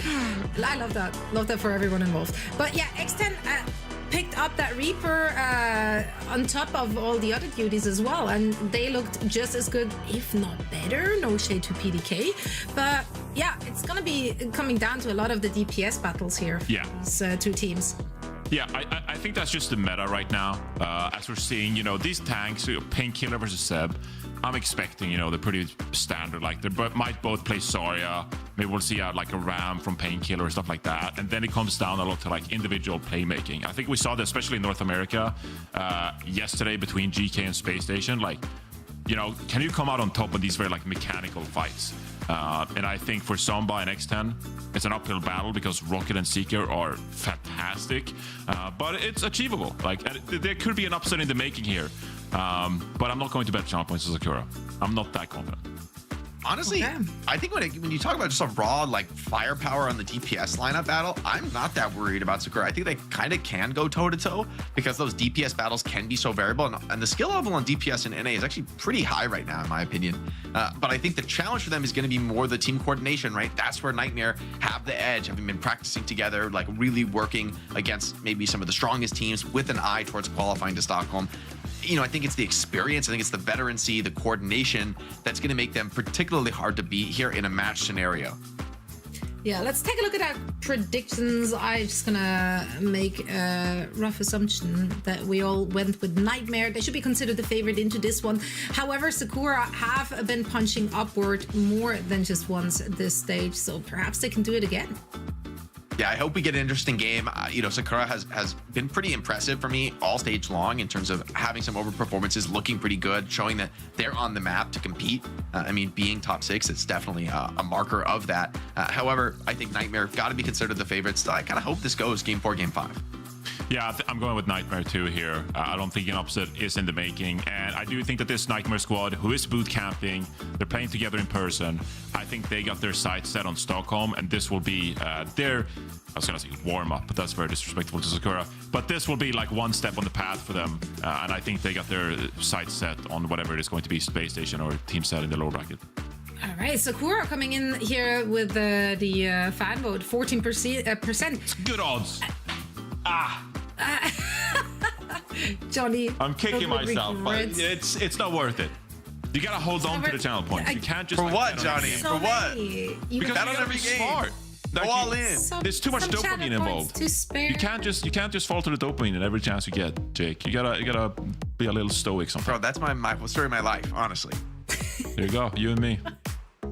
And Necro's yelling at you as well in our Discord. You're playing with house money. No, it's actually like, no, there's no house money. Literally, like, it's just money. There is only house money. It's just channel. It's not like, it's not that deep. What could be cooler? Let's take a look at our bans. Kiriko and Ramatra out of the mix. You know, I think the Ram ban does kind of attack this like BAP Lucio setup that I think Nightmare really likes running. It's a little bit harder to run without the Ram and kind of just like setting up that wall, letting Seeker and Lupino just take shots and like eventually find kills. So, you know, I think this is Sakura maybe pushing the game in a little bit more of a divey direction. But without the Kiriko, so it's definitely an interesting one. I think on these are two picks that we maybe the Ram less common on control, but I actually see the impact of that ban here. Yeah, it's going to be interesting with the Kiri ban as well. If we see, you know, I would typically say something like a Zarya, but, you know, maybe we see some BAP, D.Va in the mix. You know, we could see some different alterations of compositions here. So I think these bans are pretty interesting and going to set us up for a nice control map. Indeed. Now, of course, our NA teams have a lot to live up to after what just went down in EMEA. Will the teams live up to it? We'll find out. I certainly know that our casters will. Jack and Rose on the mic for our first match. Yeah, thank you very much, Zoe. I'm honestly kind of surprised that Johnny didn't predict Sakura in the chat, to be real. I mean, look what just happened with Gen G, bro. I know. Come on. The percentage is there, man. That's some good value return. But yeah, it's going to be a good game. Nightmare versus Sakura Rose. Heavily favored for Nightmare here. But like Jake said, Sakura have been able to punch it up recently, starting X10 today as well over PDK. Yeah, I think this is so many cool things to be able to look forward to in this match. One, you've got Nightmare, who are coming off of a very close loss yesterday, despite the fact that they did lose 3-0. I think that they do have that boot camp buff. They are so hungry to be able to make a repeat appearance at an Overwatch LAN, and they are so close, I think, to being able to do so. But Sakura, this is a squad that everybody's looking forward to seeing on this stage for playoffs. They have so many bright stars that are up and coming in Overwatch, and just see if they can really get that punch up like people are hoping that they can versus a squad like Nightmare. It's going to be tough, but I would be so pleasantly surprised to see this go to 5 maps this series. Yeah, and there's only one more space as well to vie for. There's one more ticket available for 4 teams down here in the lower bracket. Team Liquid and GK locked theirs in yesterday. That GK Space Station game was sick. Liquid Nightmare, a little bit closer than what it was on paper. Obviously, Liquid got a 3-0, but they're like #1 coming out of regular season. They were undefeated, continued that undefeated streak. We'll see if Nightmare can kind of take over this game against Sakura. Ram Bam from Sakura and Nightmare going with the Kiriko. I'm curious if we're going to see a little bit more Ana too. We saw a fair amount yesterday. Oh, I bet. So the Kiriko ban definitely seems to me like these teams might try to replace that Kiriko with Ana. And then for the Ramatra ban, it's really interesting because if you actually go back and you look at the series between Nightmare and Sakura from week 4, Nightmare did win 3-0, and it was all a Zarya mirror. Both Painkiller and Zeb opting to play Zarya more often than not versus having that Ramatra, and there was like a little bit of Ramatra from Painkiller on Esperanza, but essentially it was all just Zarya. So I do wonder if this is a, hey, we are on Samoa. Ramatra can be really good in these close quarters, especially on a round like Volcano. So we may as well use that ban now. It might not come up later on in the series, but it will be kind of what we expected in terms of that Zarya mirror. But instead of the Ana, Jack, we've got Z locking into the Baptiste, and Lucamino is going to go back over to the Wuyong, a pick that we've seen a little bit lackluster since those nerfs. Yeah, I haven't seen it all too much. The Bat does a combo very well with the X10, who's on the Cass. And yeah, taking this high ground early is going to be good for Sakura. Nice first kill though. Seeker down. We'll get those names swapped over as well. Wrong side, Nightmare and Sakura. Sakura are in the blue at the moment. That's a good first fight win. X10 picking up 2. The Cassidy is just so powerful. We already saw that in the hands of Exodial earlier on in EMEA, but it just pumps out damage, especially if you're getting those critical hits into the head. You are two-tapping a lot of these heroes. I mean, Seeker on the Freya does have a lot of that explosive potential as well, but I think X10, especially with the range that you're going to be playing near your Zarya, you've got a little bit more range for those bubbles. Going to help get that charge over to Zeb and see if Sakura can hold on to this point. Z's very close to an amplification matrix, so that's something that can help out in this fight as well. Look at the positioning they're taking around this corner for the window. A lot of damage too, yeah. Window on the main wouldn't be a bad idea. Or off to the side angle as well. Oh, see, just one tap Seeker through window. They do trade for Zomba though, but with your BAP alive in the front line like this, the frontwards pressure from Nightmare, a lot of that upfront damage from Seeker is completely gone. So a chance for a recontest here with the Tidal Blast straight to the back line for Rocket. He's got a pulse bomb, but a very good bubble timing from Zeb. Saves X10's life. Even a lab too, as the High Noon's going to get ripped from Sakura. But Lucamino from downtown does manage a nice little direct Tidal Blast. Oh, sorry, just a little left click there to the chest of X10, and that'll be Nightmare winning the fight. Sakura still managed to get 56%.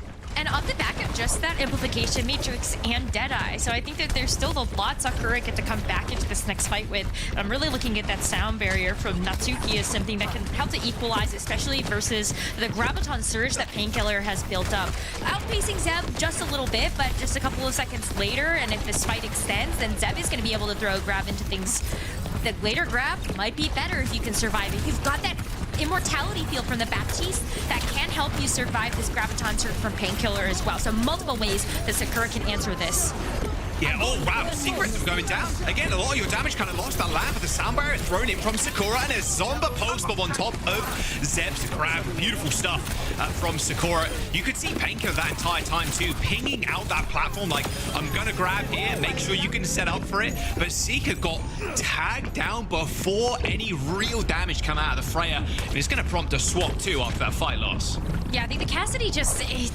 gets to play a little bit closer range. The Freya, it's really nice to be able to have those bolts, but if you're not laning them, then you're not able to string together enough damage to actually get that elimination. And so I think Seeker, he's been able to show us some amazing performances on the Cassidy, something that will be able to keep up a little bit better with that Cassidy from X10, but we're kind of getting into dangerous territory here if you're Nightmare. You are one fight away of your Sakura from being able to take this, and another amplification matrix on the corner. Yeah, that window's not ideal, though. It's a little bit too far forward, but they're still going to make good use of it. Nozuki does end up going down to a pulse bomb as Painkiller receives that tidal blast, but instantly killed. I mean, that is a very swift death for the Zarya, but all that focus on Painkiller. Left Lucamino and Nemwai and Rocket and Seeker just to clean up the rest. Nah, I mean, Natsuki going down early, not good. You can't tax your Zarya around, nor your Cassidy too, so they're a little bit more vulnerable in the fight. For sure, and that speed is going to be really important to also make these rotations. So if you don't have that, then you actually saw that awkward window, and repositioning this Cassidy's going to be really important too with the Deadeye active.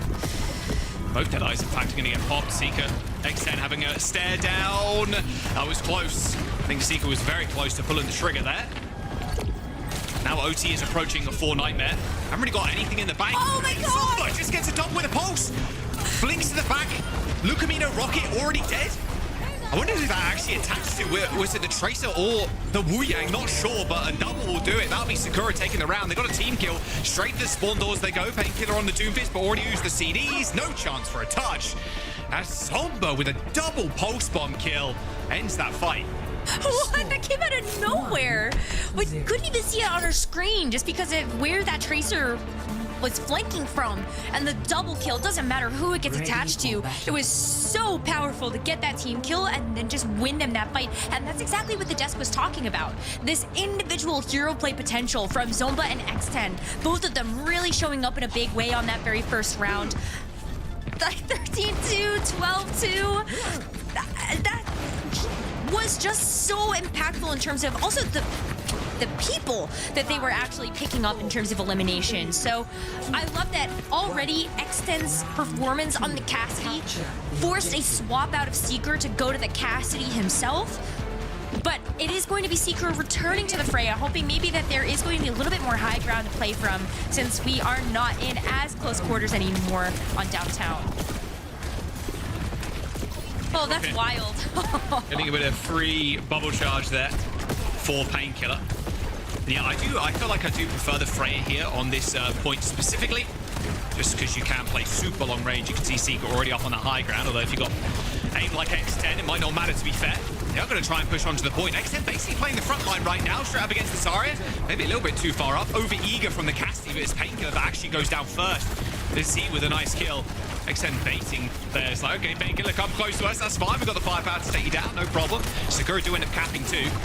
Any kill here is going to be decent as well because Nightmare, they are very pushed. Like, they're on the periphery of the point, of course, but we're in the center of the map. And that's a late kill onto both Lucamino and Nenwai. Yeah, so already you're going to see Z with an amplification matrix in this next fight. Like, already putting in a ton of damage, but also just the burst healing that you're able to provide on the map. Amplification matrix is going to be amazing down this main chokeway.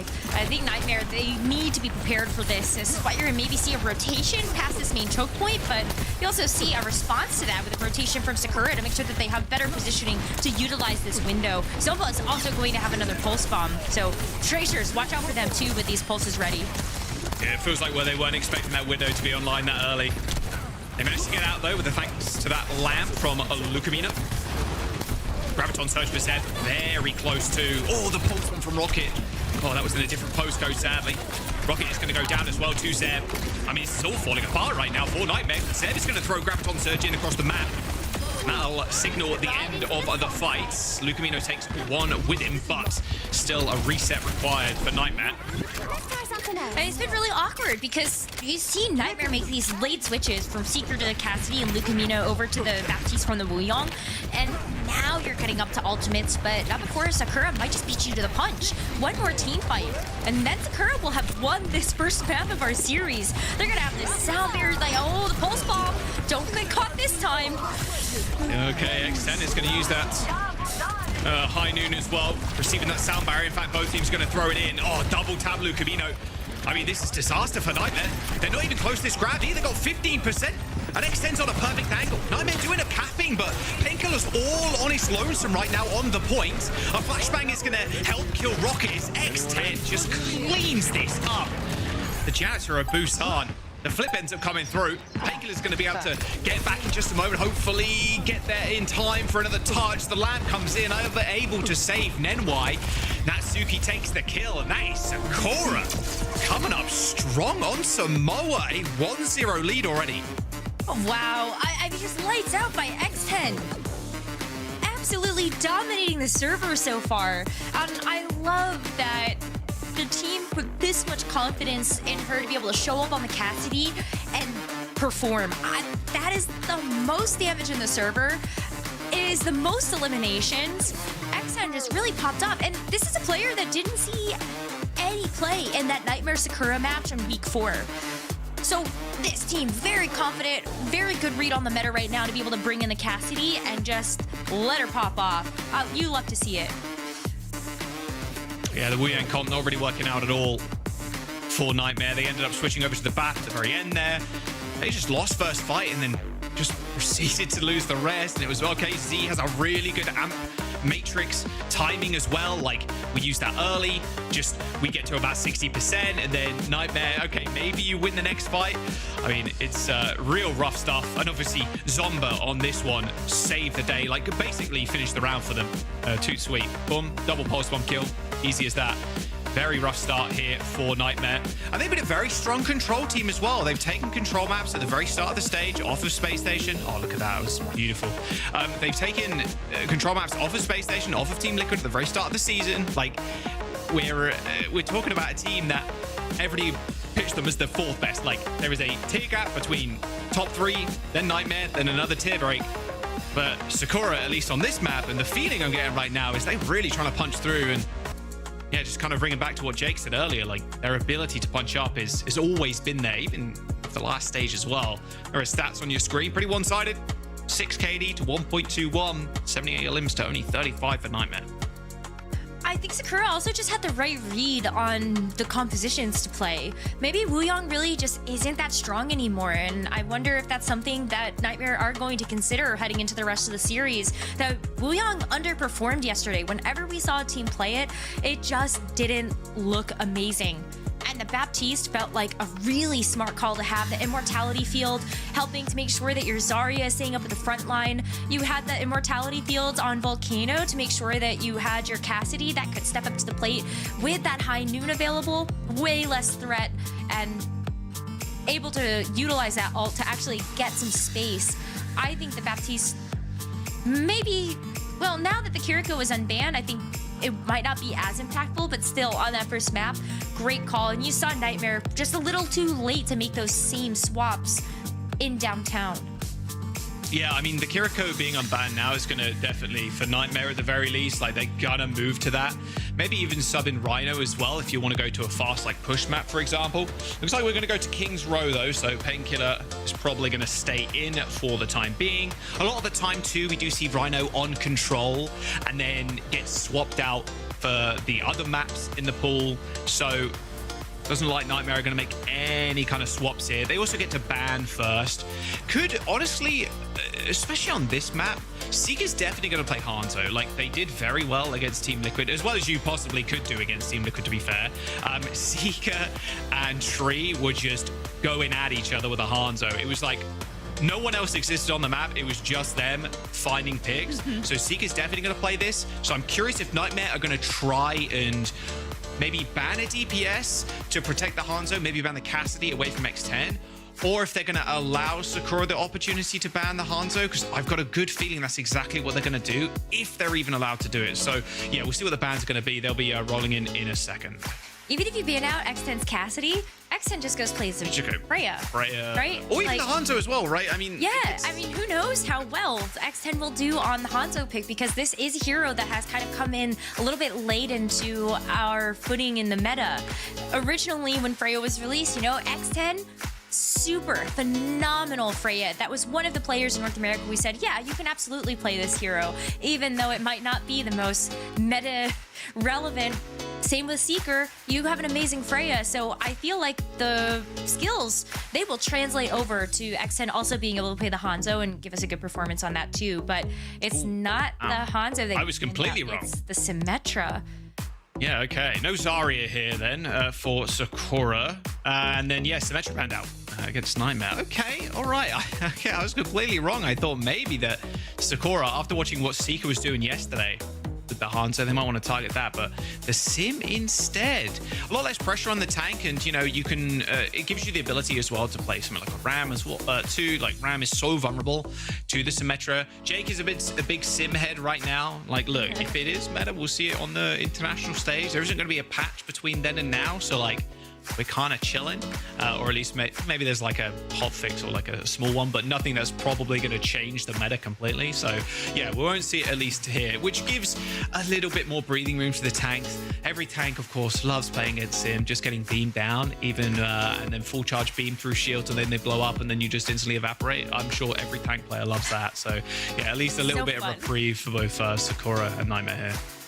And the Zarya ban is really smart, and was mostly a Zarya mirror when these two teams played each other just a couple weeks ago.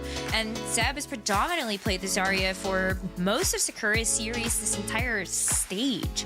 So with the Zarya's banned out, I think the Ram also has a much better time. And then we'll have to see where Zeb actually lands on in terms of how you want to try to match that. But these bans have been updated. Finally. Yeah. Wu Yang not on top, Kiriko on top now, especially with the Wu Yang nerf. It does make sense. A lot of teams are going to default to Kiri. And then Zarya too, joint. Okay, a little 18-18 there for Kiriko and Zarya. Lucio and Wu Yang still sitting at 17. Yeah, I mean, targets in the backline, when you ban a support like this too, you're just shaping how it's the same thing with tanks, right? You're just shaping how the whole comp kind of works. Okay, you've got no Lucio.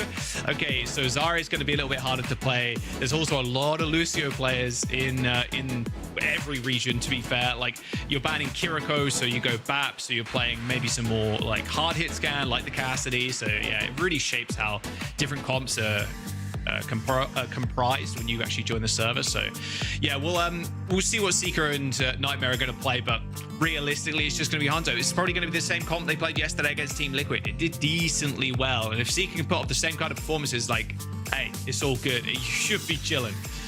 I mean, both of these teams are going to be looking at trying to just get picks. I think that is super relevant for the heroes that they are selecting. Even just on that first map, being able to see that pick potential coming through from the Cassie, even the Baptiste, I think, was contributing a lot to those eliminations. And the Tracer, of course. But as we enter into King's Row, I think that Hanzo can have that same type of impact. But now I do wonder, is it really going to be Painkiller on D.Va and not the Ramatra? Because in their series yesterday versus Team Liquid, we did see Nightmare actually play this D.Va. Yeah, I mean, D.Va would make sense too because of the Zarya ban, right? And then Sim banned away from Sakura, which means Zeb can more freely play something like the Orisa. Exactly, right? Yeah, it's actually just like we banned the beam heroes, so it makes it easier for both Zeb and Painkiller just to kind of exist. Come on, Seeker. Maybe just on defense, but I'm really hoping we see the Hanzo again. Don't mind Rocket on Reaper either. I think getting high ground control here and X10's kind of affinity to play long-range hit scan, whether, well, I guess Cassidy's like mid-range hit scan, but regardless, like Freya, Cassidy, getting up to high ground and controlling that with Rocket and Painkiller's going to be important. And it looks like Seeker is going to stay, at least for now, but we are seeing double flex. So Nenwai on Juno, again, another pick we saw yesterday, Rose, which has come to the forefront of support picks. You get a little bit of speed without the needing to play the Lucio, but I am a little bit hesitant. That's because he's dead. Yeah, that's not that. Okay, that is not good. Now it doesn't really matter. Yeah, Natsuki went way too deep. I think there was maybe a miscom there or something, because everybody from Sakura had already backed out, and Natsuki was just fighting on stairs and then fought on stairs again.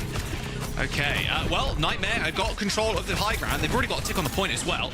Rocket's been forced to recall, but they have control of this mega health pack too, so getting access to high ground should be fairly easy. Looks like Sakura going to try and push through Hotel. Oh, and Seeker's already used the updraft too. Oh, that was a big pounce. Beautiful kill by Zeb. Then Whitehead too. Yeah, okay. Reset here for Nightmare now. Oh, so now it's like Natsuki's presence was... Lack of presence was felt but not missed because the rest of the team was able to pick up the pieces. And so that is going to be a defensive stabilization for Sakura as they get to get Natsuki back into the mix. Nenwai switches off the Juno entirely. I think that Juno can be really tough, and the reason why I was hesitant before is because it is super squishy. So if you get a kunai to the head, that is a really easy cleanup here for even just like the Tracer to try to follow up with. Painkiller also coming back out on the Orisa. You have the ability to go full toe-to-toe. So fun. Man, they were looking at each other so crazy. That was insane. Well, luckily Zomba swooped in, got a double. Good stuff. Really aggressive pushes here from Sakura as well. Kind of like pouncing on Nightmare as soon as they try and make an entrance into the fight. Seeker, okay. Held my breath there for a second, but Hanzo! Now onto the Hanzo, okay. My Hanzo gamer! Yeah, I like this pick a lot. Little surprised that Seeker didn't come out on it right away, but I guess was kind of hoping that if XN is on the Freya, then you do have that particular duel to at least match that hero. But now it's like the Hanzo, I think you get a lot of value out of using these Sonic arrows just to like get some intel. But you gotta make something work with this rush. This is where Nightmare cannot fall short. Yeah, Seeker with a really nice angle here too. You can see everything revealed on his screen. That Sonic arrow on the corner, both rushes used. And again, Nightmare kind of peeling back here. And Zeb in the back line too, manages to swing around the statue. Terror Surge available. I'm really loving this pace right now. Oh, and Zeb just sat on the pulse bomb. Okay, I didn't expect Zeb to kind of jump on it like that, but hey, it is what it is. You end up trading in the end. Okay, Nenwai dying last there. It's actually really nice. Natsuki should be going back to spawn now to taxi the Orisa. Has got amp too, so realistically, you're still going to fight at 5-on-5, and Zeb going down there isn't going to result in too much. But I like the proactivity from Sakura. They're really kind of testing the mental Nightmare Rose. There's 60 seconds to go. And there's a sound barrier online here from Natsuki. Just a little bit of an edge on Nenwai because of that late swap off the Juno. And Zeb has been hunting for a spot to use this Terra Surge. With the sound barrier, though, you don't even need it. Yeah. Rocket, look at me, no Seeker dead. I mean, Nightmare is just falling over. Like, they've got 49%. They've got 30 seconds to go, a complete reset. However, Nenwai, you have the sound barrier now. And Sakura are probably going to try and go early here. Even C is set up at an off angle. They're going to look for an Ajax here on Nenwai. That is going to be the game plan. And if you do that, it might just be all over. Seeker takes a double headshot there. Lucamino probably using that Suzu fairly early to save the Hanzo, but they've got to touch the point too. 10 seconds to go, Rose. And they're going to try and actually push it with a Terror Surge, maybe? No, XN ends up going down. Postman on the statue. Seeker goes pretty low, but actually they end up swap sides. Lucamina falls over to the Terror Surge. So 4-man sound barrier ends up coming out. Dragons try to collapse on the statue, but Zomba weaves his way around it and gets another touch. 88% and 2 ticks, but Zomba still manages to find a kill. Up to Painkiller now to try and finish off these last support players. All right, Rocket connecting the pulse will do it though. In OT, Nightmare should secure Painkiller. My goodness, the very end, managing to survive despite the lack of healing. Nightmare secure the point. It's going to quick Nightmare listening too as they transition to second. You see a stronger for it. Okay. I'm playing cast now. I'm just going to play front to back, okay? Yeah, I think that's dead. I can't hear you that big man. What do we have to play? He's on fire with me, Secret. I'm on cast, I can't. Okay. Yeah, I'm with you, Luke. I'm with you, Luke. It's fine. Just let it go to race skills, we can look for rush. These kind of rushing. Hey, drive behind us. We're going to swing on rest in. 3, 2, 1, 2, rest. Walk forward. I block. Walk forward. Can I get the Lewin. I can't match that. Not used to. The center is spawn. Come on, Fritza. Team kill. Yeah, we can maybe TP out, maybe? TP out? Who's down? I think we just go from right. We go bottom right, go far bottom right, they set up pickles in our spawn. Yeah, walk down, go. Just flip. I'm on HP. Click. Keep flipping. They're all card now. Trace our card. Trade. Nice. Take care, maybe. Going left side. Yeah, inside the room, I think. Yeah. Inside. Keep pulling card. Keep calling card. Keep backing. Yeah, I'm gonna take boiler. Card. Jab inside. I can push soon. 3, 2, 1, swing him in on wrist. Taking boiler. I'm with you. Trap. Yeah, no re. I can push soon. This one. Let's go main in 3, 2, 1. Swing over. I didn't care. Right no fair. Just jump me behind. Yeah, pushing forward if I can. Hurry up. If they walk, I can ult. Let's push him. Look into. Do one. One spray one. Spray one.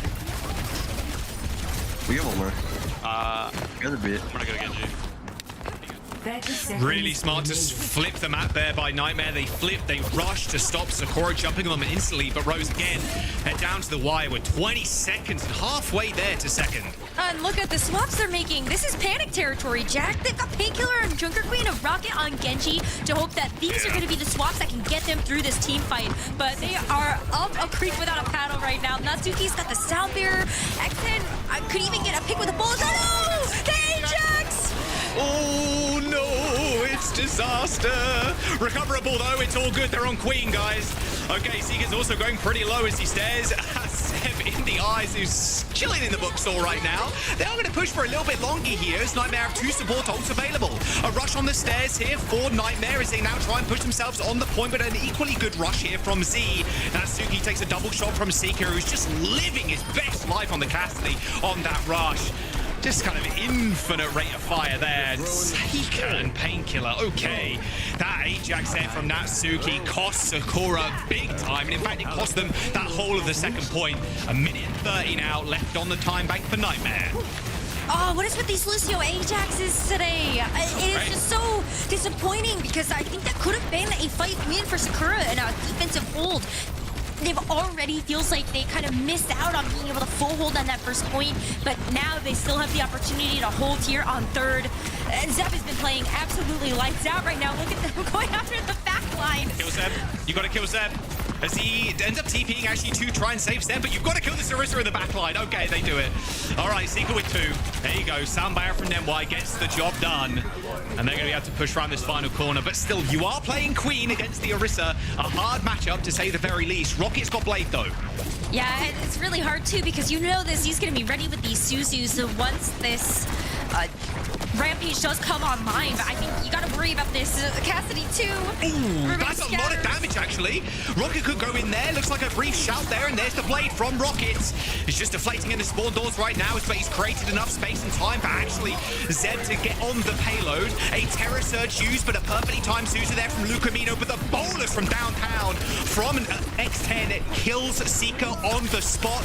A shout is going to heal people back up, but with only 10 seconds and no tank left, this is Nightmare's last chance. And even a rush too, actually, to try and push them forward, but I don't think that's going to be enough. Absolutely not. There's 5 players from Sakura on the point right now, and this is where Nightmare's push will end. Wow, I mean, like, it's kind of impressive, honestly, that Nightmare even got this far. They had to use the rush to even just try to get around the corner to get the touch onto the payload, as Sakura really brought them down to the wire in terms of that time bank. I am so impressed, Jack. So far, Sakura has been playing incredibly well, and it feels like Nightmare just have to play catch up at this point to how many elims like X10 and Zomba have been able to get, and Zeb as well on the Narissa. I was a little bit nervous about the Zarya being off the table, but Zeb showed up in such a big way on the Narissa just to be able to go after that backline. It forced out these really awkward swaps from Nightmare so late in a lot of those points. It was a lot of it was Sakura on first, playing super quick. They were playing up to Nightmare's basically spawn. I mean, you saw Z on one of the final fights, crouching on their side of the map, waiting for Seeker or whoever to jump on bust to then kunai them. Like, they're playing at a pace maybe Nightmare aren't really used to, or at the very least aren't expecting Sakura to play to, which is, I think, was a big success factor for Sakura on that point. I mean, the map is going to end in this round. We'll see how Nightmare do on defense. There's no Hanzo again. I think for Nightmare here, having the higher mobility on Seeker is more important right now because of how quick Sakura are playing. Hanzo really thrives in the kind of mid-tempo, like slower tempo type beat, but like Sakura just running at them like over and over again. Yeah, because at that point, it doesn't matter if you have mobility. If you're just getting walked on If you just and eliminated, then then you just die. So yeah, not great. But already look at Nightmare actually starting to get bullied off of that high ground. You got Zomba that's creeping behind them, and we were remiss not call out the fact that these DPS from Sakura are kind of laughing the damage right now from Nightmare. They really gotta kind of put on the pressure as a Rocket already picking up some of those pieces already with that backline focus.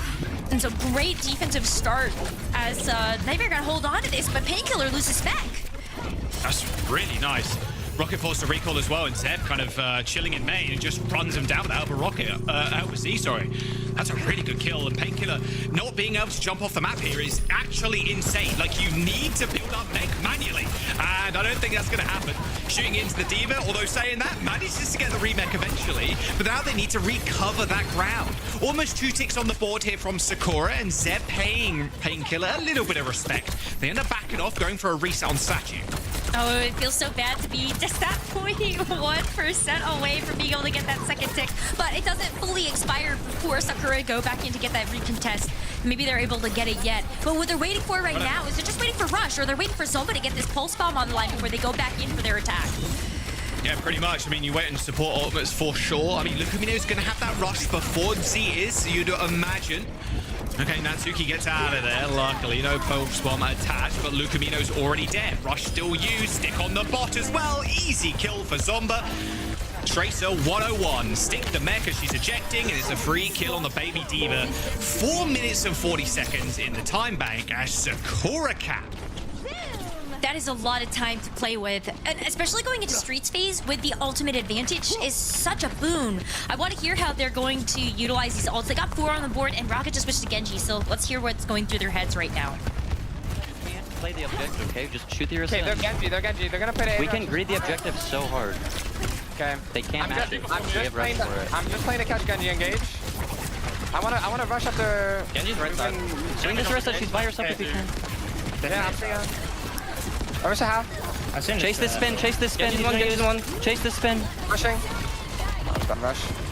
We can win. We can win. Suzu. Look, Lou. On right side. Freya right. Go. Okay. Down. Nice. We have kill. Genji. Walk me. Better be now. Nice. Live. I have cart. Just live. I'm on the court. Help me. I'm up here. Shoot spawn 3 on. I want Ellie with me. Yeah, y'all go. Okay, I'll get cart. Okay, what do they have? They use there. Yeah, fantastic sound barrier there from my 27-year-old IT consultant, Natsuki. Ends up coming up big, just a latest sound barrier as they force that really early one from Nemwai as Zeb used that Terror Surge and X10 used the bolus on the Terror Surge itself. It's going to be a final attempt to touch here. 0.3 meters to go. A stick on the Orisa and lights out. Shut down as that Orisa ran out of gold. They're going to quickly reset though, and this is smart. Backing off. Don't want to randomly lose anybody here as the rush is being played on by Nightmare. Seeker Nenwai dead. Sakura capping another 4 minutes in the time bank. Rose, they are just running it down. What were the desk spreads today? I do not know. Johnny had the potential to do the funniest thing. It's like he's powerful after the first couple of spreads. Yeah, oh my goodness. Jack, this looks like it's just going to be a completion here. Nightmare, they are going to have that respawn advantage, but with this blade, how do you actually bolster this up? You just back off from this one and save, amp it up from speed from Natsuki, get away from it. They even killed Nenwai. Dude, Sebs, the spears, the accuracy from the spears are just ridiculous, man. Well, there's the sound barrier. I mean, the blade, sorry, but unfortunately that Terror Surge hasn't got anything really, and Seeker's already dead. A couple of slashes there from Rocket, but he's just slashing into like metal. It's just not going through. A deflect from the Genji, the Terror Surge from Zeb to split the team. It's all over. It is chalked for Nightmare. A full cap there from Sakura with 3 minutes left. This is match point as well. Nightmare coming in as the favorites today to win this, but Sakura are just a different beast today. I mean, look at Zeb, 42 and 4. 42. Oh my god! These numbers are just off the charts, Jack. Like 42 and 4. X10 has 16.3k damage. It is almost Wow, this was just a stomp. I can't believe I'm saying that. I know that Sakura are an amazing team, but just the fact that they haven't really, I think, had the same type of season as Nightmare, and the fact that Nightmare looked as good as they did yesterday, even though it was a 0-3 loss, I'm so pleasantly surprised right now. Sakura running away with things. That first map, not close. King's Row, even less close. They're on fire right now, and their shot calling has been immaculate. You could hear it in the comms. They are so cool, calm, and collected. They understand the assignment, and they are delivering and firing on all cylinders. How did Nightmare recover from this mentally? What do they do?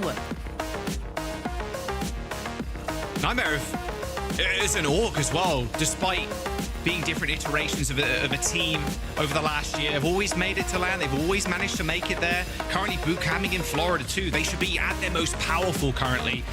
They're just getting tripped up. And yeah, what can they do right now? Because Sakura, they are running the pace. They are the pace car currently. And Nightmare are trying to catch them. And normally the pace lap is pretty slow, you know what I'm saying? But Sakura, 6th gear, double shifting. I mean, they are just beaming Nightmare. They are just running around them. And look at that KD. 6.7 to 0.95. 156 to 55 limbs. Over 100 more limbs. 101 to be precise. I mean, this is a ridiculous showing from Sakura. A team that people know can punch up, but punch up in this way in the playoffs, in the lower bracket, with one more ticket on the line is some serious, serious stuff. I mean, Nightmare are going to have to reverse sweep. This is their final chance now. They have to reverse sweep here to even be in with a chance. They still need to go through one more game after this as well in order to punch that ticket to Stockholm. It still feels like a hard ask because you know who that opponent is that's waiting for you. It's still tough to say, oh, we have to win against Space Station. If Space Station win that next match, honestly, today has been such a surprise from every single match that we have had in this lower bracket playoffs. And we are going to see a couple of substitutions come in, but is this where that reverse sweep starts? Is it really removing some of these pieces that actually give you that matchup? Ned-wise Lucio is quite good. That's why they started it. You need that Lucio to be able to keep up with that same speed that Natsuki's going to be bringing on that Lucio themselves. But, you know, Squid is also a super surefire shot. Maybe you do want to have those really accurate Kiriko kunais that, or even just being able to have that double flex that might give Nightmare that same type of pick ability. Watch point Gibraltar too. So yeah, double flex does make sense. Lucio can still be banned as well, but if you're going to watch point, I'm like, I don't mind not banning the Lucio if you're Nightmare. If you want to slow down Sakura, right? I think you just ban something else, and then let Sakura just ban whatever. Yeah, double flex. Have Wu Yang, Ana. You could have Ana Kiri, Ana Wu Yang, like anything like that. I don't think there's too much of a wrong comp here. You could even go back to the BAP as well. BAP very good on this map. So we'll see what Nightmare want to do, and then save the Lucio ban for later as well. You know you have to go all the way to this map number 5, where like, okay, if we go to Flashpoint, we definitely want to ban Lucio, because if you are outpacing us, we want to slow you down. We want to pop your tires, you know? Like, we want to make sure you can't just run at us 24/7 and camp the spawn. Well, they're going to pull it early. They're going to pull the Lucio ban right now. And a D.Va ban from Sakura. No Rhino there, Rose, either. So Sakura don't need to kind of ban a Winston, don't need to ban a Ball. They're going to target the off-tanks. It makes a lot of sense, though. I feel like getting the D.Va out of the way, you're removing a lot of that easy access to the high ground, and especially if you're not going to be subbing in Rhino to the roster, you don't have to deal with a Winston or a Wrecking Ball. It really is going to be D.Va that could help to enable those dive compositions. So then, is it going to be back to Orisa? Do we actually see some Ramatra get played here? If Painkiller's in, you do have that possibility, but it's so hard. Like, the first two maps have already rewritten history for Sakura versus Nightmare. And now you're going to take things to Watch Point with Gibraltar, where you don't even have your main tank in the roster. Yeah, I do wonder what the thought process is there with not having Rhino in. Like, surely you have the Wrecking Ball or the Winston as an option, but maybe, again, they've cooked up something different. Maybe they do want to run the Ram, right? Or if they are kind of scared of Zeb, who even in their last series, to be fair, like, Zeb playing the Orisa, just hitting spears across the map on some of the best support players we have in North America. Like, yeah, Zeb's pretty scary, guys. Again, another big ban target for Nightmare as we go later on in the series. Orisa on Watch Point Gibraltar, I sigh. I'm going to be honest with you. Orisa is so fun to watch, but like, it has been the bread and butter of Sakura throughout the stage, and obviously in this series as well. And that's one of the reasons why we're going to this point where we're this map where the Orisa's not going to be as powerful, but we'll see what they want to play. Looks like Zeb starting on the Zarya, like this a lot more than the Orisa here. Painkiller. Looking Winston. See if there's going to be a change. But yeah, don't mind it though. Camino with the honor. This is what I like. Yeah, I'm gonna wait to see what happens on the attack before the doors open. But for Sakura, we are actually going to see Zeb reconsider that Zarya choice and think about the Sigma instead. And I do like the Sigma if we do see a Zarya on the other side. But if it really is going to be this Winston choice, then maybe we do see Zeb swap off of this a little bit later. But for now, Sakura are just going to play pick. They're going to set up X10 here. Sigma's shield can help relieve some of that pressure that X10 is going to feel. But Painkiller does come out of the gates on Winston. Painkiller Winston. Yep. Painkiller is going to have a tough time. Ro is going to go extinct if those rocks hit it. Although rocks already been used, so yeah, accretion down. All good. Just move the point. Okay, yeah, against the Sigma comp, probably what you want to do. Don't really want to dive. Even kind of to test, right? You dive in, put the bubble on the corner, back down, dive up, back down, dive up, back down kind of thing. Push the payload under and then go for something like this as the rotations come through from Sakura. So going to be scary though. That accretion is going to hurt. Accretion, and the next 10 goes, take aim, take aim, take aim, and you're dead. Yeah, but look at least Painkiller is able to get some of this high ground space. The problem is staying up there. You do have Lucamino that can help to pump a lot of healing into this Winston, but all of that pressure is going to come through from, you know, like cleansing the antis. You got the Suzu for that from Z. Look at it. I think that's used immediately just to make sure that you aren't going to fall prey to that or even just the Swift step away. Really this is a good start though for Seeker. Pretty sure Seeker just hard swung that quarter and killed two, just like that. Just Seeker things, I suppose. Good map for the Freya, I might add. X10 is going to just run to the Mega Health Pack, but I don't think they're going to be able to touch. No, she's no way near. She's actually getting tagged off as well. Quick touch from Zomba, though, to keep the point alive at the very least. There's the Guardian Wave. Oh, from downtown. They've let X10 get away with this, too. Okay, point does end up getting capped regardless. All right, so a bolus for a point cap. Yeah, you're taking that. Oh, it was so close. Like, Zeb almost came back in for that retouch, but Nightmare now look a lot better on this Winston composition. And you're right, a lot of that, got to give credit to Seeker where it's due with those two kicks and just be able to open up that first point. Winston's going to play in this hangar really well. But the Orisa's back out here, and Jack, I'm scared. Zeb flip kicks Row on its back with this pick, and these spears can do a lot to just like long range dunk on somebody. Yeah, again, still kind of like powerful against the Winston, right? Yeah, the spear, just an insta-kill. Oh, nice from Seeker though. Bolus actually snuck it through the little door. Didn't look like it connected either, but the explosive damage along with Painkiller was enough. Zomba gets one with a pulse bomb, but should be a fairly easy fight now. X10, oh, X10's lower. She should be able to get away. Yeah, updraft out. Zeb is going to be able to touch, surely, you'd imagine. Spear spin, 1.5 meters, that'll do. That's all you need. And now maybe this is where Sakura stabilized, but Seeker with a great pick on Z again. I think this is an amazing place for Nightmare to be in because you've got the second checkpoint, you have 5 minutes in the bank, you have ultimate advantage heading into this next point as well. But you didn't need anything to secure that second objective, basically. So, like, Nano, Primal Rage, you got that Tidal Blast from Squid as well. Nightmare should have a really great time being able to make it through this third point now. And Painkiller with forward positioning makes this even better for a Nightmare to be able to get this payload around the corner. Good first pick, though. It's going to stop this kind of snowball 4 minutes to go. And a boost. Oh, good whip shot. Insane whip shot, actually. Z is still going to get caught out a little bit. Natsuki playing really far up. Has got Rally. Yeah, the Rally had to get popped, and Painkiller doesn't want any of that noise, so ends up backing up. Now just wait for the Rally to disappear and then go again. Although X10 still with another kill on the Freya. Really, this point is just the Freya's playground. Like, the high ground, the angle as well on this, like, giant tube thing. I don't know what it is, but yeah, it's kind of cracked for Freya. Yeah, it is really good. I think the way that you can just kind of like peek your head up, take care of the high ground that's on the other side of these cylinders, just doesn't let Painkiller have that free range on the Winston as you might like. But I mean, Nightmare, they're now coming back in with 4 full ultimates after getting out that Rally and the Bola shot here. Defensive Tidal Blast actually used.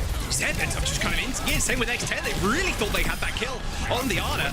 And Painkiller's going to be able to push this point too. That's a straight up team kill. I think Zeb kind of hoping to get the Terror Surge as he kind of jumped into the back line after that bolus hit the Ana, but it didn't end working out. Now Suki's going to go Juno to speed bring people out of the spawn, and then a rush and a Terror Surge still available to the team. His Primal Rage in the back line could be a little bit disastrous, but we'll see if Painkiller can actually get any use of it.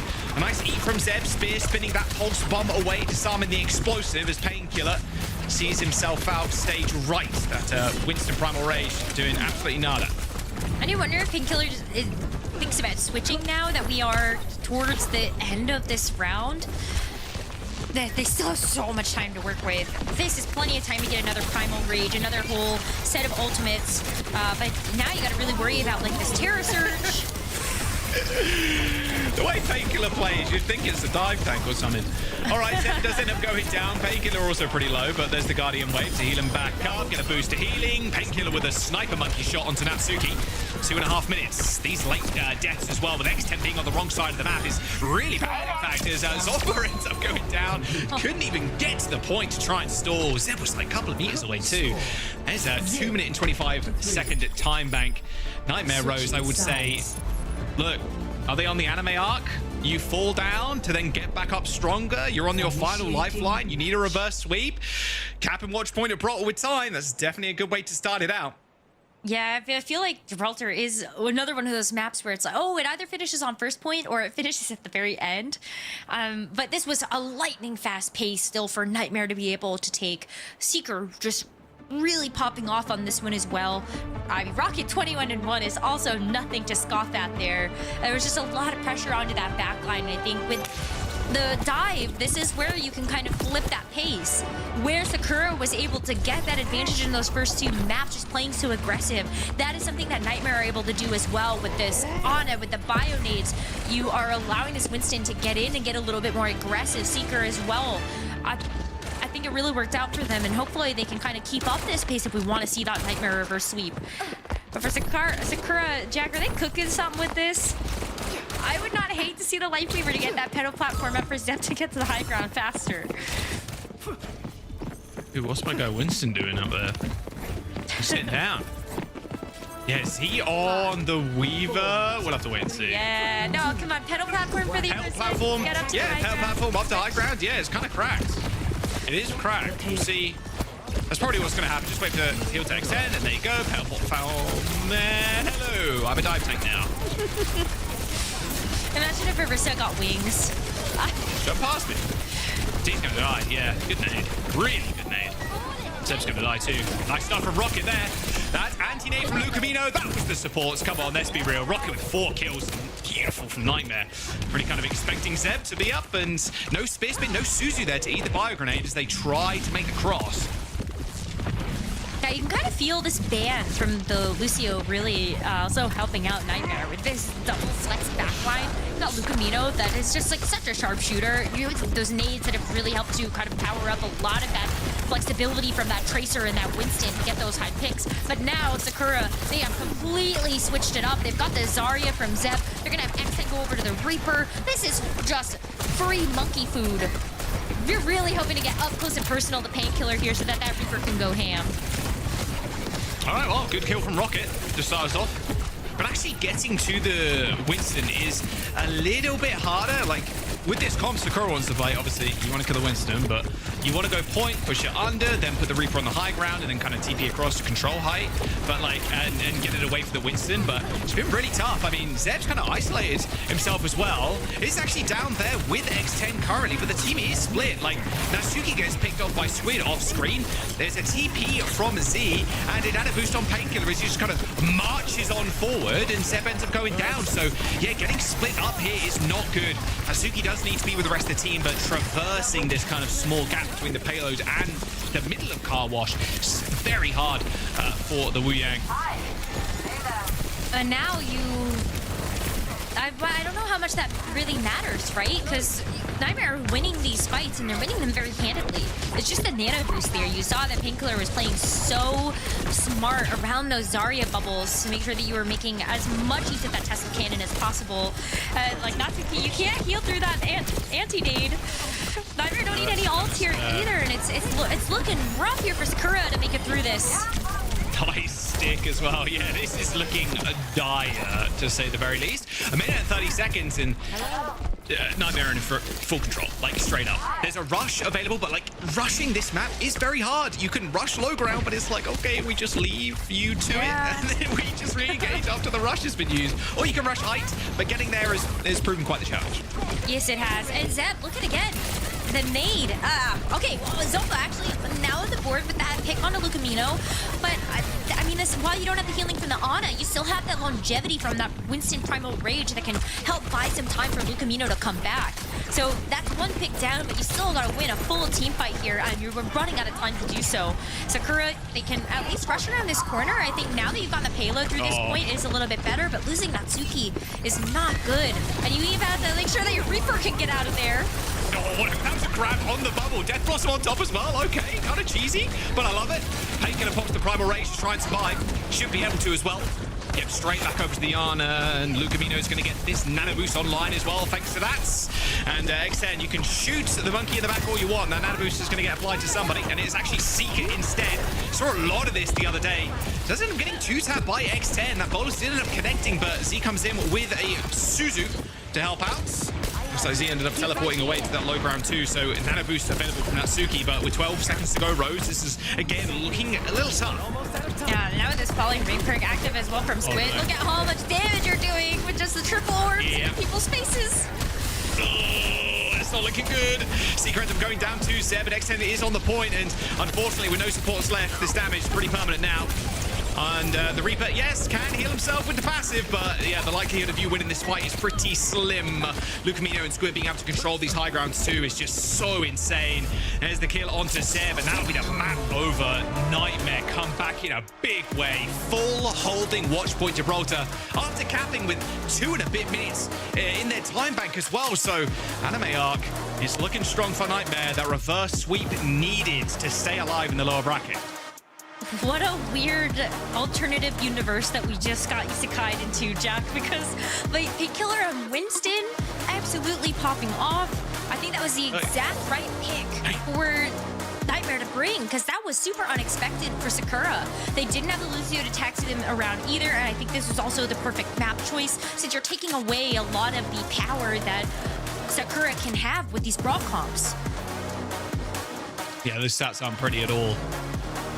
Looks like kind of like the King's Row, but kind of flipped, right? Yeah, exactly. Yeah. Totally different. All right, Nightmare. Not out of it yet. Like I said, the anime buff is strong. Now, where do we go? It's Sakura's pick. No Lucio ban either. I did kind of question Nightmare's Lucio ban here, because you're in a spot where you don't have to play Lucio on this map. You can, but the kind of dive, even like the double poke with the Ana and the Wu Yang is very strong. And the Lucio, while it helps to kind of get high ground, I see it from Nightmare, but now you can't ban that. Maybe you're a little bit scared, because Sakura, that's how they've been winning these first 2 maps, was speed. We play at a tempo that you're not expecting. We'll see what ends up happening. That was a nice stick. Almost got 180 slept by Lucamino, just a little bit too slow on the reactions there, sadly. No, but you're so right, and this goes back to the point that you brought up a little earlier. If this Lucio ban was pulled just a little bit too early, now now you're looking at push, you're looking at flashpoint, where you would love to have that Lucio available, and now it is. You can't actually ban it out.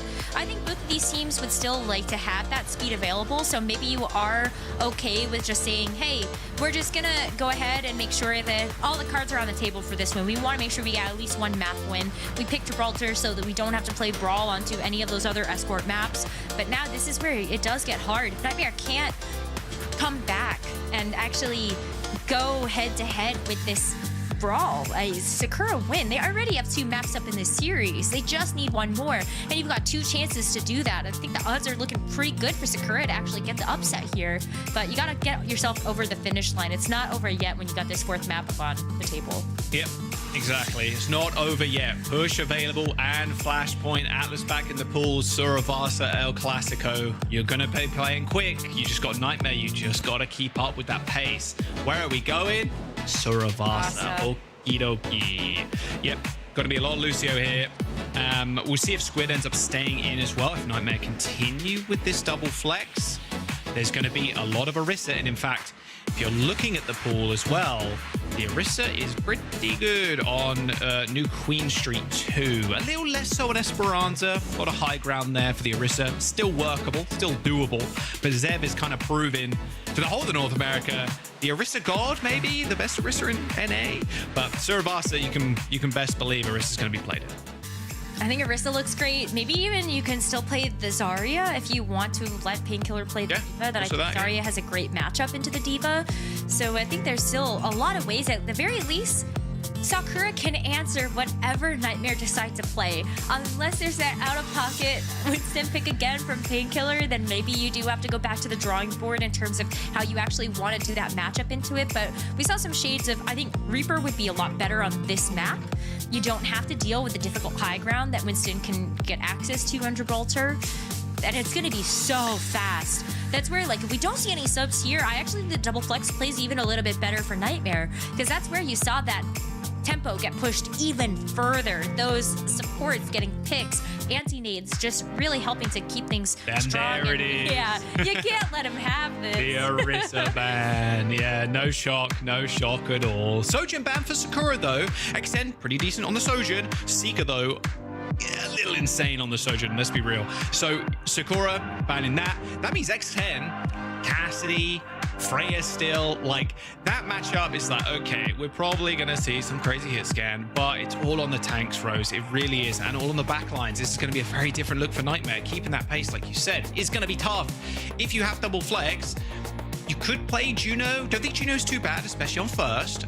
With how long the sightlines are, the pulsar torpedoes can get a lot of value, both healing and damage. So, but if you want to run like a Wu Yang Ana type style, also very doable. It's like going on to the other points where I worry a little bit. But with Zeb's Orisa banned, you're at least taking one like special tool, secret weapon, whatever you want to call it, off the table. So you had to pull it out eventually. This is probably the place to do it, because you can go to New Queen Street or you can go to Esperanza, and it's a little bit more workable because you're not always fighting around like one single point on the map. You are fighting on kind of off angles too, where the Orisa can be a little bit more vulnerable. Yeah, but this Zarya still worked out in such a big way already in this series, so I think you still have to deal with, okay, you get the Orisa off the table, but you have to deal with another huge threat. But I cannot wait to see how this next map is going to go. But before that, hopefully you've also gotten excited about playing your own Overwatch Champion Series journey. Go to FACEIT. Go do Season 7. Maybe that could be you with a chance to go to Stockholm next year. Yeah. Exactly. You can face Dildux in promotion relegation, and Dildux can kind of do their thing, you know, play a little bit of tour, play a little bit of silly games. Yeah, make sure you go check it out. fce.gg/FACEIT League.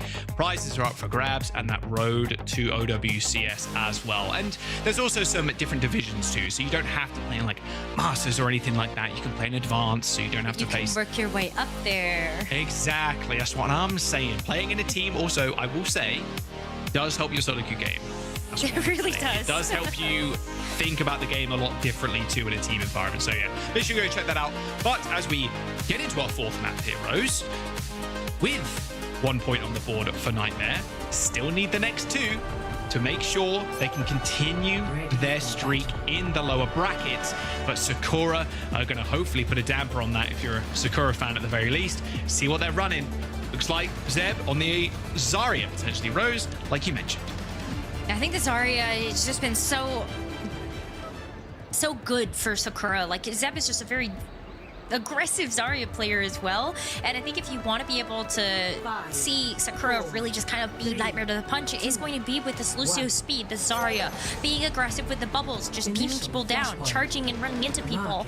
Nightmare hoping to kind of alleviate some of that aggression with this Ramatra. At least you do have that extra little bit of survivability with the Ram, just being able to kind of hold your arms and T-pose in front of people. But hold your arms and praise. Zeb isn't 100 energy and just beams you anyway. Exactly. Feels so good as the Ram.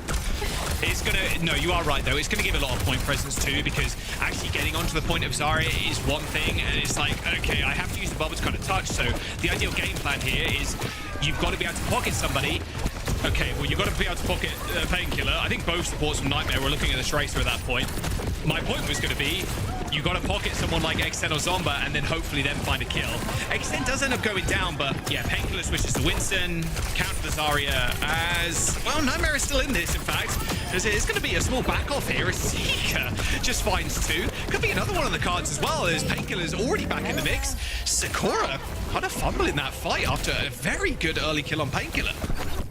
Yeah, and especially with all that pressure that they were putting on that backline and make that pick a little bit easier, it did feel like, well, we got one of those big bads out of the way, but then what happens? Just leave Seeker unattended and unaccounted for. Well, then he's just gonna eliminate you. Seeker already let the bullet shot loose, and this fight is happening outside of the point because Nightmare already affirmed control. Oh, come on.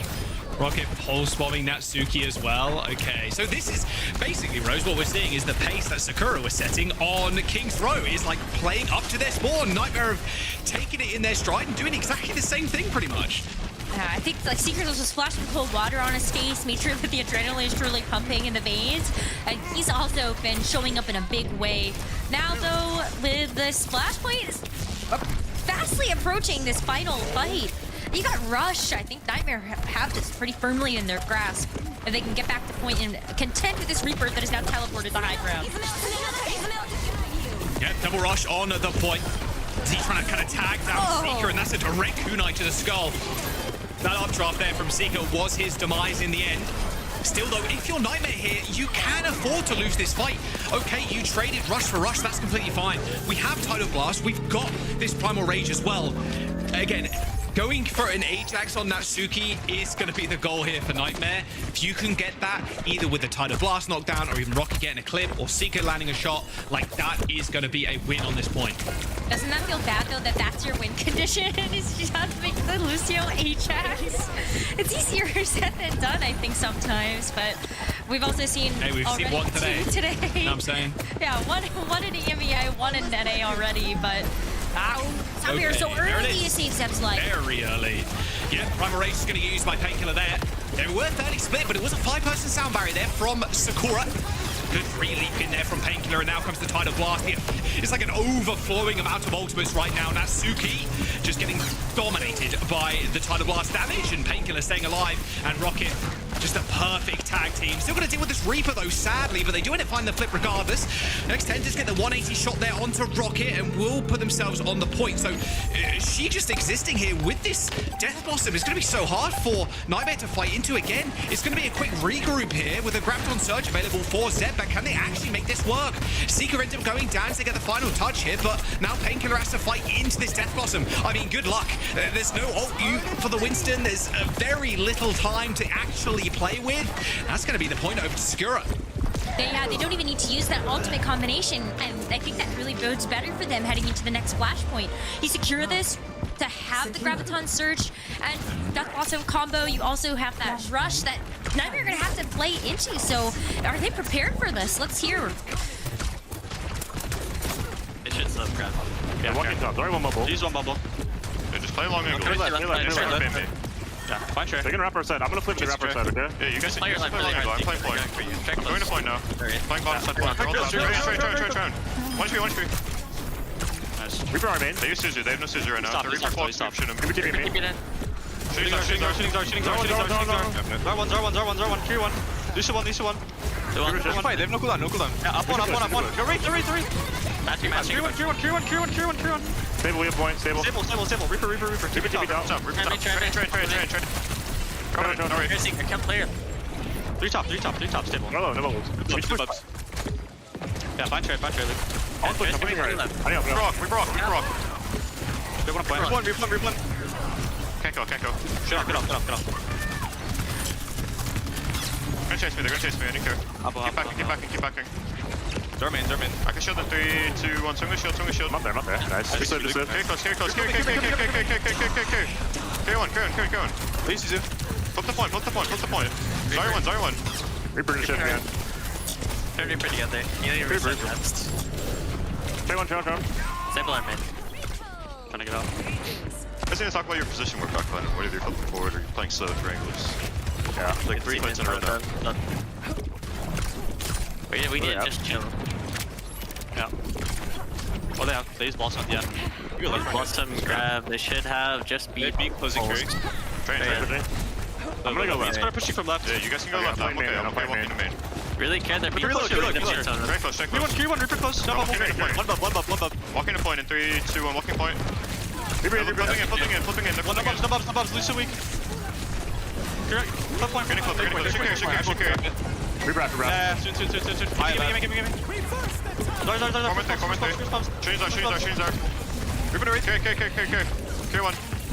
Zar hop.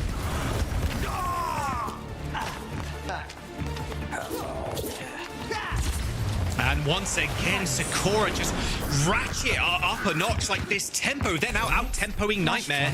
Seeker is getting caught out as well. Sakura want to play up. They want to catch Seeker off guard. Every cooldown from Seeker is not used to reposition to get an angle shot. It's to get out of the way of Sakura. This freight train that's heading towards him over and over again. Prompt the swap to Reaper now. Oh, and they have to play into this rush. Z's gonna use Suzu to at least keep themselves up, and I think you really have to do that because you don't want to fall here, so you have this rush available. Yeah, they're going to try an annihilation here for Nightmare. Still fighting onto the rush is pretty useless, actually, for the Ram. Like, you don't really want to be there fighting with the annihilation. Even if you kind of crush your arms, you're still going to get taken down. Seeker already dead too. Graviton Surge, a final hurrah there from Zeb as he ends up going down. Suzu and Painkiller using this rush to its full effect. Those hands, the Fist of Fury coming through from Painkiller. It should be a cap for Nightmare. Z and Natsuki kind of on the periphery right now. Same with X10. They might go for another touch, but the point flip still ends up coming through regardless. Any late kills here is going to be pretty nice, but Suzu does make sure they get out. But Natsuki from downtown kills Seeker on the Reaper, and this is a very quick re-engage. They bubble the Blossom, they walk forward. It's so easy. Almost a kind of textbook here for the Reaper at this point. X10 does manage to get out, but Squid goes down, and it's just kind of all falling apart for Nightmare right here.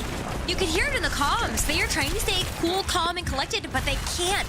They're just continuing to get picked off, and this is going to have to be a full regroup before they come back in. They have the Tidal Blast from Squid coming up shortly, but I feel like they're getting caught off guard with how quickly Occur getting some of these ultimates up. Look at this positioning from Seeker to jump up to that high ground, but he has a Wraith walk away. They've already used the Suzu as well. Luke Miller just gets chased. 1v1 versus Seeker. Too easy when you got a Death Blossom in a bubble. There is going to be a Tidal Blast. Rocket, well, gets out of there.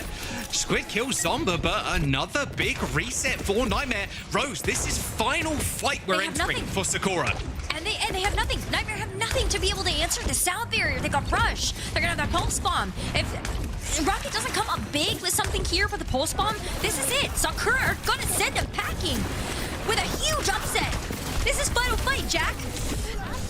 Pulse Bomb, sound barriers are coming in from Sakura. They've even got a rush to play on as well. Rocket looking for a stick, but X10 just shrugs it off. Hits the Wraith Walker's Painkiller, ends up going down. A rush on the point here for Sakura, and they're 5 players alive still. It is Rocket and Squid to try and do the dirty work, but it's not going to happen. Sakura cap.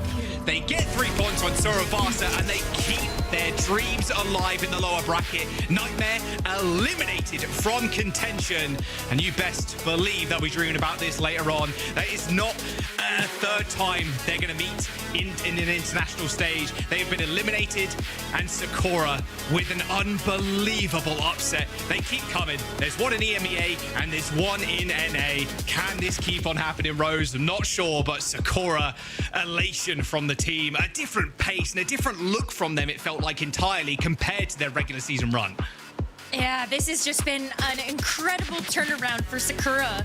We've always known that the talent is there, but they really showed it off today. And I think we've got to give just incredible flowers to X10. She dominated. Not only was it like the X10 versus Seeker matchup that we were watching, but it was just kind of X10's presence, the aura in the server. I feel like there was very little that Nightmare could do to actually take out the Reaper or even the Freya that X10 was really bringing into these matches today.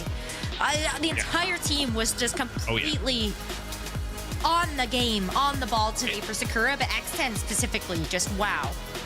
It looked like a different team. It really did. They're playing at a pace we hadn't really seen before, almost kind of bullying Seeker too in a lot of these matches where Seeker kind of wants to play a little bit more slow with the Freya, with the cast. And unfortunately for Nightmare's turning into reality. This lower bracket run from Sakura could be legendary. Space Station and Team Z obviously waiting down there as well. That lower bracket semi-final is going to be a scary one for Sakura, despite what team ends up making it. There are the stats from that last map as well. 96 to 43 limbs. Damn, this is kind of insane. Upset city in both regions. It's ridiculous. I don't think we've seen this many upsets in a playoffs bracket this year, I don't think. No, but that just means all of these teams are working as hard as they can to be able to have a shot at going to this playoffs, this world finals that we have coming up in Stockholm. For Sakura, like I can't wait to hear from them if we get a chance to interview with them, because they must be just beaming. What a day for them to have. I'm pretty sure. Oh, desk might be a little... There was so many Ajaxes, all of the desk curses coming through with all these upsets today. I bet Johnny's kicking himself for not having actually put any channel points on this Sakura. He could have been a billionaire. That's what I'm saying. If he put any channel points on Sakura, only a few of you did. Let's jump over to the desk, though. They can break down that insane series and set us up for the next. I mean, okay. I'm like actually at a loss for words, and that doesn't happen too often. But I cannot quite put into words how insane it is that we have that many upsets in a row, just like over and over. Something in the water today, Zoe. It's you know, the upsets are in the air. You know, we're joking about betting the house now on Team Z over SSG. I still think that's crazy. I still think SSG are the heavy favorites, but today has been absolutely absurd. Everything has been turned on its head. As you were saying, Johnny, 3 huge upsets in a row. Like, these are, I wouldn't say small upsets. These are like a team that I would say 1 and 5 at best to win. Maybe I don't think this has happened before. You know, when you're going into this is one of the craziest days of Overwatch I've ever seen.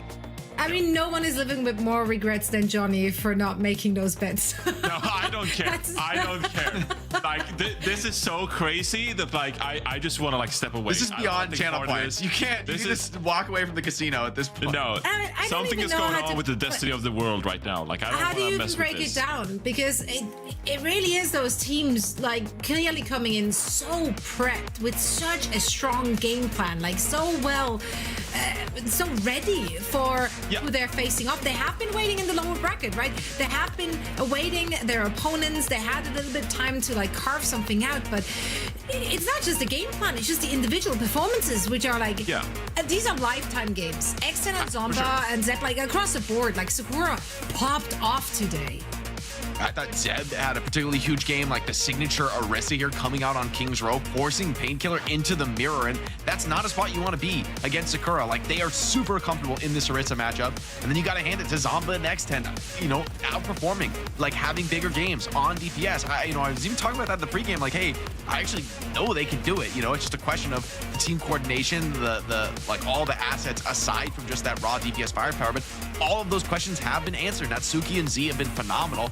Very, very clean. It's been Nightmare's backline who was picked apart by Zomba and X10.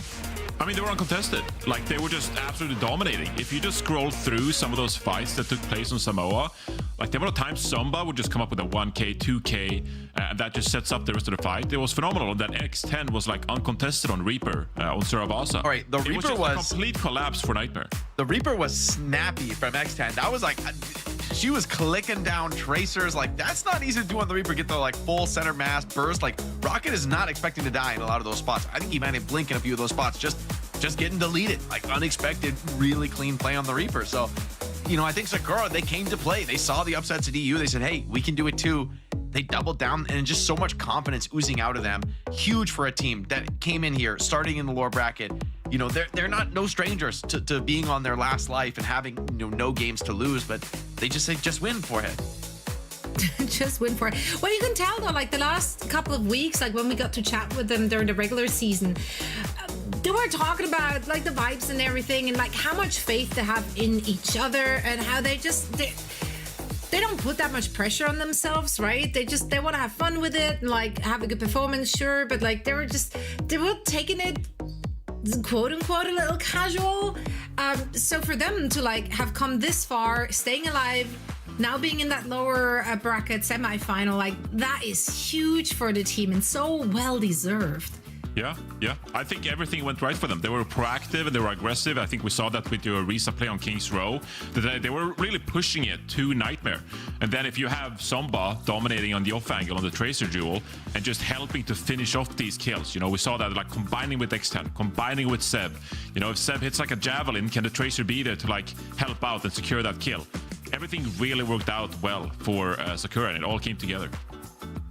It really did, and just at the right time, since they had to start in the lower bracket. They only have one life in those playoffs in order to make it all the way to the World Final in Sweden, which is happening very soon. So huge performances, and now they're awaiting their next opponent. It's going to be either Team Z or SSG. I would say the assumption is that SSG is going to make it through, but thus far our assumptions haven't quite been right. But honestly though, if Team Z is going to win this last one, I'll have to quit my job probably, because like how wrong? Don't say that, Zoe. With the day we've been having, don't say that. Don't say that. I would kind of do it, but what's the reward? I mean, there's no payoff. Everyone is losing. That's happening. That's a terrible bet. That's absolutely terrible bet to me. No, but let's you know, obviously we get compensation for doing our job. So like, how much do I get on the upside? Nothing. Nothing. I'm not in then. All right. That's what I'm saying. It's crazy. All right, maybe someone would offer something. I don't know. This is the day of the most crazy upsets ever. 50K direct deposit. I could be in. I'm not taking anything assured. Yeah, but this one would be the craziest of all, right? I sort of think so. I think SSG, you know, because I mean, honestly, this is like the one team that showed actually a really strong performance in one of their upper bracket matches, right? Like of all the other three teams, you know, they all lost 3-0, right? Who just got upset today. So you could argue for the other teams that have now been upset again by these teams from the lower brackets, all three of them, it's like, well, it's not like their opponent showed a massive performance. SSG versus Team Z, like SSG went to 5 against GK. Like SSG are very close at the top. With they also went to 5 against Distinction. True. I mean, look, you could sell me on it. I still think 1 against Distinction. I mean, I don't think we can't take anything away from any of the teams who did pull off huge upsets today. They weren't expecting to win. They did achieve something really special in upsetting a really strong opponent 3 in a row now. I mean, anything's possible for Team Z. This would, I agree, though, so it'd be the biggest upset of the day. Were they able to accomplish it? You know, you've got Overwatch League veterans on SSG. You've got a team that was 6-1 in the regular season. Although both of those things, as I'm saying them, are also true about Virtus Pro. So anything can happen. Every match matters. Yes and yes. I mean, Team Z, it was already considered an upset that they ended up in the playoffs with their victory over Extinction, which none of us actually predicted. It was a convincing showing as well. So perhaps they can ride that high and maybe, I don't know, finding some encouragement from what else has been happening today. Let's find out after a short break. We will be back with our last match of the day.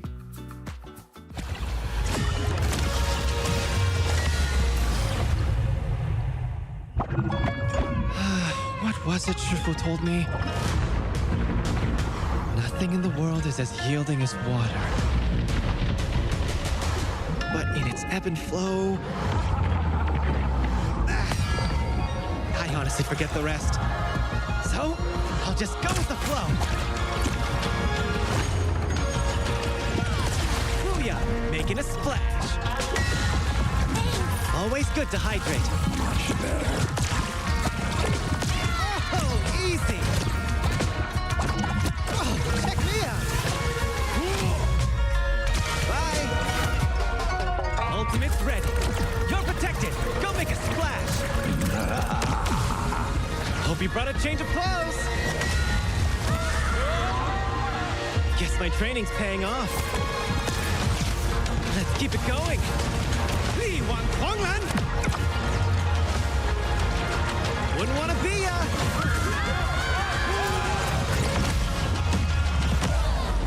You just witnessed my most famous party trick.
Welcome back, everyone. So here, joined by Jake and Johnny, and today we're living in an alternate universe where all of our predictions are wrong and everything is upside down. Will that trend continue in our last match? We're about to find out. SSG going up against Team Z.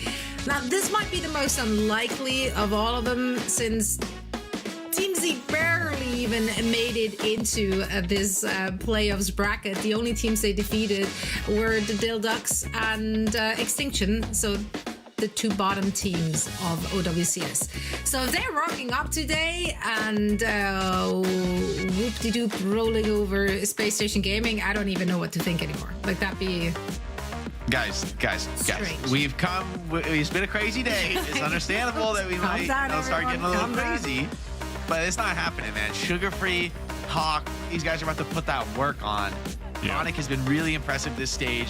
I mean, Space Station is stacked front to back with weapons. They played it to the very limit against GK. We know they're in good form. Yeah, they lost that series, but regardless, like, to be really competitive against a team like that, you're in good form. You're playing well. The comms are good. I guess if they like tilted out of this universe from that boss, but I just don't see it. You know, even down to the last minutes of. They are veteran players, though. Like, I don't expect them to be that tilted to stumble this hard. Now, what is the key takeaway though from the match we just got to see from them yesterday? I mean, I thought they played amazingly yesterday, but then it kind of came down to this New Queen Street moment here where, like, you know, Hawk find themselves on Zarya, and they just got like a huge deficit early on in that map. From anything, I think that like SSG, they're still like a really good team. It's not at all like Virtus Pro earlier in the day. We're like, oh, Virtus Pro, what's their identity? They're struggling. We don't know what to think of this team. SSG, we know they're a known quantity, like Jake said. Sugar Free, I can't recall Sugar Free ever having like a bad performance. So you know you're going to get the best from Sugar Free, and Hawk always knows what's the best hero to play. So my takeaway is honestly, they lost, but Space Station is a really good team and still favored to qualify for Stockholm. yeah, I don't want to take anything away from this team. Like, the team they lost to is a team that has at times been the very best in North America, right? That is a very serious contender for that slot.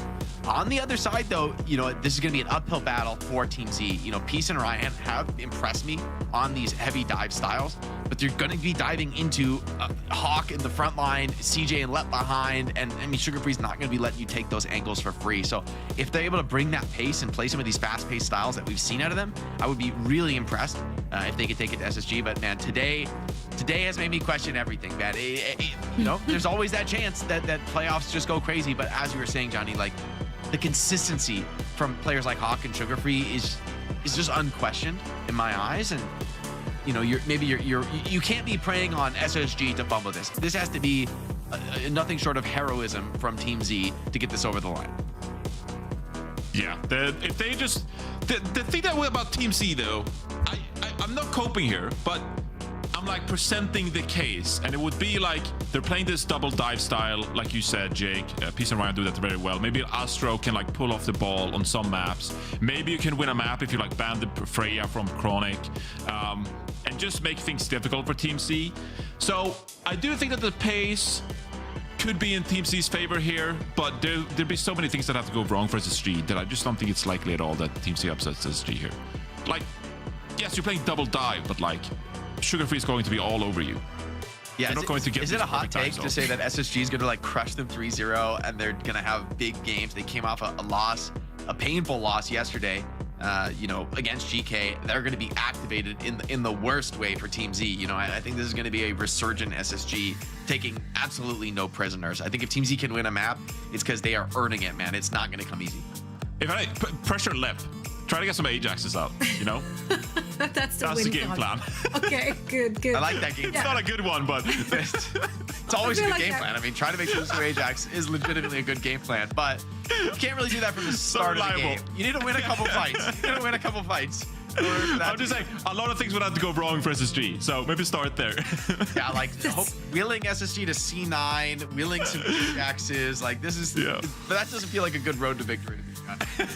Yeah, they're currently like burning some sage and like getting the good juju for this match, for everything to somehow fall into place. I think if we're looking at predictions, you can literally just fly them all at the same time. This is gonna be SSG. Like, you should roll it. Yeah, this is gonna be SSG across the board. Triple threat has not boded well for any team so far today. But no, I nonetheless, I just can't be convinced to believe that we're gonna see the biggest upset of the day here to close it out. You know, if it happens, this will be a day in Overwatch history to remember. But 11%. even Chad agree. I think chatters are starting to get down with like, hey, 11%. I like them odds. You know what I'm saying? Like, yes, suddenly 11% seem like good odds. After today, they seem like good. But you're 10xing. You know, like people are getting. You know, I respect this. If someone in chat has gotten all 3 predictions wrong today and are now betting on Team C, please type 1 in chat. I just want to know how many out there have lost all their predictions. What are you betting? Now, like 5 on the channel points on Team Z. Like, okay, well, you can't go all in every time, Jake.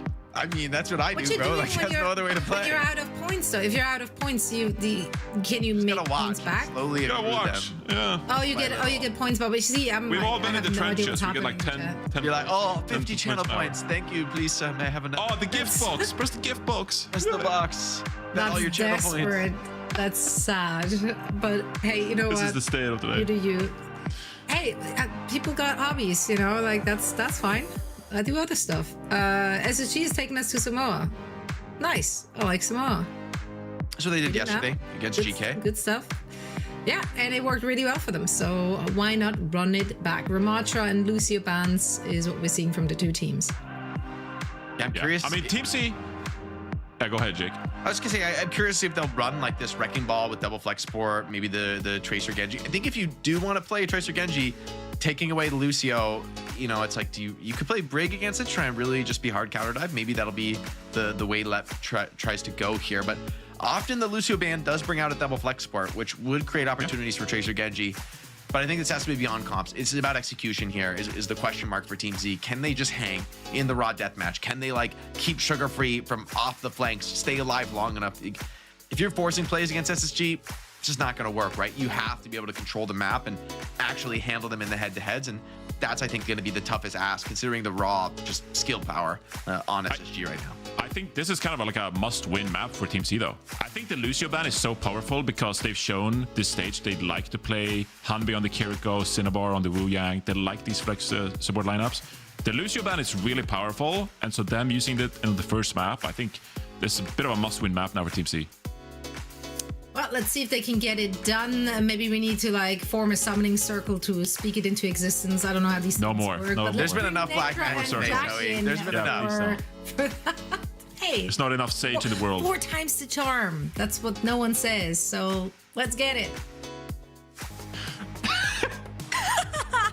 Just taking a picture. I might do that one for later, just in case. You never know. Team Z could be the greatest upset team of all time and take down Space Station here. The likelihood is, though, I think I'm on board with Jake.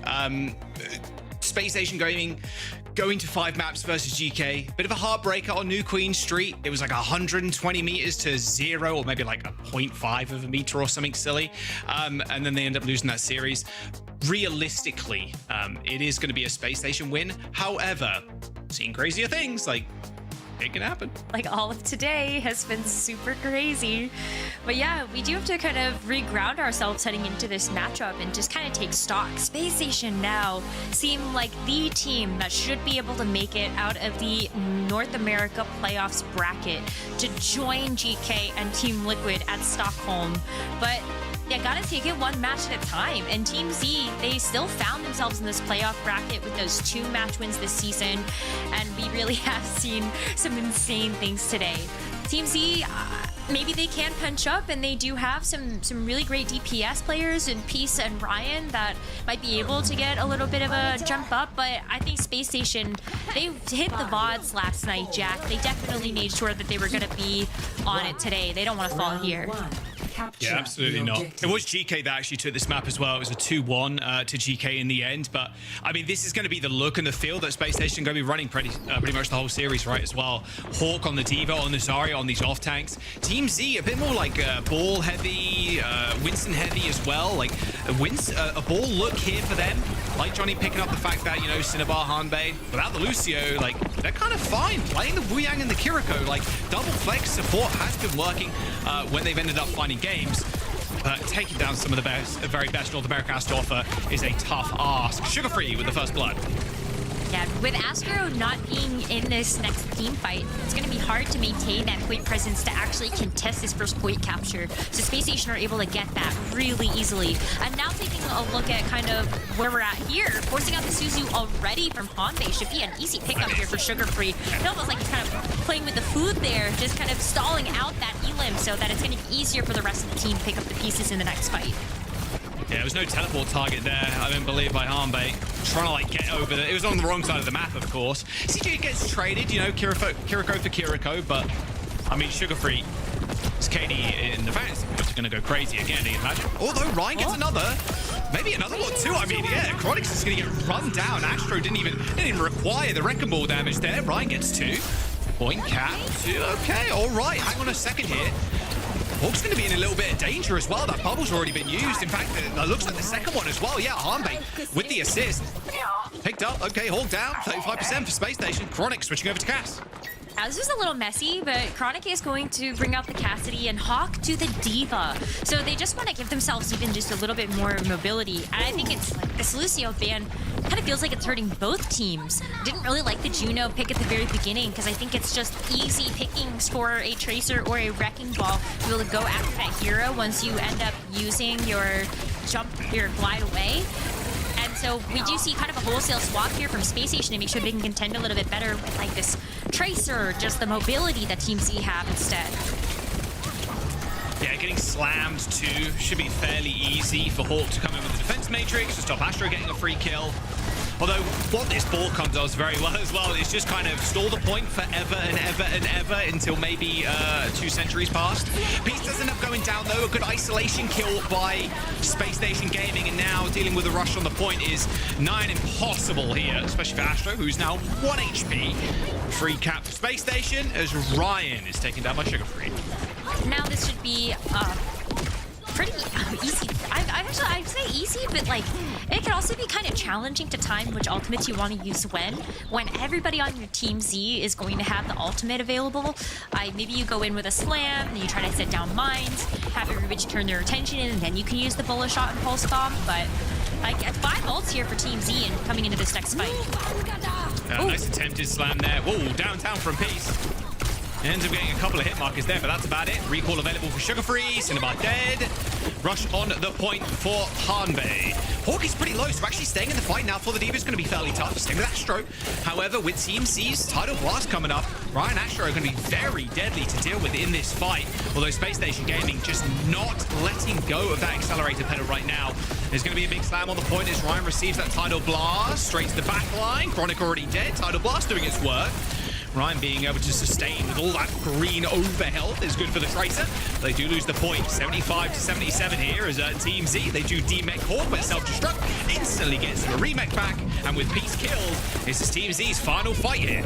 And Team Z are going to have Astro come back on the hazard. Just a little bit more point presence as Peace switches back out of the spawn doors on the Genji. So a couple of other hero swaps coming through from Team Z that they're hoping will net them this first point. But they have to play into the rally. The rush here from CJ. It's going to be a hard fight when Team Z used every ultimate in the bank on that last one. Yeah, High Noon 2 can stall out. Like, it's tough. Yeah, this rally too. Good luck. Straight in front of the, our own personal Ryan shield. Thank you very much, Len. Just escorting the Ghastly around. It looks so silly. Okay, well, at least the Tracer didn't go down, but unfortunately, the hazard bites the dust. And you just basically protect the president. Chronic is not Bastion, though. He is the Cassidy. And with Peace dead, this should be the round over. Space Station are going to claim it. She's going to force Ryan's recall first. There's a pulse bomb up, but yeah, not going to happen. As the coconuts rain down on the points, as Space Station get one. 1-0. It's kind of hard to not look at that second to last fight and think that Team Z maybe were a little bit too ult happy. They had lost Cinnabar so early on with that Tidal Blast available, and then Team Z ended up expending everything.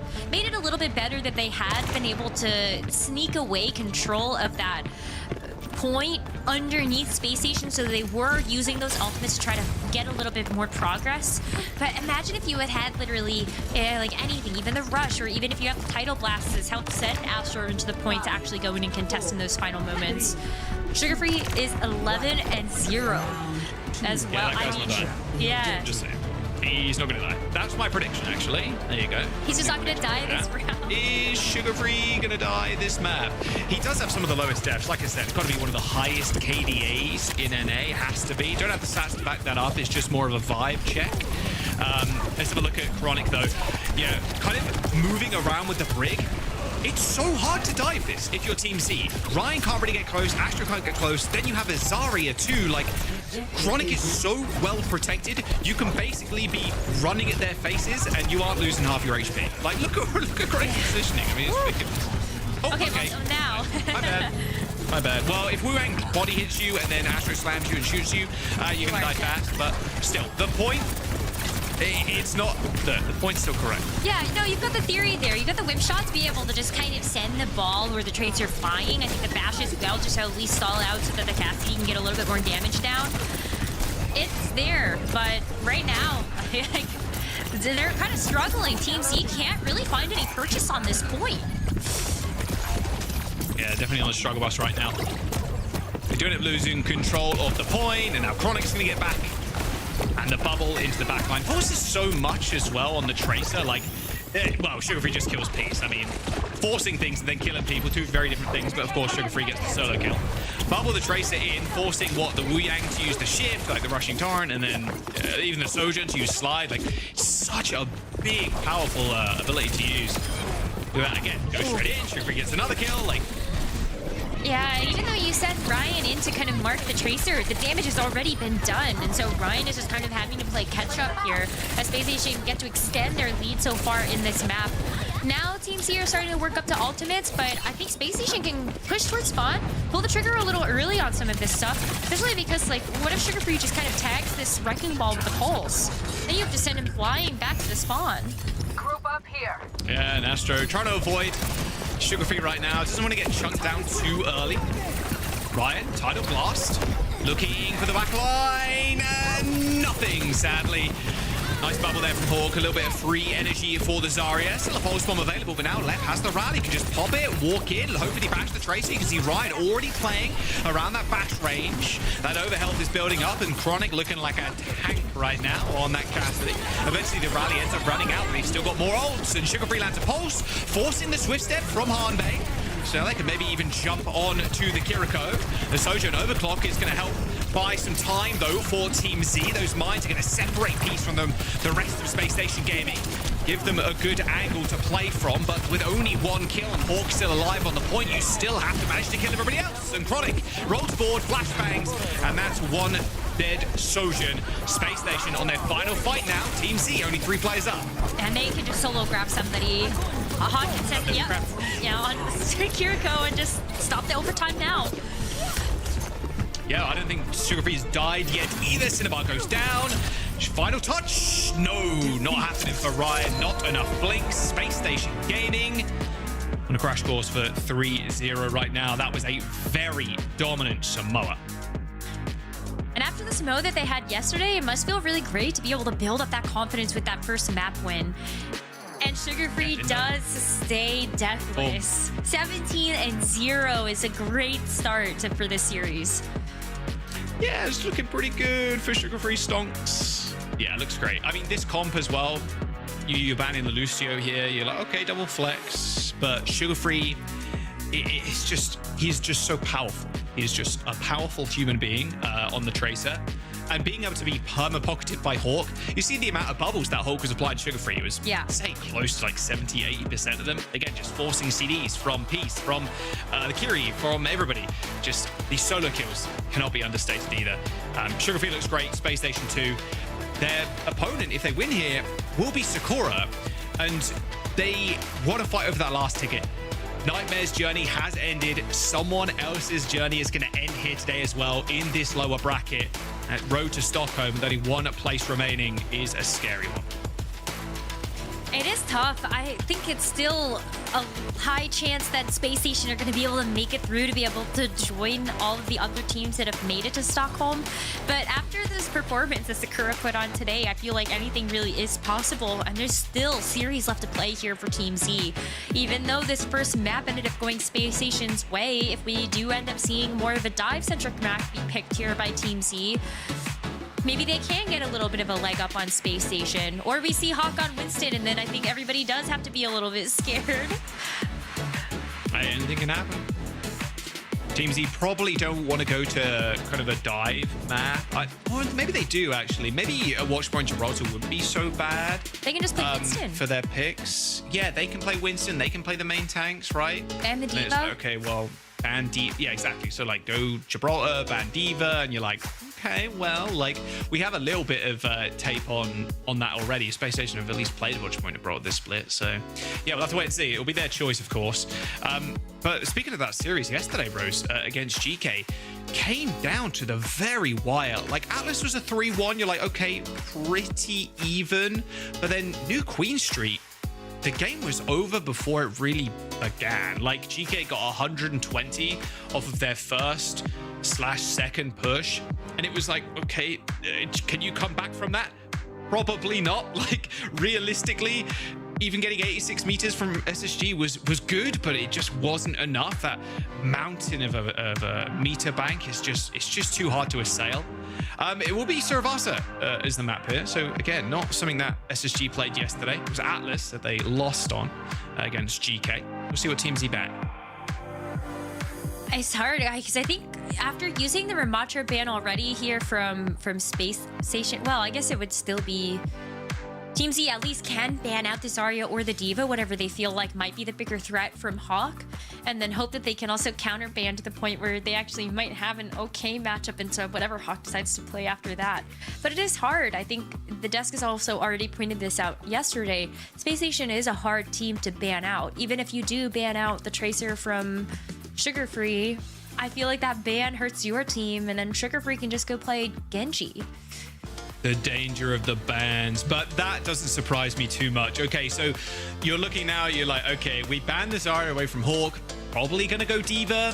We could play Monkey into it. Not the best matchup of all time, but it's still very doable. We can also play like a Ram, which would be a better kind of counter there. And a Genji ban from SSG. Okay, don't want to mess with any Genji from... No Peace Genji. Yeah, I think that's where we can see Team Z actually take some picks, string together some fight wins, is when you do have Peace on the Genji, Ryan on the Reaper or the Tracer, just like anything that's going to be really double pick. I think that can be really, really powerful, but that's now out of the equation. And so I have to wonder, like, do we actually see Astro lean into the Winston then? And maybe we do just end up seeing something like a Reaper from Sugar Free, but he's been popping off on the Tracer. Yeah, I would imagine kind of if your Team Z, you're like, okay, Hawk's going to play D.Va, so we just play Ram, a little Brawl, and then kind of what, Walker's 5, just 3-2-1, Walker's 5 kind of thing. And then for Space Station, you're like, okay, if you want to play Brawl, yeah, Sugar Free is popping on Tracer, but can just play Reaper. That's not a problem.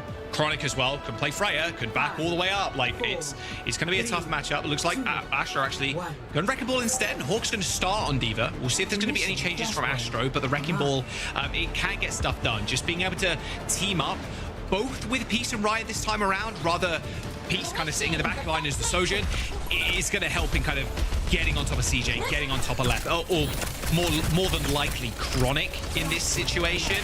A little bit more help for Astro here is going to be definitely wanted. Yeah, I think just hacking those health packs can provide a lot of value to your Wrecking Ball and your Tracer, and it also takes maybe a little bit of that advantage away from Sugar Free. But out of the gates, I think Hawk on this D.Va is a perfect choice, because you're just going to be able to dive through that backline. Yeah, knowing as well that the enemy team is on ball, you're like, okay, don't even need to wait for 15 seconds to hold tab, you know? It's like, okay, we've not seen the enemy tank. They are probably playing Wrecking Balls because they're not, like, in main. So you just run down the backline. I mean, that's really nice proactive play from Space Station. Because the ball obviously kind of has to set up. Same with the Sombra too, right? Like you said, hacking the health back helps the Sombra and the Tracer. Sorry, the ball and the Tracer. Yeah, but and I think Space Station were really ready for that. You could already see from Hawk's POV that he is spy checking for this Sombra. And once you get Peace out of there, it's really tough to go in for the re-engage for TZ. Cinema's probably going to go down. No, nice save there from Harmbay. They do trade for Chronic though, so again, this kind of backline access is pretty easy for Team Z, and Astro can get it popping. Luckily for Space Station, they hold on to the point, don't let it flip. Team Z almost had it. If they had let that go, though, I think Space Station still have a great, easy chance of being able to take it back. They've got Pulse here. They're going to also have the sound barrier up in a couple of seconds, as well as this rush. So I think they have all the tools to work with. But that is one way you can help the equalizer, at least force out Space Station to have to use some ultimates here to come back into the fight. Sugar Free's KDA in shambles. He died once. So sad. Nice, like, Ryan, though. Like, that was a really nice follow-up onto Sugar Free, who got his recall forced by just a manual hack. Peace does end up falling. I mean, there's mines for Astro right now on the point, but look at how many old Space Station have, and they're probably not going to have to use any. Astro mines on point, but this point is so open that the mines, you can just play on the other half and you're basically fine. Astro dies. One final touch here from Harmbay, a swift step away to Cinnabar, who's going to get chased by Sugar Free again, as the point is capped. Space Station don't use much of anything at all, just a rush to get that one. And that's really devastating for Team Z, because I think after they got that initial pick, that's really where you kind of put the pedal to the metal. You try to force out some of these other ultimates from Space Station, and then you get to go in with your own EMP. But now there is still that sound barrier in Lep's pocket. Perfect response mechanism to the EMP, as long as Lep isn't the one that gets caught out. Or we see another Ajax today. But you would think from this position, well, Albay's going to use the Katsuna Rush, but then the EMP hopefully can come soon after that for them to secure this point. Yeah, looking for Lep here is going to be ideal. They know Peace has ult as well, so Hawk doing a good job. Again, spy checking, like you pointed out earlier on. Cinnabar dies with sound barrier too, mind you, so no beat for Team Z available in this fight, but they have still got Cap. There's the amp it up. Oh, nice sting from Ryan. I think Chronic and Lep were kind of hanging around in that mini there, trying to stabilize that point, but yeah, not to be. All right, Space Station back up. And Team Z were able to get that flashpoint capture while all of that fight was happening, so they get a lot of progress here on the flashpoint. Still gets a hold onto this EMP, but the same problem remains. Lep still has the sound barrier that can be used to respond to this EMP, but at the very least you can lay down your own sound barrier, so it's like, maybe you go a little, oh, wait, oh no! Oh, that's not good. Spy checked and then shot in the back of the head, sadly. That is just a straight up fight win with ults. Team Z lose both ults again very early on. Sound barrier is still not used. Piece 2 with that EMP. A quick SSG listening, Rose, as well. See what's up with them. Okay. Somewhere right. So I'm gonna play on A. You TP beyond me. You're playing left. What? I swear, someone I'm gonna rock me. I have no TP right now. Someone TP. Right here. No TP on me. No TP on me. Right here. We kill. Walk main. Someone. This one. Blue one. Here's me. Ball's on me. Ball's really one. No point. You good? Okay, one. Ball's right side. Someone made a EMP mine. They still have EMP. I don't have Suzy yet. EMP, ball here, right? EMP mine. Yeah, they still have B. Someone to your left. Who's here? He's taxing. If you want beat LOS play. Someone take it left. I scattered. Left side. I need guys. Got it, right? Main. Still left. Left side. Yeah, I'm putting someone, bro.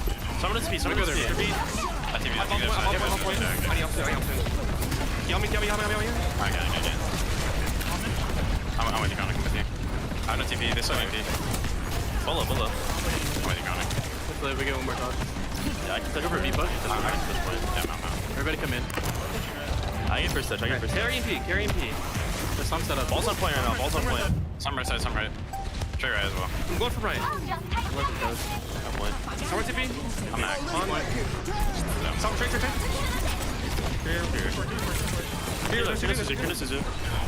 Tuna spear, Suzu. I'm acting hard. Holy. Someone. Someone. I'm back to you. Are you right now? I'm back. Kill one. I'm in. Well, better lane than ever on those ultimates there from Team Z. Chronic still alive on the point. He's got CJ as well, topping him up. 99% and no touch there. Astro, a little bit too late. That OT was going for so long. You could see how quickly that bar disappeared. That EMP from Peace as well was good. It hit the back line. They killed CJ. Let use the beat, but it was too high up in the sky for it to be an instant one to save CJ. But still, Space Station capped that point, Rose. I was so tough because Peace had to wait so long to actually get that EMP, and now it's kind of wonder whether or not Peace will get another one up by the time that this map ends. They don't really have a whole lot heading into this next fight except for those mines from Astro, but Space Station have been so quick to the punch with a lot of these elims. You can hear the shot calling where they're really making sure that they can get these little targets, especially the Sombra, so that you don't get hacked in these fights. Trying to perma-hack an orb right now. Mines on the point. Slam down 2. Scatters Space Station to the stars as though Team Z still need to actually get kills here. Point has been unlocked, of course, and Astro trying to create space for the team, but still they're struggling to even get this high ground, this little ledge to actually get some damage in. Space Station end up capping now, and with Cinnabar's sound barrier coming up soon, it could be a decent fight, but Peace is just getting honestly owned by Sugar Free right now. They're calling out Peace's position almost instantly as soon as they're revealed, and Tracer, D.Va, they're on them, and it's really hard to get away. And now Space Station, they got 4 ults for next. Yeah, it's been easy, just like use your primary fire. Okay, we see the Sombra. Oh, blink in or boosters in, get that pick. Yeah. It has been really hard for Peace to actually get enough value with the Sombra, I feel like. But with the Genji off the board, I think you just are stuck with this hero for the rest of this round, and you have to play into this rush now. Yep, Samurai used, but they're rushing on the point, so Space Station have the longevity here. And that bolus attached to Astro. Chronic just freezing him in place right there, basically ice barraging him. Well, there is going to be a rush from Hanbei at the very least, but so low is the backline right now for Team Z. Cinnabar, Hanbei already dead. Sugar Free's got a pulse bomb, and this latest sound barrier for SSG has just won them the map. There's a recall for Ryan. Final person to touch. Has a pulse bomb. They're going for the ego duel, actually. Tries to go for the pulse bomb on the trace, and it'll end up working out. Sugar Free backing down, but it's all good. The team are going to be able to get the backup. I mean, Peace has got the EMP right now. 99%. Ryan lands a stick, but Hawk with the heat. They all look so good when he's playing the D.Va. There's a 3-man EMP, but can they actually survive on the point? Doesn't look like it. Sugar Free and Hawk cleaning up the rest. Space Station takes Suravasa 3-0. A celebratory D.Va bomb at the end there just to seal the deal for sure. It's Space Station 2-0 in this series. It's probably not a surprise to anyone at this point, but can they close it out?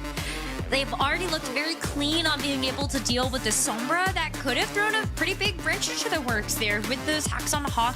Reduces a lot of that mobility. I think the defense matrix as well ended up playing such a huge role, especially at the end there, to be able to eat that pulse bomb.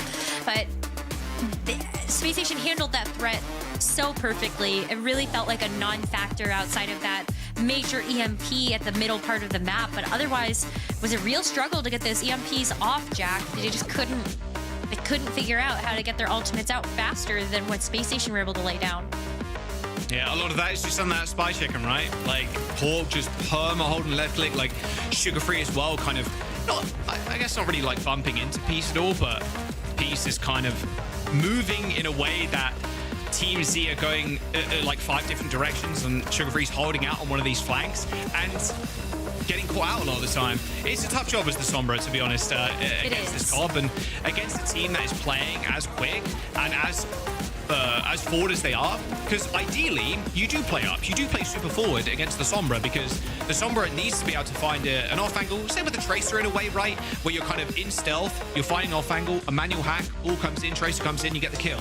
But because SSG are playing like a light year ahead of themselves, of the point, sorry, and then Peace is like, okay, I'm trying to get into a position, my self doesn't last forever anymore, and then you're getting spotted early, so you can't get in position to use EMP, and it kind of all topples from there. It's a good pick from Team Z, I must say, the Sombra, but it's just not working out against the caliber of players that SSG are fielding right now. 81 limbs to 33. I mean, it kind of says it all. Space Station looking to close the series out. And then move on to that match versus Sakura that will be there. Sakura had such a big upset today. Maybe they're able to get another one, but this is a Space Station that do look very coordinated. They do look like they've gotten a nice night's rest. They come back into the server very fresh, and then hopefully they can use the rest of this week to make sure that they are that team that's going to make it to Stockholm, as the rest of the North American scene is kind of predicted alongside GK and Team Liquid. But it's been slow going for them. I really hope that they can pull it together for this, because this is a squad of players that you would expect to see at LAN. It doesn't feel like a LAN without Sugar Free. Hawk has been such a staple in the Overwatch League, and then he comes out of retirement like it's been no time away from the game. We're going to Esperanza as our potential final map. Reverse sweep required by Team Z.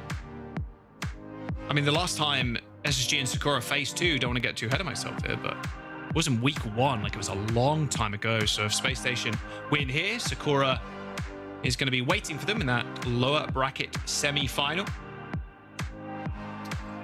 But what do Team Z ban here? You've kind of, I don't want to say run out, but like, do you ban Tracer here away from Sugar Free? Like, you've already banned the Zarya, so you can't take that away from Hawk at all. So yeah, there's a few avenues to go at this point, I feel. I kind of wonder then because you don't want to target the trait. If you really want to, you can, but then that means that Ryan can't play the Tracer either. I wonder if you then instead think about banning the Freya so that Chronic is forced to play a little bit more short range. Maybe it goes onto the Cassidy instead. But for Space Station, you look at Esperanza, you look at how often teams do run Winston or Wrecking Ball here, and Space Station can just go ahead and target either of those tanks down. So yeah, if you really want, I think if you're Space Station, you could just ban Winston. If you're like, okay, we've dealt with Astra on the ball before, like we ban Winston because Winston kind of a classic counter to the Zarya, and then you kind of run from there. You could ban the Tracer, but okay, like you pointed out, banning Freya away from Chronic, not a bad pickup at all, is going to force Chronic on a different hero. However, The problem is Chronic is very good, and he's very good at Cassidy, and also the Sojourn is very good on this map as well. So playing Sojourn here is not out of the wheelhouse of Chronic, and Winston Ban too. So kind of SSG are like, right, we're going to play Zarya here. You're going to play Ball. We're going to play Tracer and Sojourn, and then probably just Kiri Lucio backline again. Like, that is the con that I've got in my head. We'll see if that comes to fruition, of course, the Space Station. They lead the series, and as Jake put it on the desk, should be a fairly clean sweep here with Team Z. Unfortunately, having to face one of NA's very best in the lower bracket with only one lifeline remaining. It was always going to be hard, though, because you have Space Station and Nightmare that got dropped down into that lower bracket. And so I think no matter how you slice it, only one of those teams being able to make it back out of the lower bracket and go to Stockholm, it's just really tough to bet against Space Station in that situation. But for this one, I actually think it's more likely going to be Cassidy if they want to play Zarya. I feel like that's been the stronger look that we've seen from Ahawk Zarya with Chronic choosing the Cassidy. We've seen how impactful those bubbles can be to just let that Cassidy stand tall against the rest of the team, especially if you're going to be fighting in closer range. Ooh, this, okay. They cooked with this before. Oh my god. The Bastion? Against the Ram and stuff, it's like, it is good. So, please, yeah. Oh my goodness. Run out on the Bastion. No. They can't fall here, So Jack. sad. As much as I would love to believe in the Bastion pick, I think that Sugar Free has just played so tremendously well on this Tracer that if you leave yourselves vulnerable to just having a bad pick at the very beginning, we know how out of hand push can get. You don't want to just have that wrong hero choice and then you're behind an ultimate charge when you would have to swap off because Team Z has played around the Bastion, you know? No. I know. I mean, they were on the opposite end of a push going very bad yesterday, right, against GK. Exactly. You're not wrong. Astro, just melted. Okay, well, that is that fight done. Astro not receiving much of any help there. I think both Cinnabar and Harmbe were just trying to heal up the DPS who took the brunt of the damage initially in that fight. Early team kill. Yeah, really fast there. But it is going to be the Devo instead for Hawk, and I think this is still a really smart choice. Peace is going to make a swap over to that Genji, and maybe this Genji gets a little bit more access to the backline in that sense, so you can actually do a little bit more follow-up with Brian. But Space Station are already kind of playing around this corner. They know, okay, there's a Genji here, but it's fine if the Diva pressures it away. Space Station getting the cap here would be really stellar for them with this fast in the game as well. Yeah, someone's got a touch here for Team Z. Looks like there's going to be a micro touch. Well, it's been stolen, but Pete's already dead. Oh, that was a nice second flick there from Chronic. Cinema was sky high as well. Unfortunate to go down there. As, yeah, like you said, it's going to be a checkpoint for Team Z. Oh, the lamppost. Chronic's worst enemy. Okay, it's all good. With the assist. Yeah, Space Station getting the first checkpoint unlocks those forward spots for them, and then they can really start to think about how they're going to use these ults as Hawk. Yeah, it just dances around with butt scratch. That's really funny. But, I mean, rush here around the corner is going to be amazing. Like that Deadeye from behind in this window. Surely Peace is going to go check that, right? There it is. Instant deflect. But I mean, you have your own Lucio up here as well, so you're not exactly starved for heals. Well, there's the rush. Chronic jumps out of the window. Astro just melts. Wishing they were on previous patch, I'd imagine, with the Ram armor. Would be nice here, but I don't know if it's really going to save you against this onslaught of ultimates that Space Station have coming up. Still have the Deadeye, so you can create a lot of space here. Just kind of pushes Team C back into their spawn.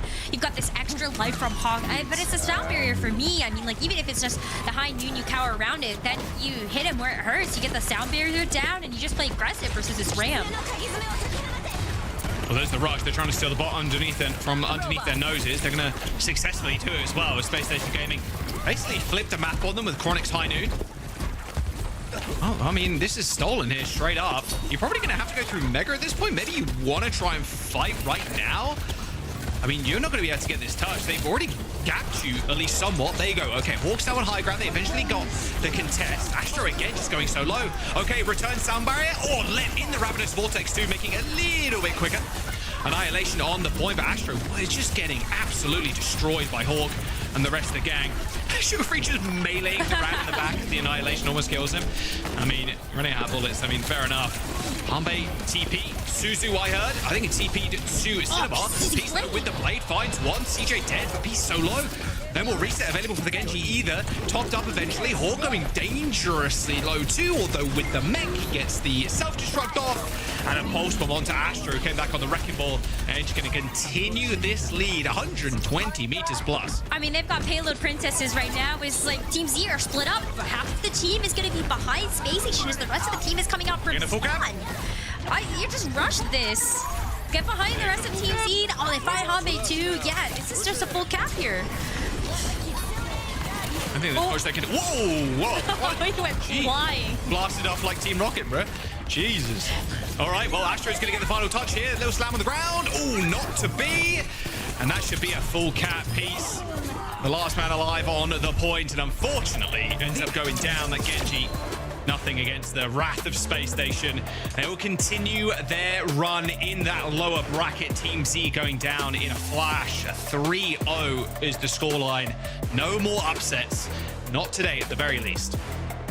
An expected result from Space Station, but it's still a really tough draw to have had if you're Team Z. Being on that side of the bracket, you were always going to have to play either Space Station, you know, or you were going to have to play GK, either of which I think we would always probably predict one of those teams in that case. But it's still... Congratulations to Team Z for even having that chance at that playoffs. But now we got to celebrate Space Station hopefully taking that victory lap to make it to Stockholm. But they do have Sakura standing in their way. And I might be a little worried after what we saw earlier today. Yeah, that lower bracket semi-final, that series right there is going to be the ticket match. Sakura versus SSG, like you rightfully pointed out. Astro got kind of bullied on this map, and I'm going to be honest, there's really not much to break down here, sadly. There was only a couple of kills going the way of Team Z in this map itself. I mean, one of that was on the back of Peace's Blade, and then Chronic at the very end, which you saw kind of, there he goes, whee, there, off the map. Yeah, unfortunately, yeah, like I said, not much to kind of break down here. Space Station Gaming would be fun actually to get a little bit of revenge on GK, but they are looking strong, and Jake said like it should be a fairly easy match, and it was. Team Z, however, I think they performed extremely well. Like if you just look at the regular season, they took down Extinction 3-1, and Extinction took SSG to a map 5, and you can say what you will about, you know, SSG not winning scrims or whatnot, but Team Z did a very good job, I'd say, in the regular season. Players will definitely see again. At least I hope we see Peace again. He's always a laugh to have on the interviews, but yeah, that'll be Team Z's run for the year. I like how you're really selling the transitive property for Team Z there. I mean, hey, it didn't work, but... No, but I like it. But for Space Station, I think this is just, you know, the first page in that next chapter for them. They did have a disappointing loss yesterday, but this is something that they can turn around. And hey, there's still seeding on the line. It's not like first step, yes, you have to actually make it to Stockholm, but then the second step of that is you're actually still in the playoff bracket for stage 3. There may be some revenge there that gets you a better seeding heading into Stockholm, so there's still a lot to play for the teams that are left, and so we'll have to see how that shakes out on next week. Basically, every team saying, please, no Crazy Raccoon first up. Please, please. Or Falcons, like, either of them. Or Twisted Minds. Crazy Raccoon. Or an EMEA team with the right? sim play. Yeah, it's scary stuff. Everybody fighting for their placement, obviously. Still that one ticket on the line for either Sakura or Space Station. That'll be next week's game. And it's going to be a good one. Sakura have already upset one team. Can they do a second one? We'll have to find out next week. But to round us out the day, we've got Zoe, Johnny, and Jake. Thank you so much, you two. What a game. Everything is back to normal. The world is still spinning the right way around. Listen, for a second there, we're all a little we're feeling crazy. I was getting a little wild out there. But hey, listen, Team Z, great effort, of course, making it to the playoffs. SSG was a clear favorite heading into this one, and this is how they are starting their lower bracket run. I'm sure they are very, very eager to make it all the way back into the upper bracket, into those grand finals. Alas, won't be an easy road. Sakura showed up today, so now Sakura is definitely looking like an opponent that cannot be underestimated in this lower bracket match. That's totally true. I think Sakura had a big game. However, SSG has given us no reason to doubt at all that they will be qualifying to Stockholm, right? I mean, this is a statement win. It doesn't get more stompy than this. They cap control in like a couple, or rather push in a couple minutes, getting the finish.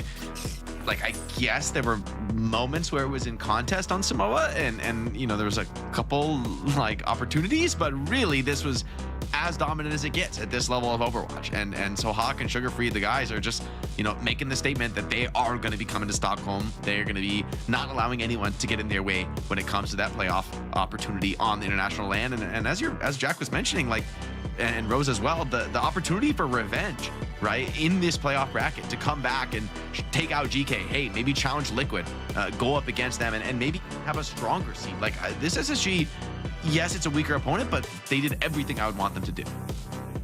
Yeah, the DHL daily highlights are essentially just like Hawk and Sugarfree doing their thing, walking around the lobby, just eating, getting tons of eliminations. Going into this stage here in NA, I was like, okay, maybe there's an outside chance that Nightmare could upset one of these top 3 teams.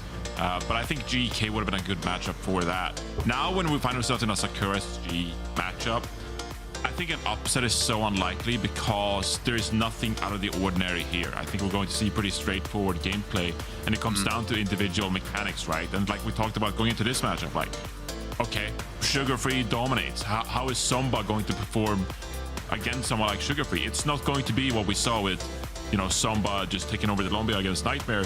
It's going to be way more competitive, and it's going to be a way tougher battle to overcome someone like SSG. So I think an upset is now fairly unlikely here in the lower bracket, and SSG are very likely to advance and qualify for Stockholm. Right on. And now we've just gotten word that CJ is ready for a quick chat after this dominant showing in their first match of the lower bracket. CJ, thank you so much for joining us. Glad to have an opportunity to quickly chat. Obviously today was very dominant, the 3-0, just business as usual. I want to chat a little bit about what the vibe was like yesterday after like losing the series against GK in like such a close fashion. What did you guys talk about? What was the mindset heading into that lower bracket? Honestly, yesterday, I think we lost for ourselves more than we lost to the other team. Like, I think Geek is good. Like, they're all great players, but especially on Atlas, I feel like we lost our footing a little bit. Like, playing into like the Ram, we mirrored the Ram a little bit. I think if we just stuck to our guns and played Diva, played like a faster tempo, because they're on cast anyway, for the most part. I think if we stayed that comp and played really fast, I think we would have won 3-1 yesterday. But after, we just talked about, hey, we just got to keep the tempo up. Don't try not to change too much, and we'll be good for lower bracket. So yeah, you guys are just one win away from qualifying to Stockholm. I know that's probably been your goal all stage long, to get that chance to play against the global competition, and maybe even do it with a better seed. As we were saying, you know, you're going to have that next chance in the lower bracket to maybe get some revenge and maybe have some of those rematches. I'm just thinking ahead now. Do you guys think this is like a lock for sure you're going to beat Sakura and qualify to Stockholm? And if that is the case, who are you looking forward to playing on that LAN event? I don't think it's a lock, especially after what happened yesterday, or today, I mean. There was, like, I always thought there was a chance that Sakura could win just because they're pretty good. They took a map off Liquid. I'm just like, you know, there's a chance that they could win, but I didn't think it was going to be as dominant as they did. And I don't know why they mirrored Zeb on Orisa. That guy is too good at Orisa.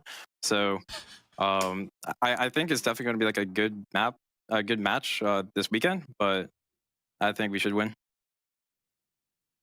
So obviously SSG has gone through quite big changes over the course of this year. So I just want to ask, like, how this SSG roster is different from the one we saw earlier in the year, obviously with Kellan and Bliss. Now instead you have Lep and Hawk. What kind of like big differences are you noticing? And then to kind of go with that, obviously you had a coaching change too between Hunter and Christopher. So which of the two do you prefer? Okay. Okay. Well, the coach one is easy. I prefer Chris a lot better. He actually coaches. Unlike Hunter, that guy doesn't do anything. He just sits there and like tells us that we're bad, and he's just like, yeah, like it's whatever, like it's fine. But as like the rest of the team, the first 2 stages, it was like mainly me and Lenny like calling what to do.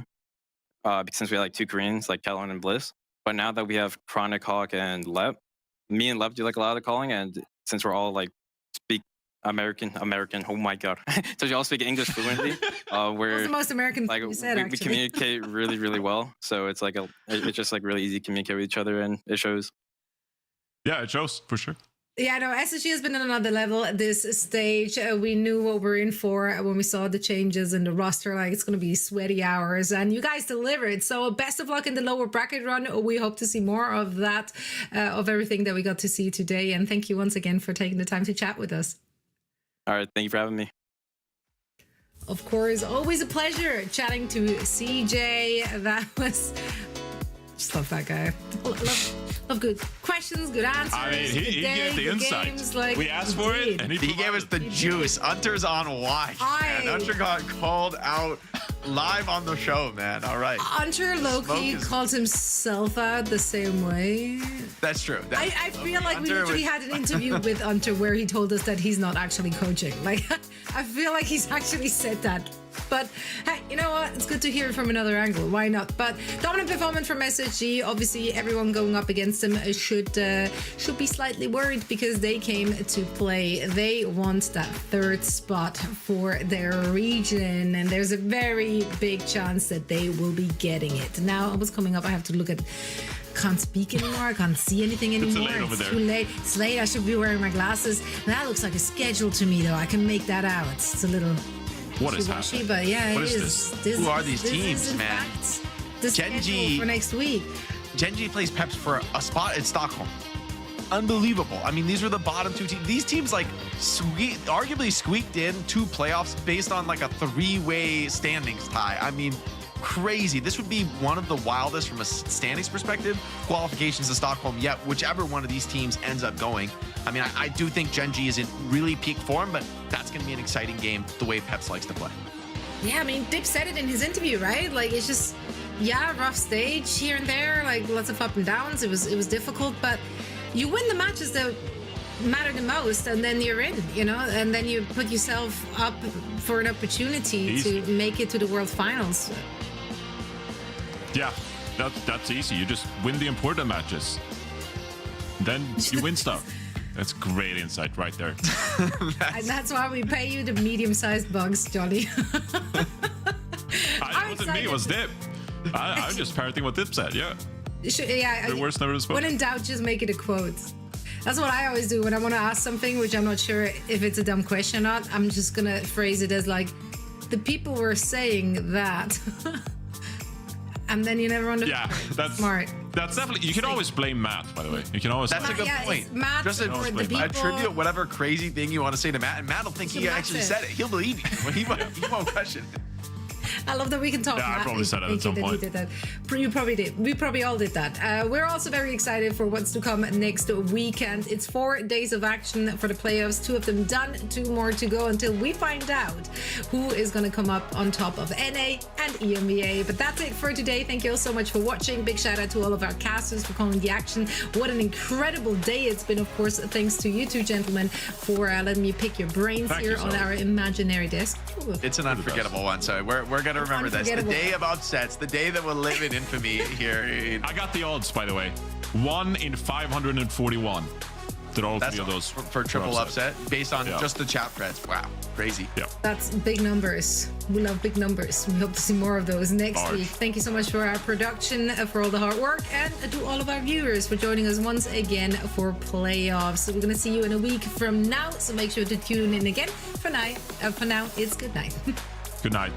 Good night.